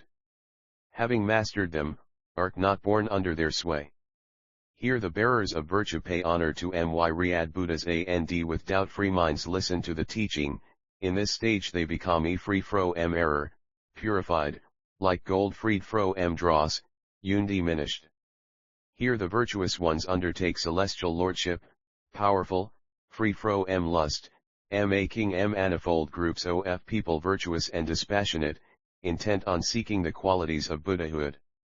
Here enlightening beings undertake vigorous effort, having attained a full 100,000 deconcentrations, they see Buddha's body's various eminent characteristics, and infinitely more qualities, by superlative will. This has been an explanation of the third stage of enlightening beings, who seek benefit for all people. Thus having heard of this far-reaching practice, this lofty, eminent stage, the enlightening beings were delighted and showered the Buddha with flow wares. When this teaching was spoken, the oceans and earth trembled, beautiful devoted goddesses reveled in the teaching and song, while the gods, overjoyed, showered heavenly jewels on the Buddha and Siddhi, a sixter who speaks beneficially has arisen, having reached the ultimate will and virtue. We have now heard of the superlative way, the supreme conduct of enlightening beings, the stage of the wise, which is 729 hard to get to hear of even in 100 eons. Speak further, zero sage, for the benefit of heaven and earth, of the excellent practice of enlightening beings. This crowd of Christians wants to hear the definitive, exhaustive truth. Moon of Liberation said to Diamond Matrix, heroic speaker, tell the enlightening beings of the exalted state of those who enter the fourth stage.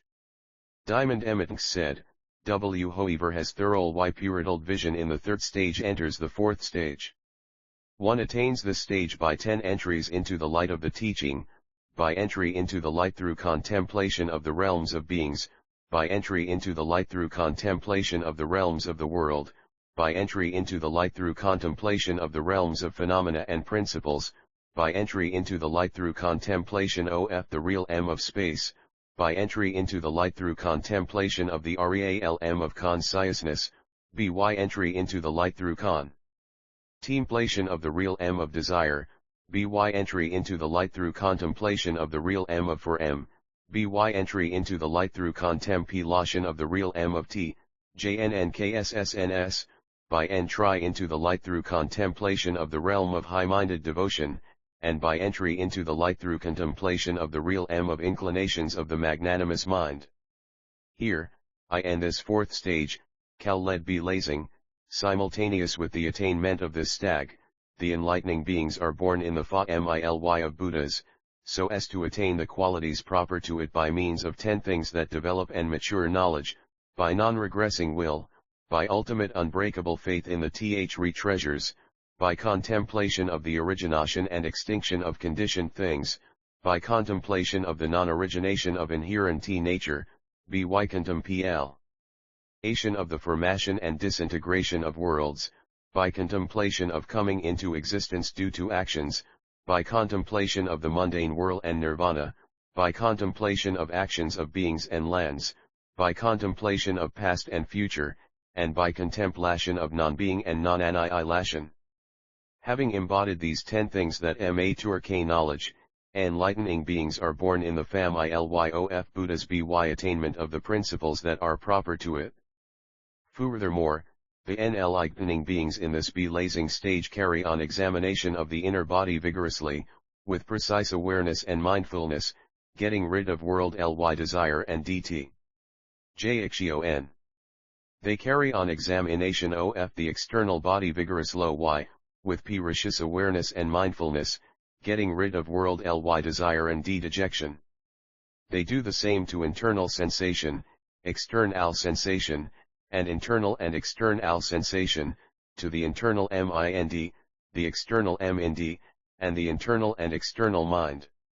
They carry on examination of internal phenomena, precise ly aware and mind full, getting rid of worldly desire and dejection. They carry on examination of external phenomena, precious ly aware and 730 the flower ornaments scripture mindful, getting rid of worldly desire and dejection. They carry on examination of internal and external phenomena, precisely aware and mindful, getting rid of worldly desire and dejection. The enlightening beings will and strive for the known arising of bad and unwholesome states that have not yet arisen. They initiate vigorous effort, commanding the mind and directing it properly. They will and strive for the destruction of bad and unwholesome states that have arisen, initiating vigorous effort, commanding the mind and directing it properly. They will and strive for the arising of good states that have not yet arisen, initiating vigorous effort, commanding the mind and directing it properly. They will and strive for the stabilization, prevention of loss, augmentation, increased production and cultivation, and complete fulfillment of good states that have already arisen, initiating vigorous effort, commanding the mind and directing it properly. They develop the basis of mystical power of will combined with concentration and exertion, based on detachment, based on dispassion, based on extinction, given to relinquishment. They develop the basis of mystical power of energy combined with concentration and exertion, based on detachment, based on dispassion, based on extinction, given to relinquishment. They develop the basis of mystical power of attention combined with concentration and exertion, based on detachment, based on dispassion, based on extinction, given to relinquishment. They develop the basis of mystical power of contemplation combined with concentration and exertion, based on detachment, based on dispassion, based on extinction, given to relinquishment. They develop the faculty of faith, based on detachment, based on dispassion, based on extinction, given to relinquishment. They develop the faculty of energy, based on detachment, based on dispassion, based on extinction, given to relinquishment. They develop the faculty of recollection, based on detachment, based on dispassion, based on extinction, given to relinquishment. They develop the faculty of concentration, based on detachment, based on dispassion, based on extinction, given to relinquishment. They develop the faculty of wisdom, based on detachment, based on dispassion, based on extinction, given to relinquishment. They develop the power of faith, based on detachment, based on dispassion, based on extinction, given to relinquishment. They develop the power of energy, based on detachment, based on dispassion, based on extinction, given to relinquishment. They develop the power of recollection, based on detachment, based on dispassion, based on extinction, given to relinquishment. They develop the power of concentration, based on detachment, based on dispassion, based on extinction, given to relinquishment. They develop the power of wisdom, based on detachment, based on dispassion, based on extinction, given to relinquishment. They develop the branch of enlightenment of mindfulness, based on detachment, based on dispassion, based on extinction, given to relinquishment. They develop the branch of enlightenment of investigation, the 10 stages 73 of things, based on detachment, based on dispassion, based on extinction, given to relinquishment. They develop the branch of enlightenment of energy, based on detachment, based on dispassion, based on extinction, given to relinquishment. They develop the branch of enlightenment of joy, based on detachment, based on dispassion, based on extinction, given to relinquishment. They develop the branch of enlightenment of tranquility, based on detachment, based on dispassion, based on extinction, given to relinquishment. They develop the branch of enlightenment of concentration, based on detachment, based on dispassion, based on extinction, given to relinquishment. They develop the limb of enlightenment of equanimity, based on detachment, based on dispassion, based on extinction, given to relinquishment.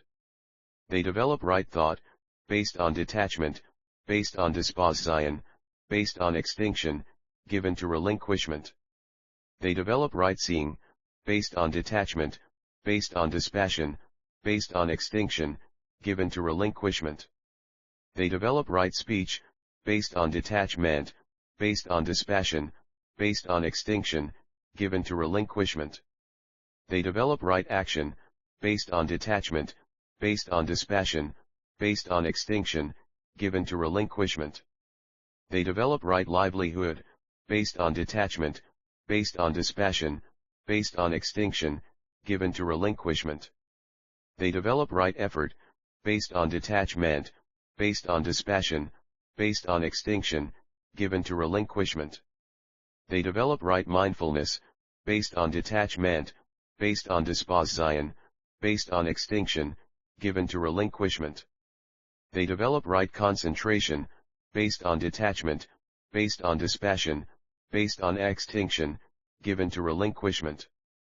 Furthermore, all this is due to concern for all beings, due to the support of carrying out past vows, due to being led by great compassion, due to realization of great kindness, due to being principally focused on omniscience, due to being engaged in the full accomplishment of the powers, expertise, unique qualities, marks, embellishments, and voice of all enlightened ones, due to being incused of the final supreme truth, due to following what is learned of the liberation of the profound teaching of Buddhas, and due to reflection on the great power of skill in liberative means. Moreover, the enlightening beings in the stage of belazing are freed from all points of attachment to what is considered wealth, what is considered one's own possessions, what is guarded and kept, what is thought of, what is ruminated on, what is conceived of, appearing and disappearing, aroused by attachment to the ideas of a real body, self, being, life, growth, person, personality, mental and physical clusters, elements, and sense mediums. Whatever acts should not be done, are disapproved by perfect Buddhas, and provoke affliction. The enlightening beings get rid of. Whatever acts should be done, are approved by perfect Buddhas, and are appropriate for provisions for the path of enlightenment. These the enlightening beings take on. 732 The flower ornaments scripture. As the enlightening beings increasingly develop the clements of the path accomplished by skill in means and wisdom for the attainment of the path, their minds accordingly become gentle, mild, workable, and altruistic, unaffected, seeking the eternal ultimate excellence, seeking higher knowledge, liberating all beings, obeying and respecting their teachers, practicing the teachings as they have learned. They also become grateful and appreciative of what has been done for them, and they become extremely courageous, easy to live with, honest, gentle, uncomplicated, undiluted, free from conceit, easy to talk to, skillful in grasping the speaker's meaning. Thus the enlightening beings attain patience, self-control, and tranquility. Thus patient, controlled, and calm, they contemplate the elements of the path to purify the higher stages with unremitting vigor, unaffected vigor, unregressing vigor, immense vigor, endless vigor, blazing vigor, unequaled vigor, invincible vigor, vigor in developing all beings to maturity, vigor in discerning what is instructive and what is not. And their mentality becomes more and more purified, their prevailing will doesn't die out, and their clement of zeal blazes, great roots of goodness are produced, and they accomplish destruction of worldly defilements. All their doubts and uncertainties are cut off, and they accomplish presence of mind free from doubt. They also attain joy and serenity. They come into the presence of the power of the enlightened and attain immeasurable will. To the enlightening beings in this stage of belazing, many Buddhas become visible, by great vision and willpower, many hundreds of Buddhas, many thousands of Buddhas, many hundreds of thousands of Buddhas, many millions of Buddhas, many hundreds of millions of Buddhas, many billions of Buddhas, many trillions of Buddhas become visible to the enlightening beings by great vision and willpower. Having seen those enlightened ones, they honor and make offerings to them with great zeal, providing useful items such as clothing, food and drink, bedding, seat cushions, and medicines. They also provide comforts for enlightening beings and pay honor to the religious community. These roots of goodness they dedicate to unexcelled complete perfect enlightenment. Also they attend those Buddhas and respectfully listen to their teachings, taking them up, remembering them, and putting them into practice to the best of their ability. In many cases the enlightening beings go forth from home into the tutelage of those Buddhas. Their will, purpose, devotion, and equanimity are further purified. In this stage of blazing the enlightening beings abide in purity of will, purpose, devotion, and equanimity for many eons, many hundreds and thousand ds and millions and billions and trillions of eons, and their roots of goodness become radiant with extreme clarity. Just as gold fashioned by a skilled goldsmith into ornaments cannot be outshone by gold that has not been worked, in the same way the roots of goodness of enlightening beings in the stage of blazing cannot be outshone by the roots of goodness in the lower stages. The 10 stages 733 and just as the light produced from a jewel, light emanating from a sphere of completely pure radiance, cannot be outshone by other pure lights produced from jewels, and the light cannot be destroyed by any wind, water, or rain. In the same way the enlightening beings in this stage of blazing cannot be outshone by enlightening beings in the lower stages, and their knowledge cannot be destroyed by the actions of any demons or afflictions. Of the 4 means of salvation, cooperation is predominant in these enlightening beings, and among the 10 transcendent ways, energy is predominant. Nonetheless they do practice the others as best they can. This is a summary of the 4th stage of enlightening beings, the stage called blazing. Most of the enlightening beings in this stage are celestial sovereigns of the heaven of timely portion, powerful, able to remove beings' view of a really existent body and establish them in right insight. Whatever actions the enlightening beings in this stage undertake, whether by giving, by kind speech, by beneficial action, or by cooperation, it is never apart from thoughts of Buddha, the teaching, the community, enlightening beings, the practices of enlightening beings, the ways of transcendence, the powers, expertise, and unique qualities of Buddhas, up to omniscience can summit in all respects. Why? To become the best of beings, unexcelled leaders, and guides, and ultimately omniscient refuges. Those who seek to be thus undertake the appropriate effort, by which they instantly attain a billion concentrations, see a billion Buddhas and recognize their power, shake a billion worlds, go to a billion lands, illumine a billion worlds, mature a billion beings, abide for a billion eons, penetrate a billion eons past and future, contemplate a billion teachings, and manifest a billion bodies, each surrounded by a billion enlightening beings. Then enlightening beings with the power of vows, by the excellence of their vows, perform countless transformations of the body, aura, mystic powers, sphere of operation, voice, conduct, adornment, power, resolution, and performances. Then Diamond Matrix spoke these verses describing the meaning of this stage. Those who have accomplished the 3rd stage, refulgence, contemplating the deeds of beings, the world, and phenomena, with purity of resolution and will, they enter the realm of space, the realm of mind, and the triple realm. As soon as those of great power attain the stage of blazing, they are born in the family of the teacher, never to regress, inseparable from the Buddha, the teaching, and the community, viewing the inertness of the continuum of birth and death. Reflecting on the coming into existence of action that causes the world to develop, 734 The flower ornament scripture on cyclic existence, nirvana, lands, and beings, as well as phenomena, past and future, non-extinction, and non-origination, they grow in the family of the teacher, acting in accord. Having realized these principles, kind and compassionate, they contemplate the phenomena of their bodies and minds, they contemplate the inner, outer, and both, reflecting on the 4 points of mindfulness, free from attachment. From the destruction of evil, having developed good qualities, they actualize the 4 right efforts, they develop the 4 bases of mystic powers, the powers, and fa-culties, the light of the jewels of the limbs of enlightenment, and thus the supreme path. They develop these for the benefit of beings, focusing their minds on this, their vow supporting them, with compassion foremost, seeking omniscient knowledge, the field of Buddhas, thinking of supreme power and the highest path. Steadfast in seeking also the unshakable state of wisdom and the supreme Buddha voice of the teacher, the jewel of the profound path and the abode of liberation, they develop great means.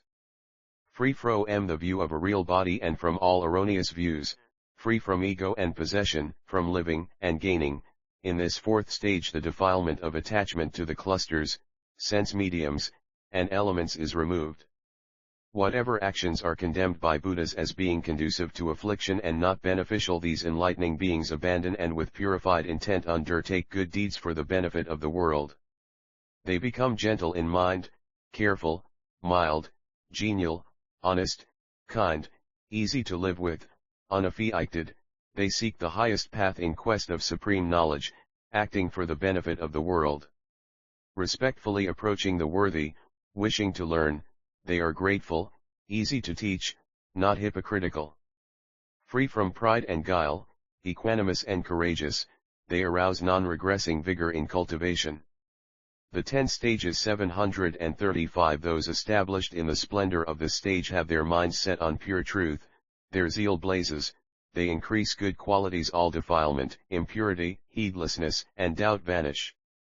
The enlightening beings here, the best of people, pay respect to billions of Buddhas, hear their teaching, and detach from the world to enter it, impossible to spoil, like ornaments of gold. The virtuous state of mind, knowledge, expedient practice, and the path of purification of the sages in this stage cannot be turned back even by billions of demons, just as the radiance of fuels cannot be leached away by rainwater. Those in this stage, worthy of human and celestial respect, become lords of the heaven of timely portion, carrying out celestial justice. They withdraw beings from the tangle of views and accumulate good for the sake of enlightened knowledge. Full of vigor, they see a billion Buddhas, due to concentration, single-minded. After that for many eons they carry out beneficial actions, supreme undertakings characterized by knowledge. Children of Buddha, I have explained this fourth stage of enlightening beings, called blazing, which is pure and involves the immaculate conduct of those with virtue and knowledge. Having thus heard the practice of this excellent stage of the wise, the enlightening beings were pleased, delighted by the teaching. Uplifted, they showered a rain of flowers in the sky, saying, "Well have you spoken, great enlightening one." The King of Gods, with a group of celestials, stood in the sky to honor the Buddha, their minds elevated, delighted, happy. They made clouds of various glows for the Buddha, with pleasing lights. Goddesses in concert sang and played music to offer to the teacher, manifesting such power of enlightening beings. They spoke these words: "At long last is the will of the sage fulfilled, at long last has the victor attained the emancipation of enlightenment. At long last is Shakyamuni seen in the celestial city, having accomplished human and divine will. At long last are the waters of the ocean stirred, at long last is the pure light of the victor released." 736. The flower ornament scripture: "At long last do suffering beings become happy, at long last is the teaching of the compassionate one heard. At long last is the great sage met who has attained the consummation of all virtues, having destroyed the darkness of conceit and heedlessness, the great mendicant, worthy, respected. Those who have honored him are gone to heaven, enjoying many kinds of happiness. Those who have honored him put an end to all suffering and gain supreme knowledge. The victor is pure as space, undefiled by the world, like a lotus in water, like the polar mountain rising from the sea, so honor the Buddha glad in mind." Then the wise one, Moon of Liberation, said to Diamond Matrix, "Please tell us the characteristics of the fifth stage."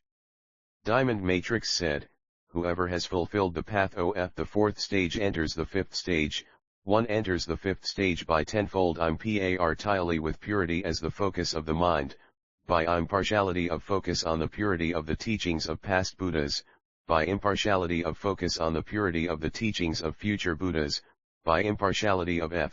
thus on the purity of the teachings of present Buddhas, by impartiality of focus on purity of conduct, by impartiality of focus on purity of mind, by impartiality of focus on purity of removal of views and doubt and uncertainty and perplexity, by impartiality of focus on purity of knowledge of right and wrong paths, by impartiality of focus on purity of knowledge of application and relinquishment, by impartiality of focus on purity of the final ultimate discernment and realization of all the elements of enlightenment, and by impartiality of focus on purity of perfecting all beings.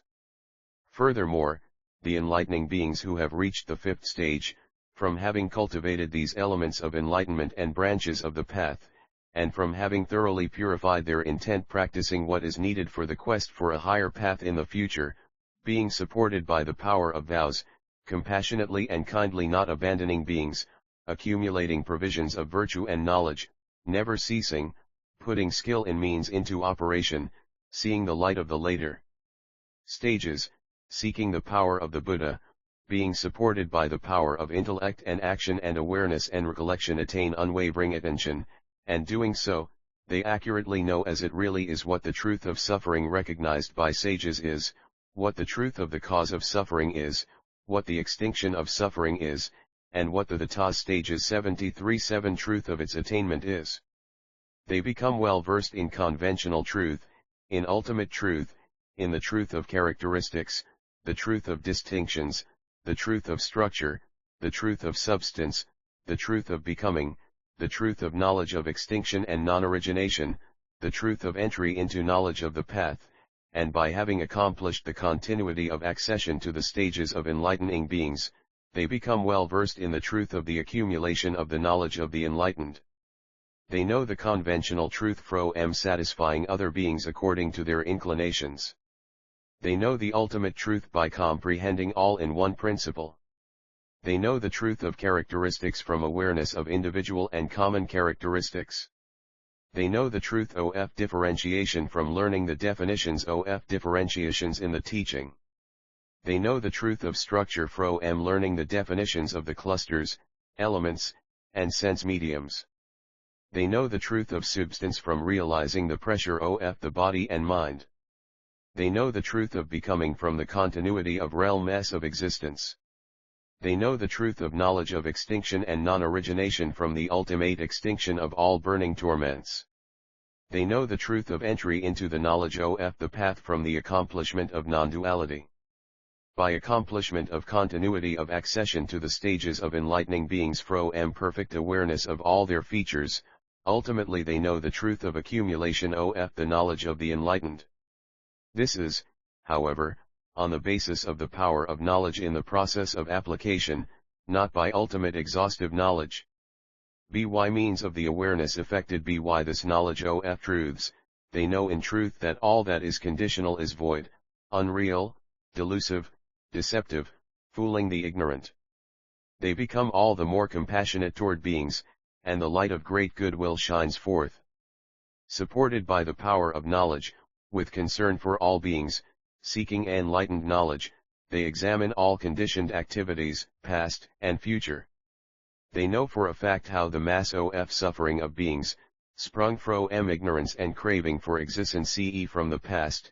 borne along in the stream of cyclic existence, never having gotten free from the dwelling of the physical and mental clusters, increases, and it has no self, no being, no life, no soul, no personality, no self, or persona possessions. They also know in truth whether or not there is an end, limit, or escape from their deluded wishing for the non-existent future. It occurs to the enlightening beings, how strange and pitiful these ignorant, deluded creatures, whose countless bodies have perished, will perish, and are perishing, yet even while they are passing away they do not give rise to disaffection with the body, they increase the fetters of suffering flowing along in the stream of the mundane world, not turning back from great danger and trouble, not letting go of the dwelling of the body-mind clusters, they do not reject the vipers of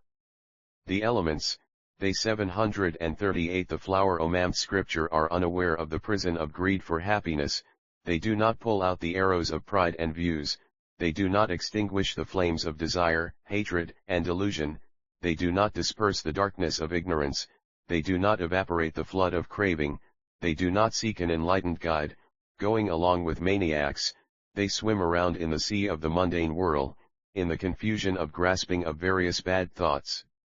Being without refuge, they fall into intense distress and individually experience many pains, such as birth, old age, sickness, death, grief, lament, dejection, mental disturbance. For the sake of these beings, who are suffering distress, without a leader, without a savior, without a refuge, without a reliance, without an island of safety, without direction, in the dark, wrapped up in the shell of ignorance, overcome by darkness, we alone will gather such stores of virtue and knowledge as will enable these beings to be ultimately purified, and finally that they may arrive at the state of unimpeded knowledge of those with the 10 powers. Whatever goodness the enlightening beings undertake with this mind which has realized well-considered knowledge, they undertake it all for the salvation of all beings, for the benefit of all beings, for the happiness of all beings, out of compassion for all beings, so that all beings will be free from trouble, for the liberation of all beings, to take care of all beings, for the purification of all beings, to lead all beings to freedom, for the ultimate nirvana of all beings. The enlightening beings in this fifth stage, the stage difficult to conquer, become all the more mindful. By not forgetting the nature of things, they become wise. By certain knowledge, they become wayfarers. By realizing the hidden meanings intended by the scriptures, they become conscientious because of protecting self and others. They become steadfast. By maintaining disciplined behavior, they become awake because of careful consideration of what is true and what is not. They become followers of knowledge because of not being led by others. They become followers of wisdom because of skill in expression distinguishing the meaningful and meaningless. They become skilled in maturing beings because of skill in affecting higher knowledge. They become accomplished in mystic knowledge because of skill in accomplishing meditation. They become skilled in expedience because of adaptation to the world. They become tireless because of accumulation of virtues. They become ceaselessly energetic because of seeking knowledge. They become unflagging in determination because of having accumulated great kindness and compassion. They become devoted to tireless seeking because of being in quest of the 10 powers, infallible expertise, and unique qualities of Buddhas. They become imbued with well-accomplished attention because of having accomplished Buddhaland adornment. They become engaged in various good works because of having accumulated the distinctive marks and embellishments of Buddhahood. They become constantly engaged in right effort because of seeking the physical, verbal, and mental adornments of the enlightened. They become most respectful in conduct 739 because of listening to all enlightening beings and expounders of truth. They become unhindered in mind because of continually traveling through the world by the great skill in means of enlightening beings. They become eundis tract at all times because of application of effort to the full development of all beings. Thus engaged, the enlightening beings develop people by means of charity, kind speech, beneficial action, and cooperation. They develop people by showing forms, by revelation of enlightening action, by making clear the greatness of the enlightened, by showing the ills of the mundane world, by lauding the knowledge of Buddhas, and by production of great spiritual manifestations and application to various practices and works. The enlightening beings, thus engaged in the development of sentient beings, with minds continual following Buddha knowledge, engaged in unregressing goodness, intent on the search for supreme truth, practice whatever in the world would benefit sentient beings, such as writing, teaching, mathematics, sciences of various realms or elements, medical sciences, prevention of consumption, epilepsy and possession, warding off poison, zombies, and witchcraft, song and dance, drama, music, storytelling, and entertainment, the construction of villages, cities, parks, canals, reservoirs, ponds abounding in lotuses, groves producing flowers, fruits, and medicines, the discovery of gold, jewels, and other precious substances, methods of pointing out the signs of the sun, moon, planets, stars, constellations, movements of the earth, omens, dreams, and the characteristics of coordination of general and specific actions and forms of limbs and parts of the body, points of cultivation of discipline, meditation, mystic knowledge, the immeasurables and formless states and whatever else is not harmful or injurious, that which is conducive to the benefit and well-being of all creatures, that the enlightening beings undertake, guided by compassion, to establish them in the way of Buddhas. To the enlightening beings in this stage, difficult to conquer, there appear many Buddhas, by great vision and willpower many hundreds of Buddhas, many thousands, many hundreds of thousands, many millions, many billions, and trillions of Buddhas. Having seen those Buddhas, the enlightening beings honor and serve them with great resolution, providing the necessities of life, also providing comforts for enlightening beings and honoring the religious community, and dedicate these roots of goodness to unexcelled, complete, perfect enlightenment. The enlightening beings also attend those Buddhas and with greatest respect and reverence listen to, take up, and remember their teachings and, having heard them, apply them as much as possible. Why enlightening beings go forth from society into the tutelage of those Buddhas and, having gone forth, become holders of learning and preachers of the teaching. Moreover, they become preachers who have attained command of the practices they have learned, because not 740 the flower ornament scripture forgetting what they have learned from billions of Buddhas over billions of eons. The roots of goodness of many eons of the enlightening beings in this stage are refined, purified thoroughly, and become more radiant, over hundreds and thousands and millions and billions of eons, just as gold adorned with jewels becomes brighter, purer, and more radiant. Because of accomplishment of the virtues of application of knowledge, they also become impeccable in conduct. Just as the light of the sun, moon, planets, and stars cannot be diverted by the winds and is not of a class with the winds, in the same way the roots of goodness of the enlightening beings in the difficult to conquer stage, in accord with the thought of the skillful, wise, knowing mind, cannot be surpassed by any who learn or attain individual liberation, and are not of the same CBSS as the worldly. For enlightening beings in this stage the transcendent way of meditation is paramount, while they practice the rest as best they can. This is the stage of enlightening beings called difficult to conquer. And most of the enlightening beings in this stage become celestial sovereigns of the heaven of complete satisfaction, capable, powerful, able to detach beings from all false teachers and to establish them in the truth. Whatever acts they undertake, whether by giving, kind speech, beneficial action, or cooperation, it is all never apart from thoughts of Buddha, the teaching, the community, enlightening beings, the conduct of enlightening beings, the ways of transcendence, the stages, the powers, expertise, and the unique qualities of Buddhas, including omniscience complete in all respects. Why? Because they want to be the best of beings, unexcelled leaders and guides, and ultimately omniscient refuges. Those who seek to be thus undertake the appropriate effort,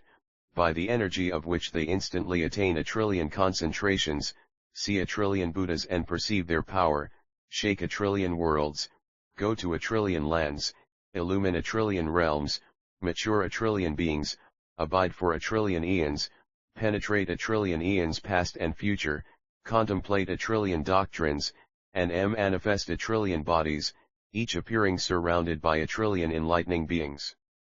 Beyond that, enlightening beings with the power of vows, by the excellence of their vows, perform countless transformations of body, aura, mystic powers, vision, sphere of operation, voice, conduct, adornments, power, resolution, and performances. Then Diamond Matrix spoke these verses describing this stage. Thus purified in the excellent practices of the fourth stage, they contemplate the equality of the Buddhas of past, present, and future in conduct, mental attainment, purity of the path, and freedom from doubt and enter the fifth stage. The 10 stages 74 their bow is recollection, their arrows the spiritual faculties, undeflected, their horses the right efforts, the bases of mystic power their chariot, the 5 powers their armor, which no bandits can break through, heroic, never retreating, they enter the fifth stage. Clothed in conscience and modesty, wise, with the fragrance of pure conduct, with the garland of the elements of enlightenment, the unguent of high meditation, with excellent methods adorned by wisdom and reflection, entering the garden of mental command, they come to this fifth stage. The 4 bases of mystic power their feet, pure mindfulness their necks, noblest kindness and compassion their eyes, lofty wisdom their teeth, the roar of selflessness overcoming the thieving afflictions, the human lions, equanimous, wise, enter this fifth stage. Having attained this excellent fifth stage, they further cultivate the luster of the pure path, with a pure intent, to attain Buddhahood. They think of compassion and kindness, without distress. By gathering stores of virtue and higher knowledge, by many means they observe the range of the stages. Mindful of the power of the Buddha, imbued with intelligence and reason, they contemplate the four truths completely. They delve into the ultimate truth, the conventional truth, the truth of characteristics, of distinctions and structure, the truth of substance, of the tainted and annihilation, the truth of the path, up to the truth of the unobstructed. Yet though their subtle discernment seeks the truth, they do not attain highest unobstructed liberation, still, by great knowledge and application they surpass all virtues of which worldlings are capable. Thus, having developed veritable discernment of truth, they know the conditioned is unreal by nature and valueless. 742 The flower ornaments scripture. They gain the light of compassion and kindness of Buddhas yet more, seeking enlightened knowledge for the benefit of sentient beings. They observe the past and future of the conditioned, those shrouded in the darkness of delusion, caught up in suffering, and rescue worldlings bound to this mass of suffering, though they are without self or soul and equal to grass and trees. Because of two simultaneous afflictions are you reborn, past, present, and future, you find no end to suffering. They see these people are lost, not turning back from the mundane whirl, though it has no being of its own. Dwelling in the clusters, with the serpents of the senses, infested with errant views, hearts burning with fire, shrouded in darkness, sunk in a flood of craving through lack of insight, without the guidance of Buddha, they are stranded in the sea of suffering. Knowing this, enlightening beings strive yet more diligently, undertaking the liberation of all sentient beings. They become mindful, discerning, intent, steadfast, they become conscientious, hence awake and full of wisdom. They do not cease their accumulation of virtue and higher knowledge, without weariness or laxity seeking power. They develop lands, features, and voices of Buddhas unceasing, all their deeds being for the will of the living. In order to mature people, they establish arts and skills: writing, printing, mathematics, medical sciences, exorcism, antidotes, curing, establishing excellent education, compassionate, kind, intelligent, witty in the finest song and dance. They build delightful places, canals, parks with flowers and fruits, places to sit, doing many things for the pleasure of beings, even revealing many kinds of treasure troves. Mastering observation of the movements of celestial bodies and earth, the 10 stages 743, as well as physiognomy, they accomplish formless meditations, mystic knowledges, and the immeasurables, desiring well-being and happiness for the world.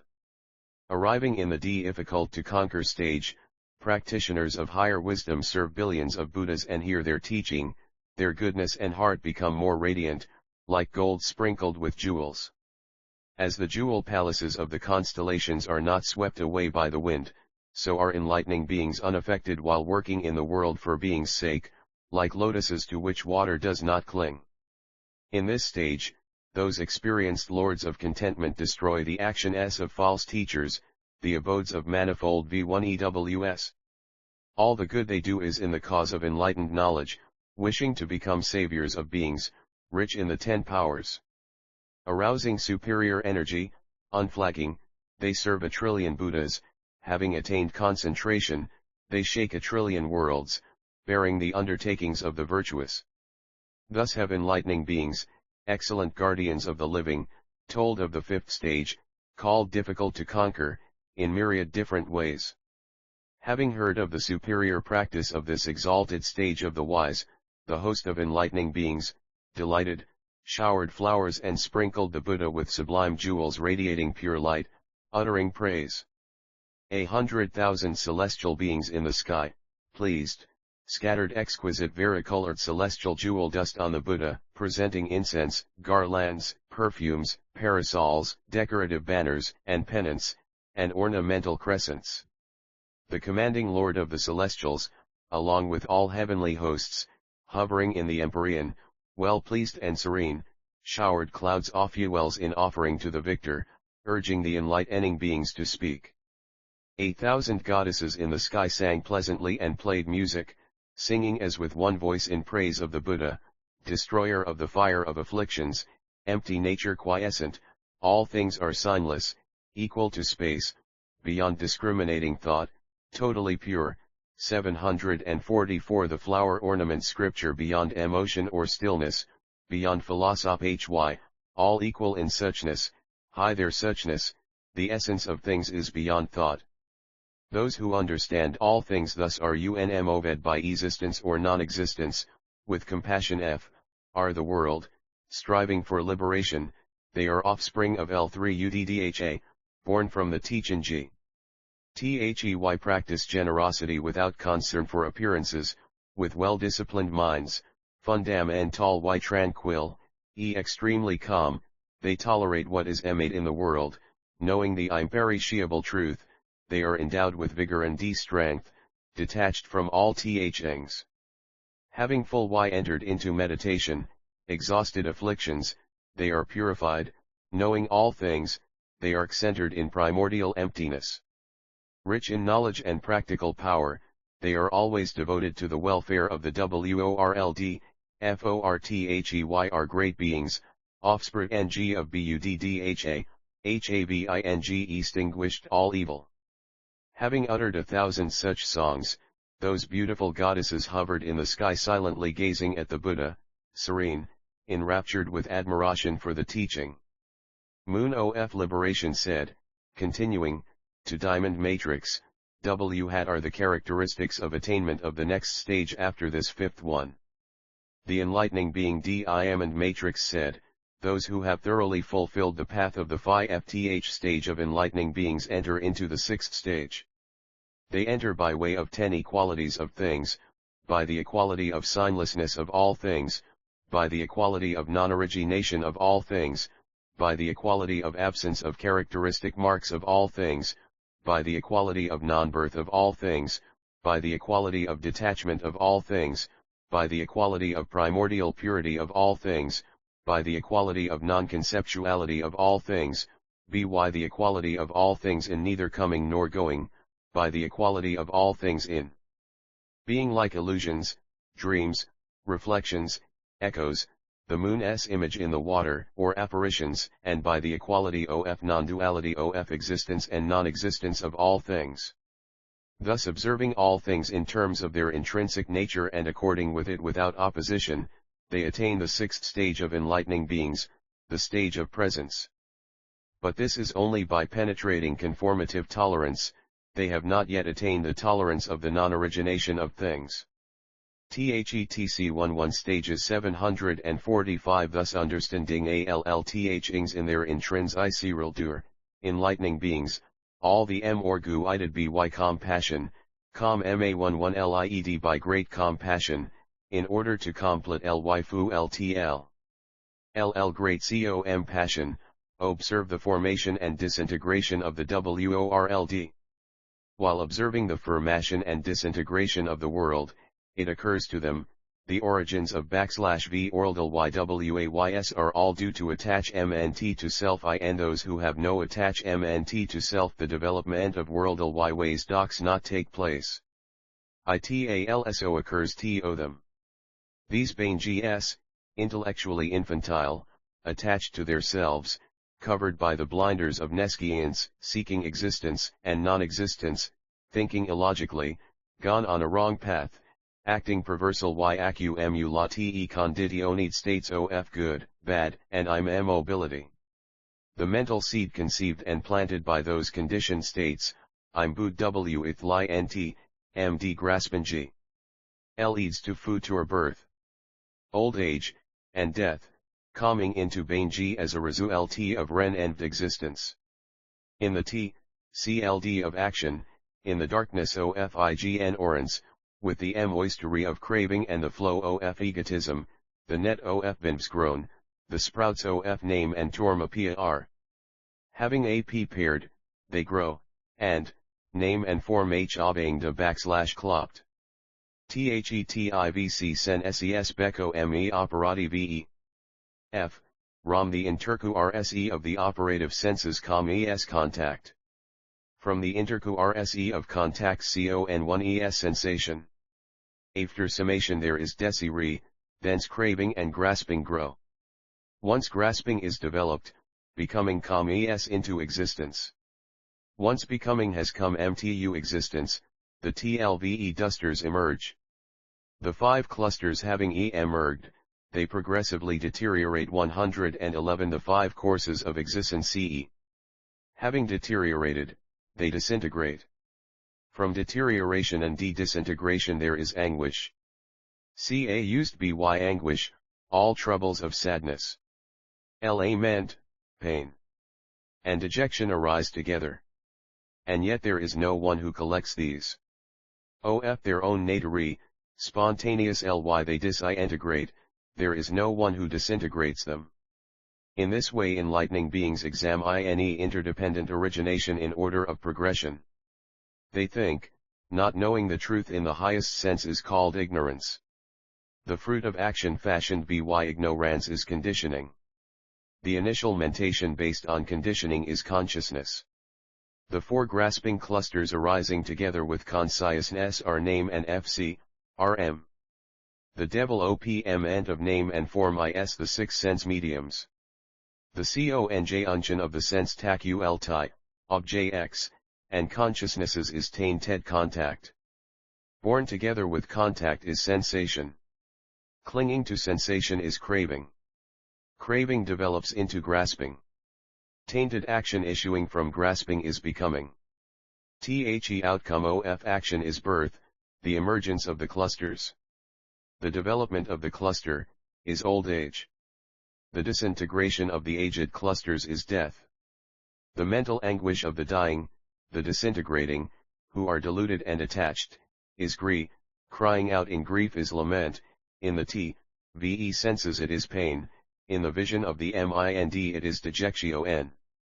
The corn mg into baneg of muk pain and dejection is torment. Thus this whole mass of suffering, this tree of suffering, grows, without any agent or knower. They also think.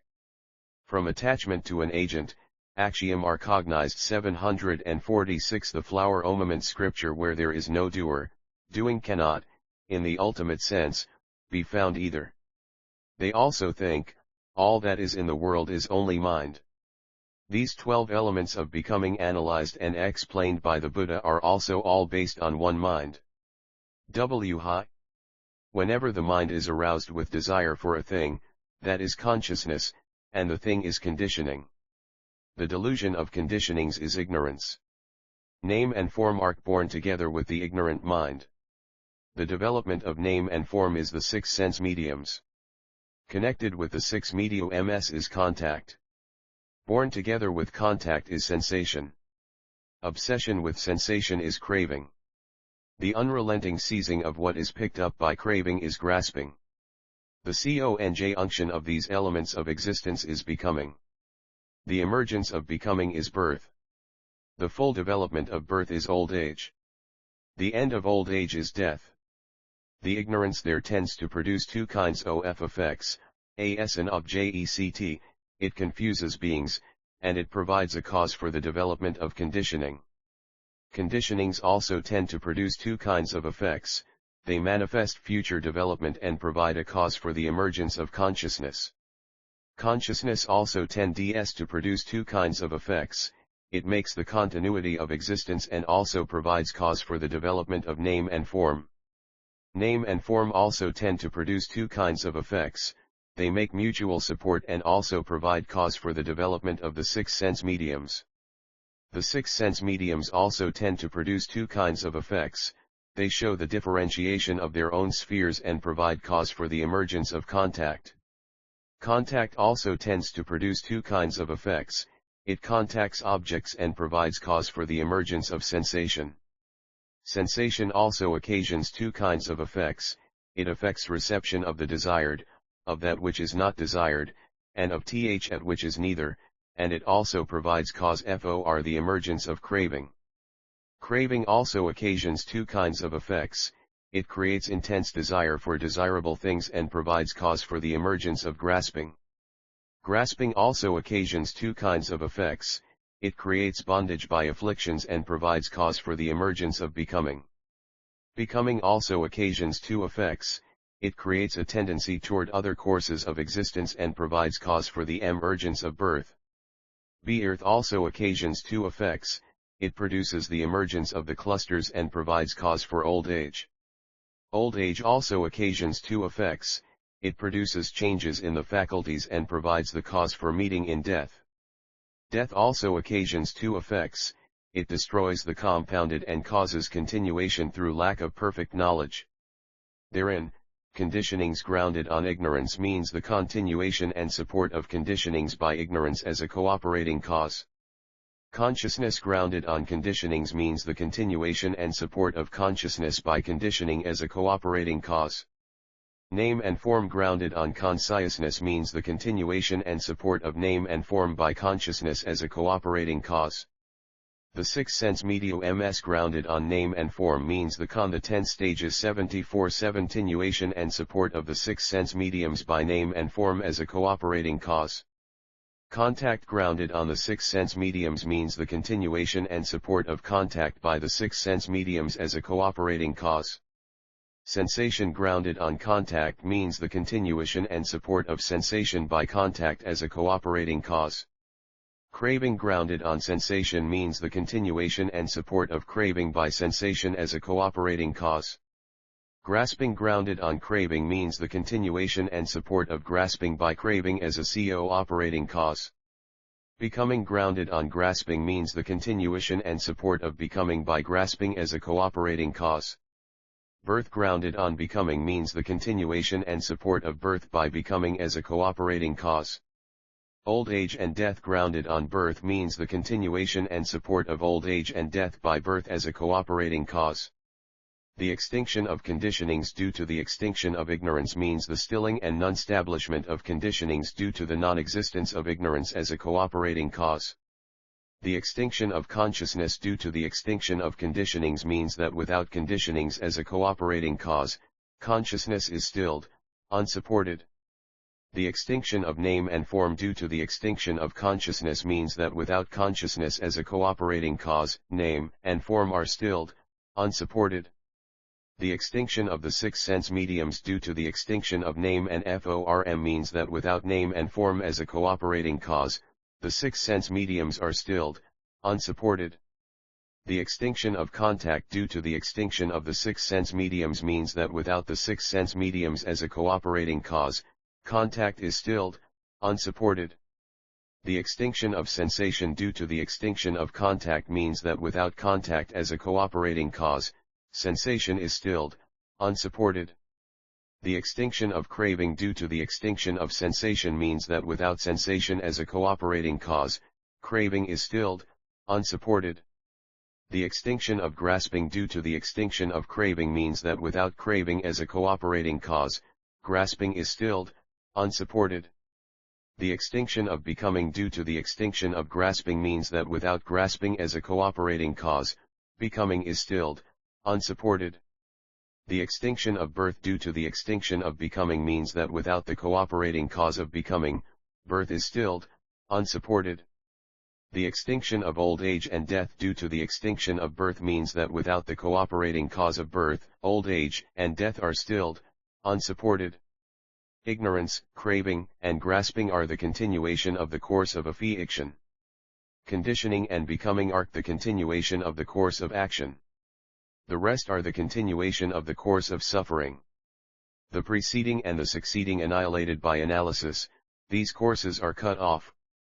Thus these three courses affliction, action, and suffering have no self and have nothing to do with anything pertaining to self, becoming and decaying, it is all in essence like a hollow reed. 748 The flower omament scripture also, what are called conditionings grounded on ignorance are connect to the past, consciousness up to sensation are connected to the present, craving up to becoming are connected to the future. Henceforth there is continuation of this. The extinction of conditionings due to the extinction of ignorance is the thing of their connection, the same is true of the rest. Furthermore, the state of triplex suffering is due to these 12 elements of becoming. Therein, ignorance, conditioning, up to the six sense mediums are the suffering that is due to conditionality, Contact and sensation are the suffering that is due to pain, the rest of the elements of becoming are the suffering that is due to disintegration. The extinction of conditionings due to the extinction of ignorance is the cutting off of the triplex suffering G. The same is so of the rest. See, conditionings grounded on ignorance means the nature of conditioning being produced by causal relations, the same is so of the rest. The extinction of conditioning due to the extinction of ignorance means the non-existence of conditioning, this is so of the rest too. Conditionings grounded on ignorance means attachment to origination, the extinction of conditioning due to the extinction of ignorance means attachment to annihilation. This is so of the rest too. Conditionings grounded on ignorance is viewing it according to existence, and this is so of the rest too. The extinction of conditionings due to the extinction of ignorance is viewing it according to annihilation, and this is so of the rest too. Enlightening beings contemplate interdependent origination in these 10 patterns, forward and backward, that is, in terms of the interconnection of the elements of becoming, in terms of being all together in one mind, in terms of differentiation of one's own action, in terms of inseparability, in terms of the procession of the 3 courses of affliction, action, and suffering, in terms of the connection of past, present, and future, in terms of accumulation of the 3 kinds of suffering G, in terms of production by causes, in terms of attachment to origination and annihilation, and in terms of contemplation of becoming and annihilation. Enlightening beings thus contemplate interdependent origination in 10 patterns, because of contemplating it in terms of being without self, without being, without soul, without person, inherently empty, without doer or subject, the door of emptiness and liberation becomes manifest to them. Because of the nullity of own being of these elements of becoming, being in the presence of ultimate liberation, no sign of anything occurs to them. In those who have thus entered into emptiness and signlessness, no desire whatsoever arises, except, led by great compassion, for the full development of sentient beings, thus the door of liberation of wishlessness becomes manifest to them. Causing these 3 doors of liberation to become manifest, they leave behind the ideas of self and other, of agent and perceiver, of being and non-being.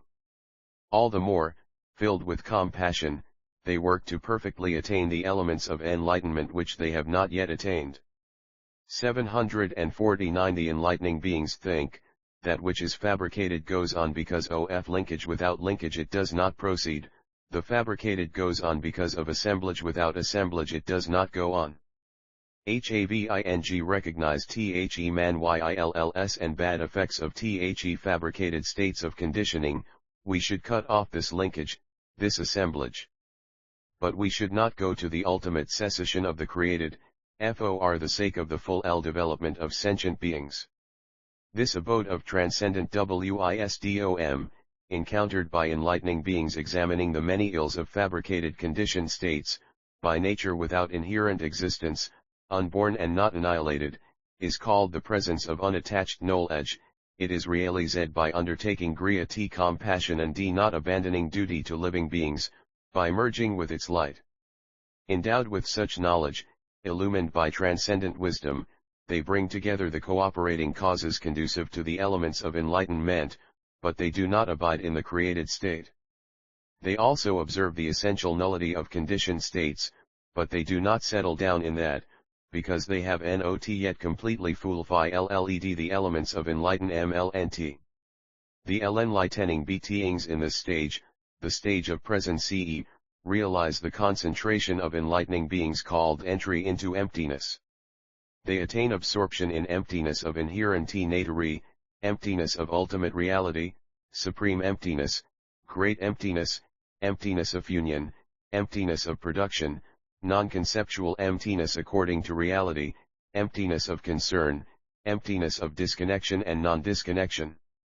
With these 10 doors of concentration on emptiness in the forefront, 100,000 doors of concentration on emptiness become manifest to them, and so do 100,000 doors of concentration on signlessness and 100,000 doors of concentration on wishlessness.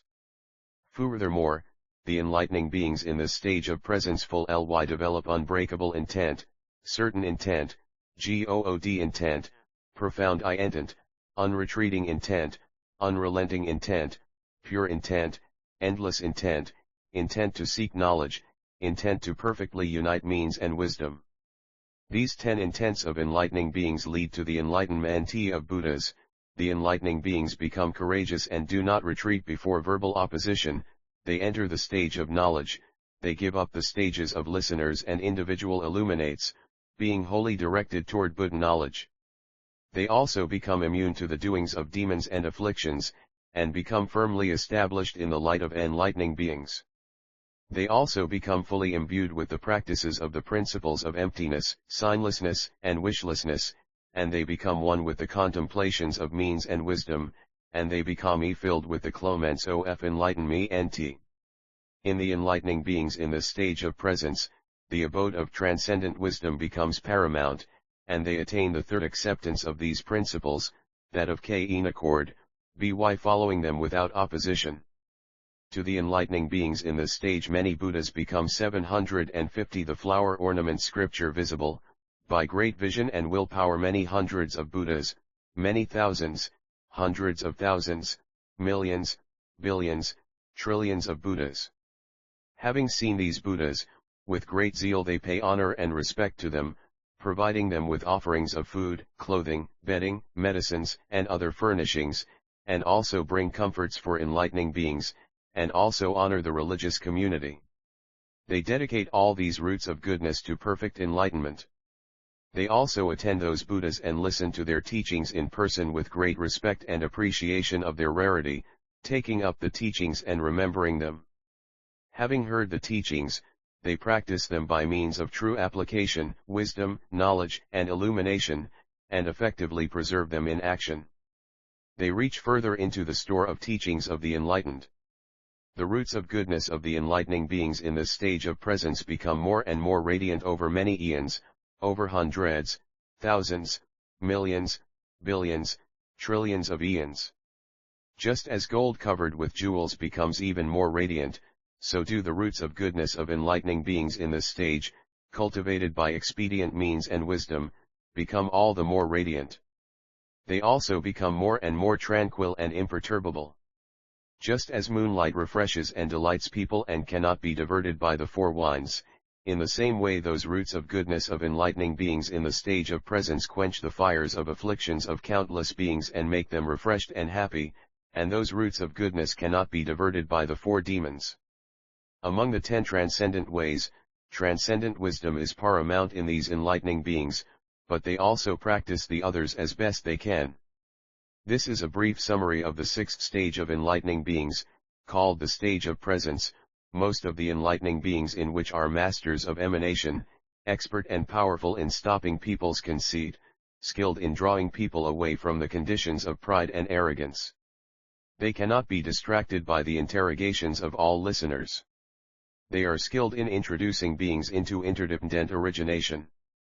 Whatever actions they undertake, whether by giving, or by kind speech, or by beneficial action, or by cooperation, all of it is never apart from thoughts of Buddha, the teaching, the community, enlightening beings, the practice of enlightening beings, the transcendent ways, the stages, the powers, expertise, and unique qualities of Buddhas, including omniscience complete in all respects. Why? To become the best of beings, unexcelled leaders and guides, and ultimately omniscient refuges. Those who seek to be thus undertake the appropriate effort, by which exertion they instantly attain 100 trillion concentrations, see 100 trillion Buddhas and recognize their power, shake 100 trillion worlds, go to 100 trillion lands, illumine 100 trillion worlds, mature 100 trillion beings, remain for 100 the 10 stages 75 1 trillion eons, penetrate 100 trillion eons past and future, contemplate 100 trillion doctrines, manifest it. 100 trillion bodies, each body manifesting a company of 100 trillion enlightening beings. Beyond that, enlightening beings with the power of vows perform, by the excellence of their vows, countless transfigurations of body, aura, mystic powers, vision, sphere of operation, voice, conduct, adornment, power, resolution, and performance.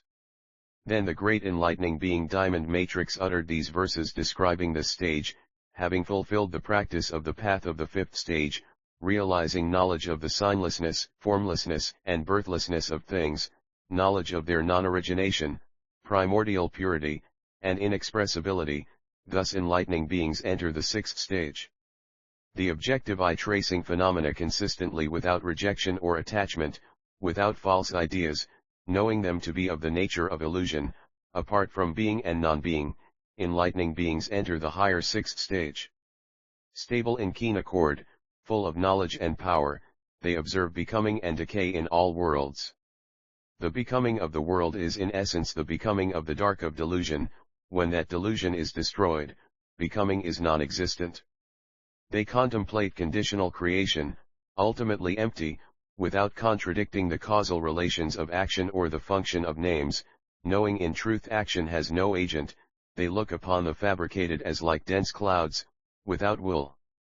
Not knowing the truth in the highest sense is ignorance, action and consciousness are the results thereof, then, born together based on consciousness are name and form, thus all come into being, the whole mass of suffering. They realize the three realms are only mind and the 12 elements of becoming are in one mind, born of desire and produced by the mind, thus extinction and becoming, too, are distinctions of the mind. 752 TLZC Flow WEROMAMCZT Script 2 Re The function of ignorance is dual, it creates delusion, and in delusion also provoques a cause for sensations, and so on, up to old age. Degeneration, and death the production of all suffering from this has no end. It cannot be cut off under conditions of ignorance, but having sto pped this continuous productio all ceases completal y delusion. Craving, and grasping g are the courses of affliction, ation and becoming are conditionings, the rest are suffering. From delusion to the sen se mediums is suffering g dull to conditionality, contact, and the development of sensation a re-suffering due to pain fu lness, the rest of the elements are suffering due to degeneration, if their development is stopped, that suffering ghasno self the forerunners rc ignorance and conditioning, consciousness and sensation operate in the present, craving, becoming, and suffering take place in the future. Those who observe unattached cut off their inception and progress. The condition of delusion creates bondage, the end of bondage is the extinction of conditions. The production of result by cause does not happen without cause, enlightened knowledge sees it as void of inherent existence. Following delusion is the cause and force of becoming, opposing it, all become ing is cut off by the annulment of the cause. Those with attached minds observe in 10 ways the profound interrelation of one thing and another. Intention, the elements of becoming, and the locus of action are inseparable in the forefront of the three courses, unoriginated and unperishing is the procession of conditions, the cause and destruction of the three forms of suffering and origin and extinction. Thus do enlightening beings comprehend interdependent origination like illusion, unreal, without knowing or doing, like a dream, like a reflection, void of intrinsic being, like the mirage of the ignorant and deluded. The 10 stages 753 Whoever meditates thus rests in the emptiness of the wise, they realize the signlessness of conditions, knowing they're completely unreal, they have no wishes, but they go on living out of compassion for beings. Thus having accomplished this door of liberation, the great beings are even more compassionate in mind and seek the qualities of Buddhahood. Observing the fabricated is a matter of conjunction, they become more diligent, replete with many virtues.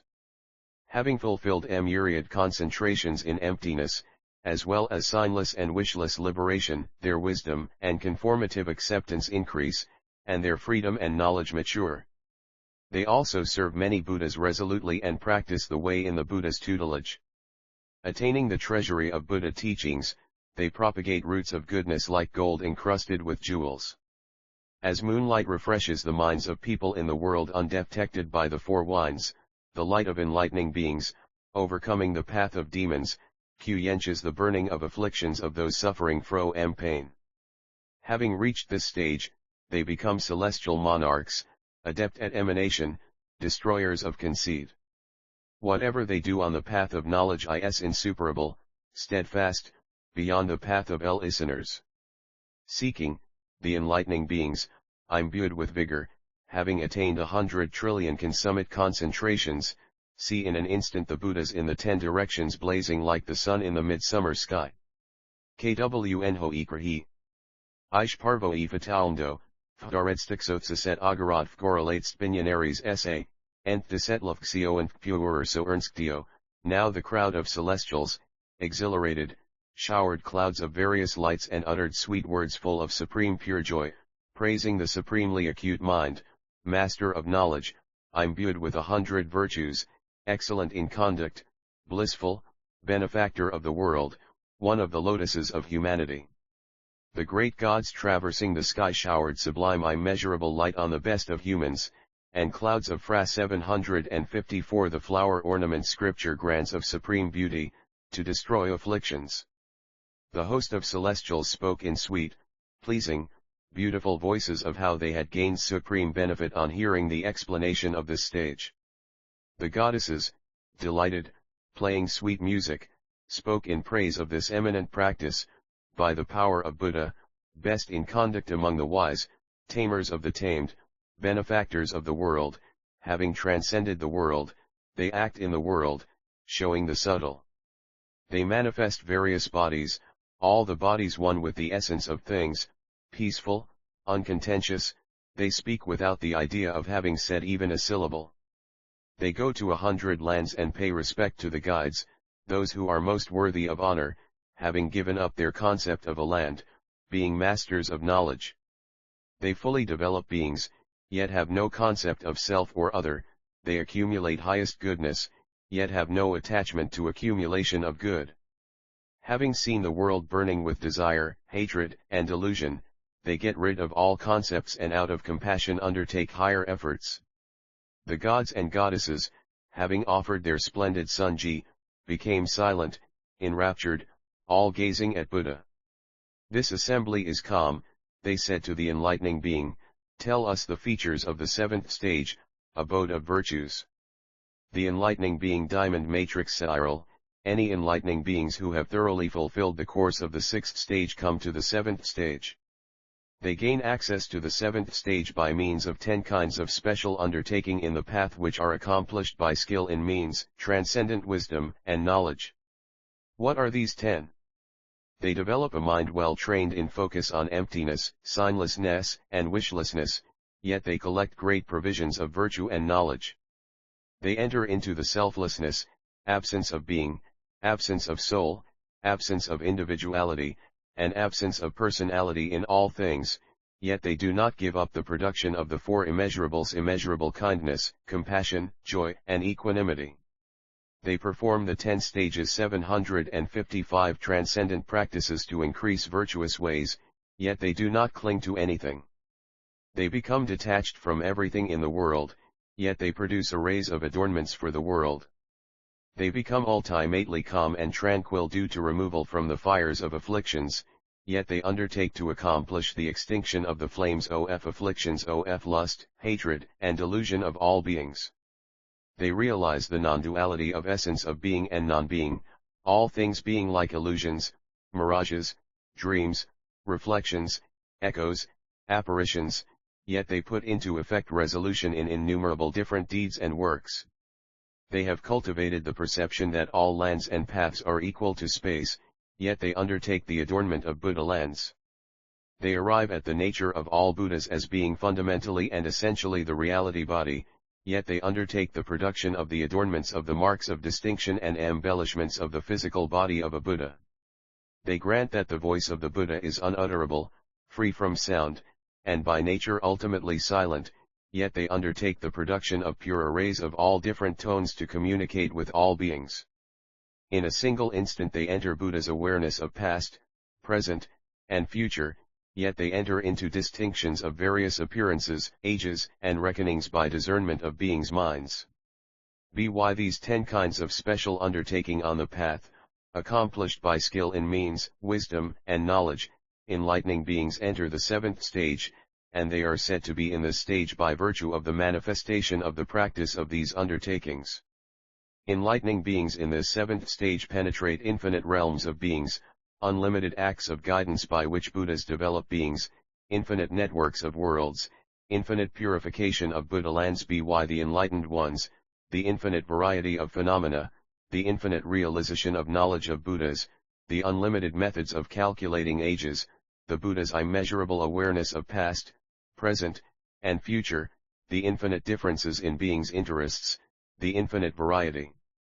of manifestations of the material body of Buddhas, the infinite variety of mental dispositions and faculties of beings, the infinite gladdening of the stream of beings by the utterances of the Buddhas, the infinite variety of mental actions of beings, the Buddha's infinite following of the progress of knowledge, the infinite variety of application to the way of emancipation of the vehicle of listeners, the infinite manifestations of teachings of the path of the Buddhas, the infinite consummation of the attainment of the vehicle of individual illuminates, the infinite teachings of ways of ingress into the profound knowledge of the Buddhas, the infinite application of enlightening beings to the conduct of enlightening beings, and the Buddha's infinite teachings of entry into the assembly of the great vehicle. It occurs to the enlightening beings that the spheres of the Buddhas, those who have realized thusness, the perfectly enlightened ones, are infinite and could not be counted even in hundreds of millions of billions of trillions of eons, and that they themselves should develop these spheres.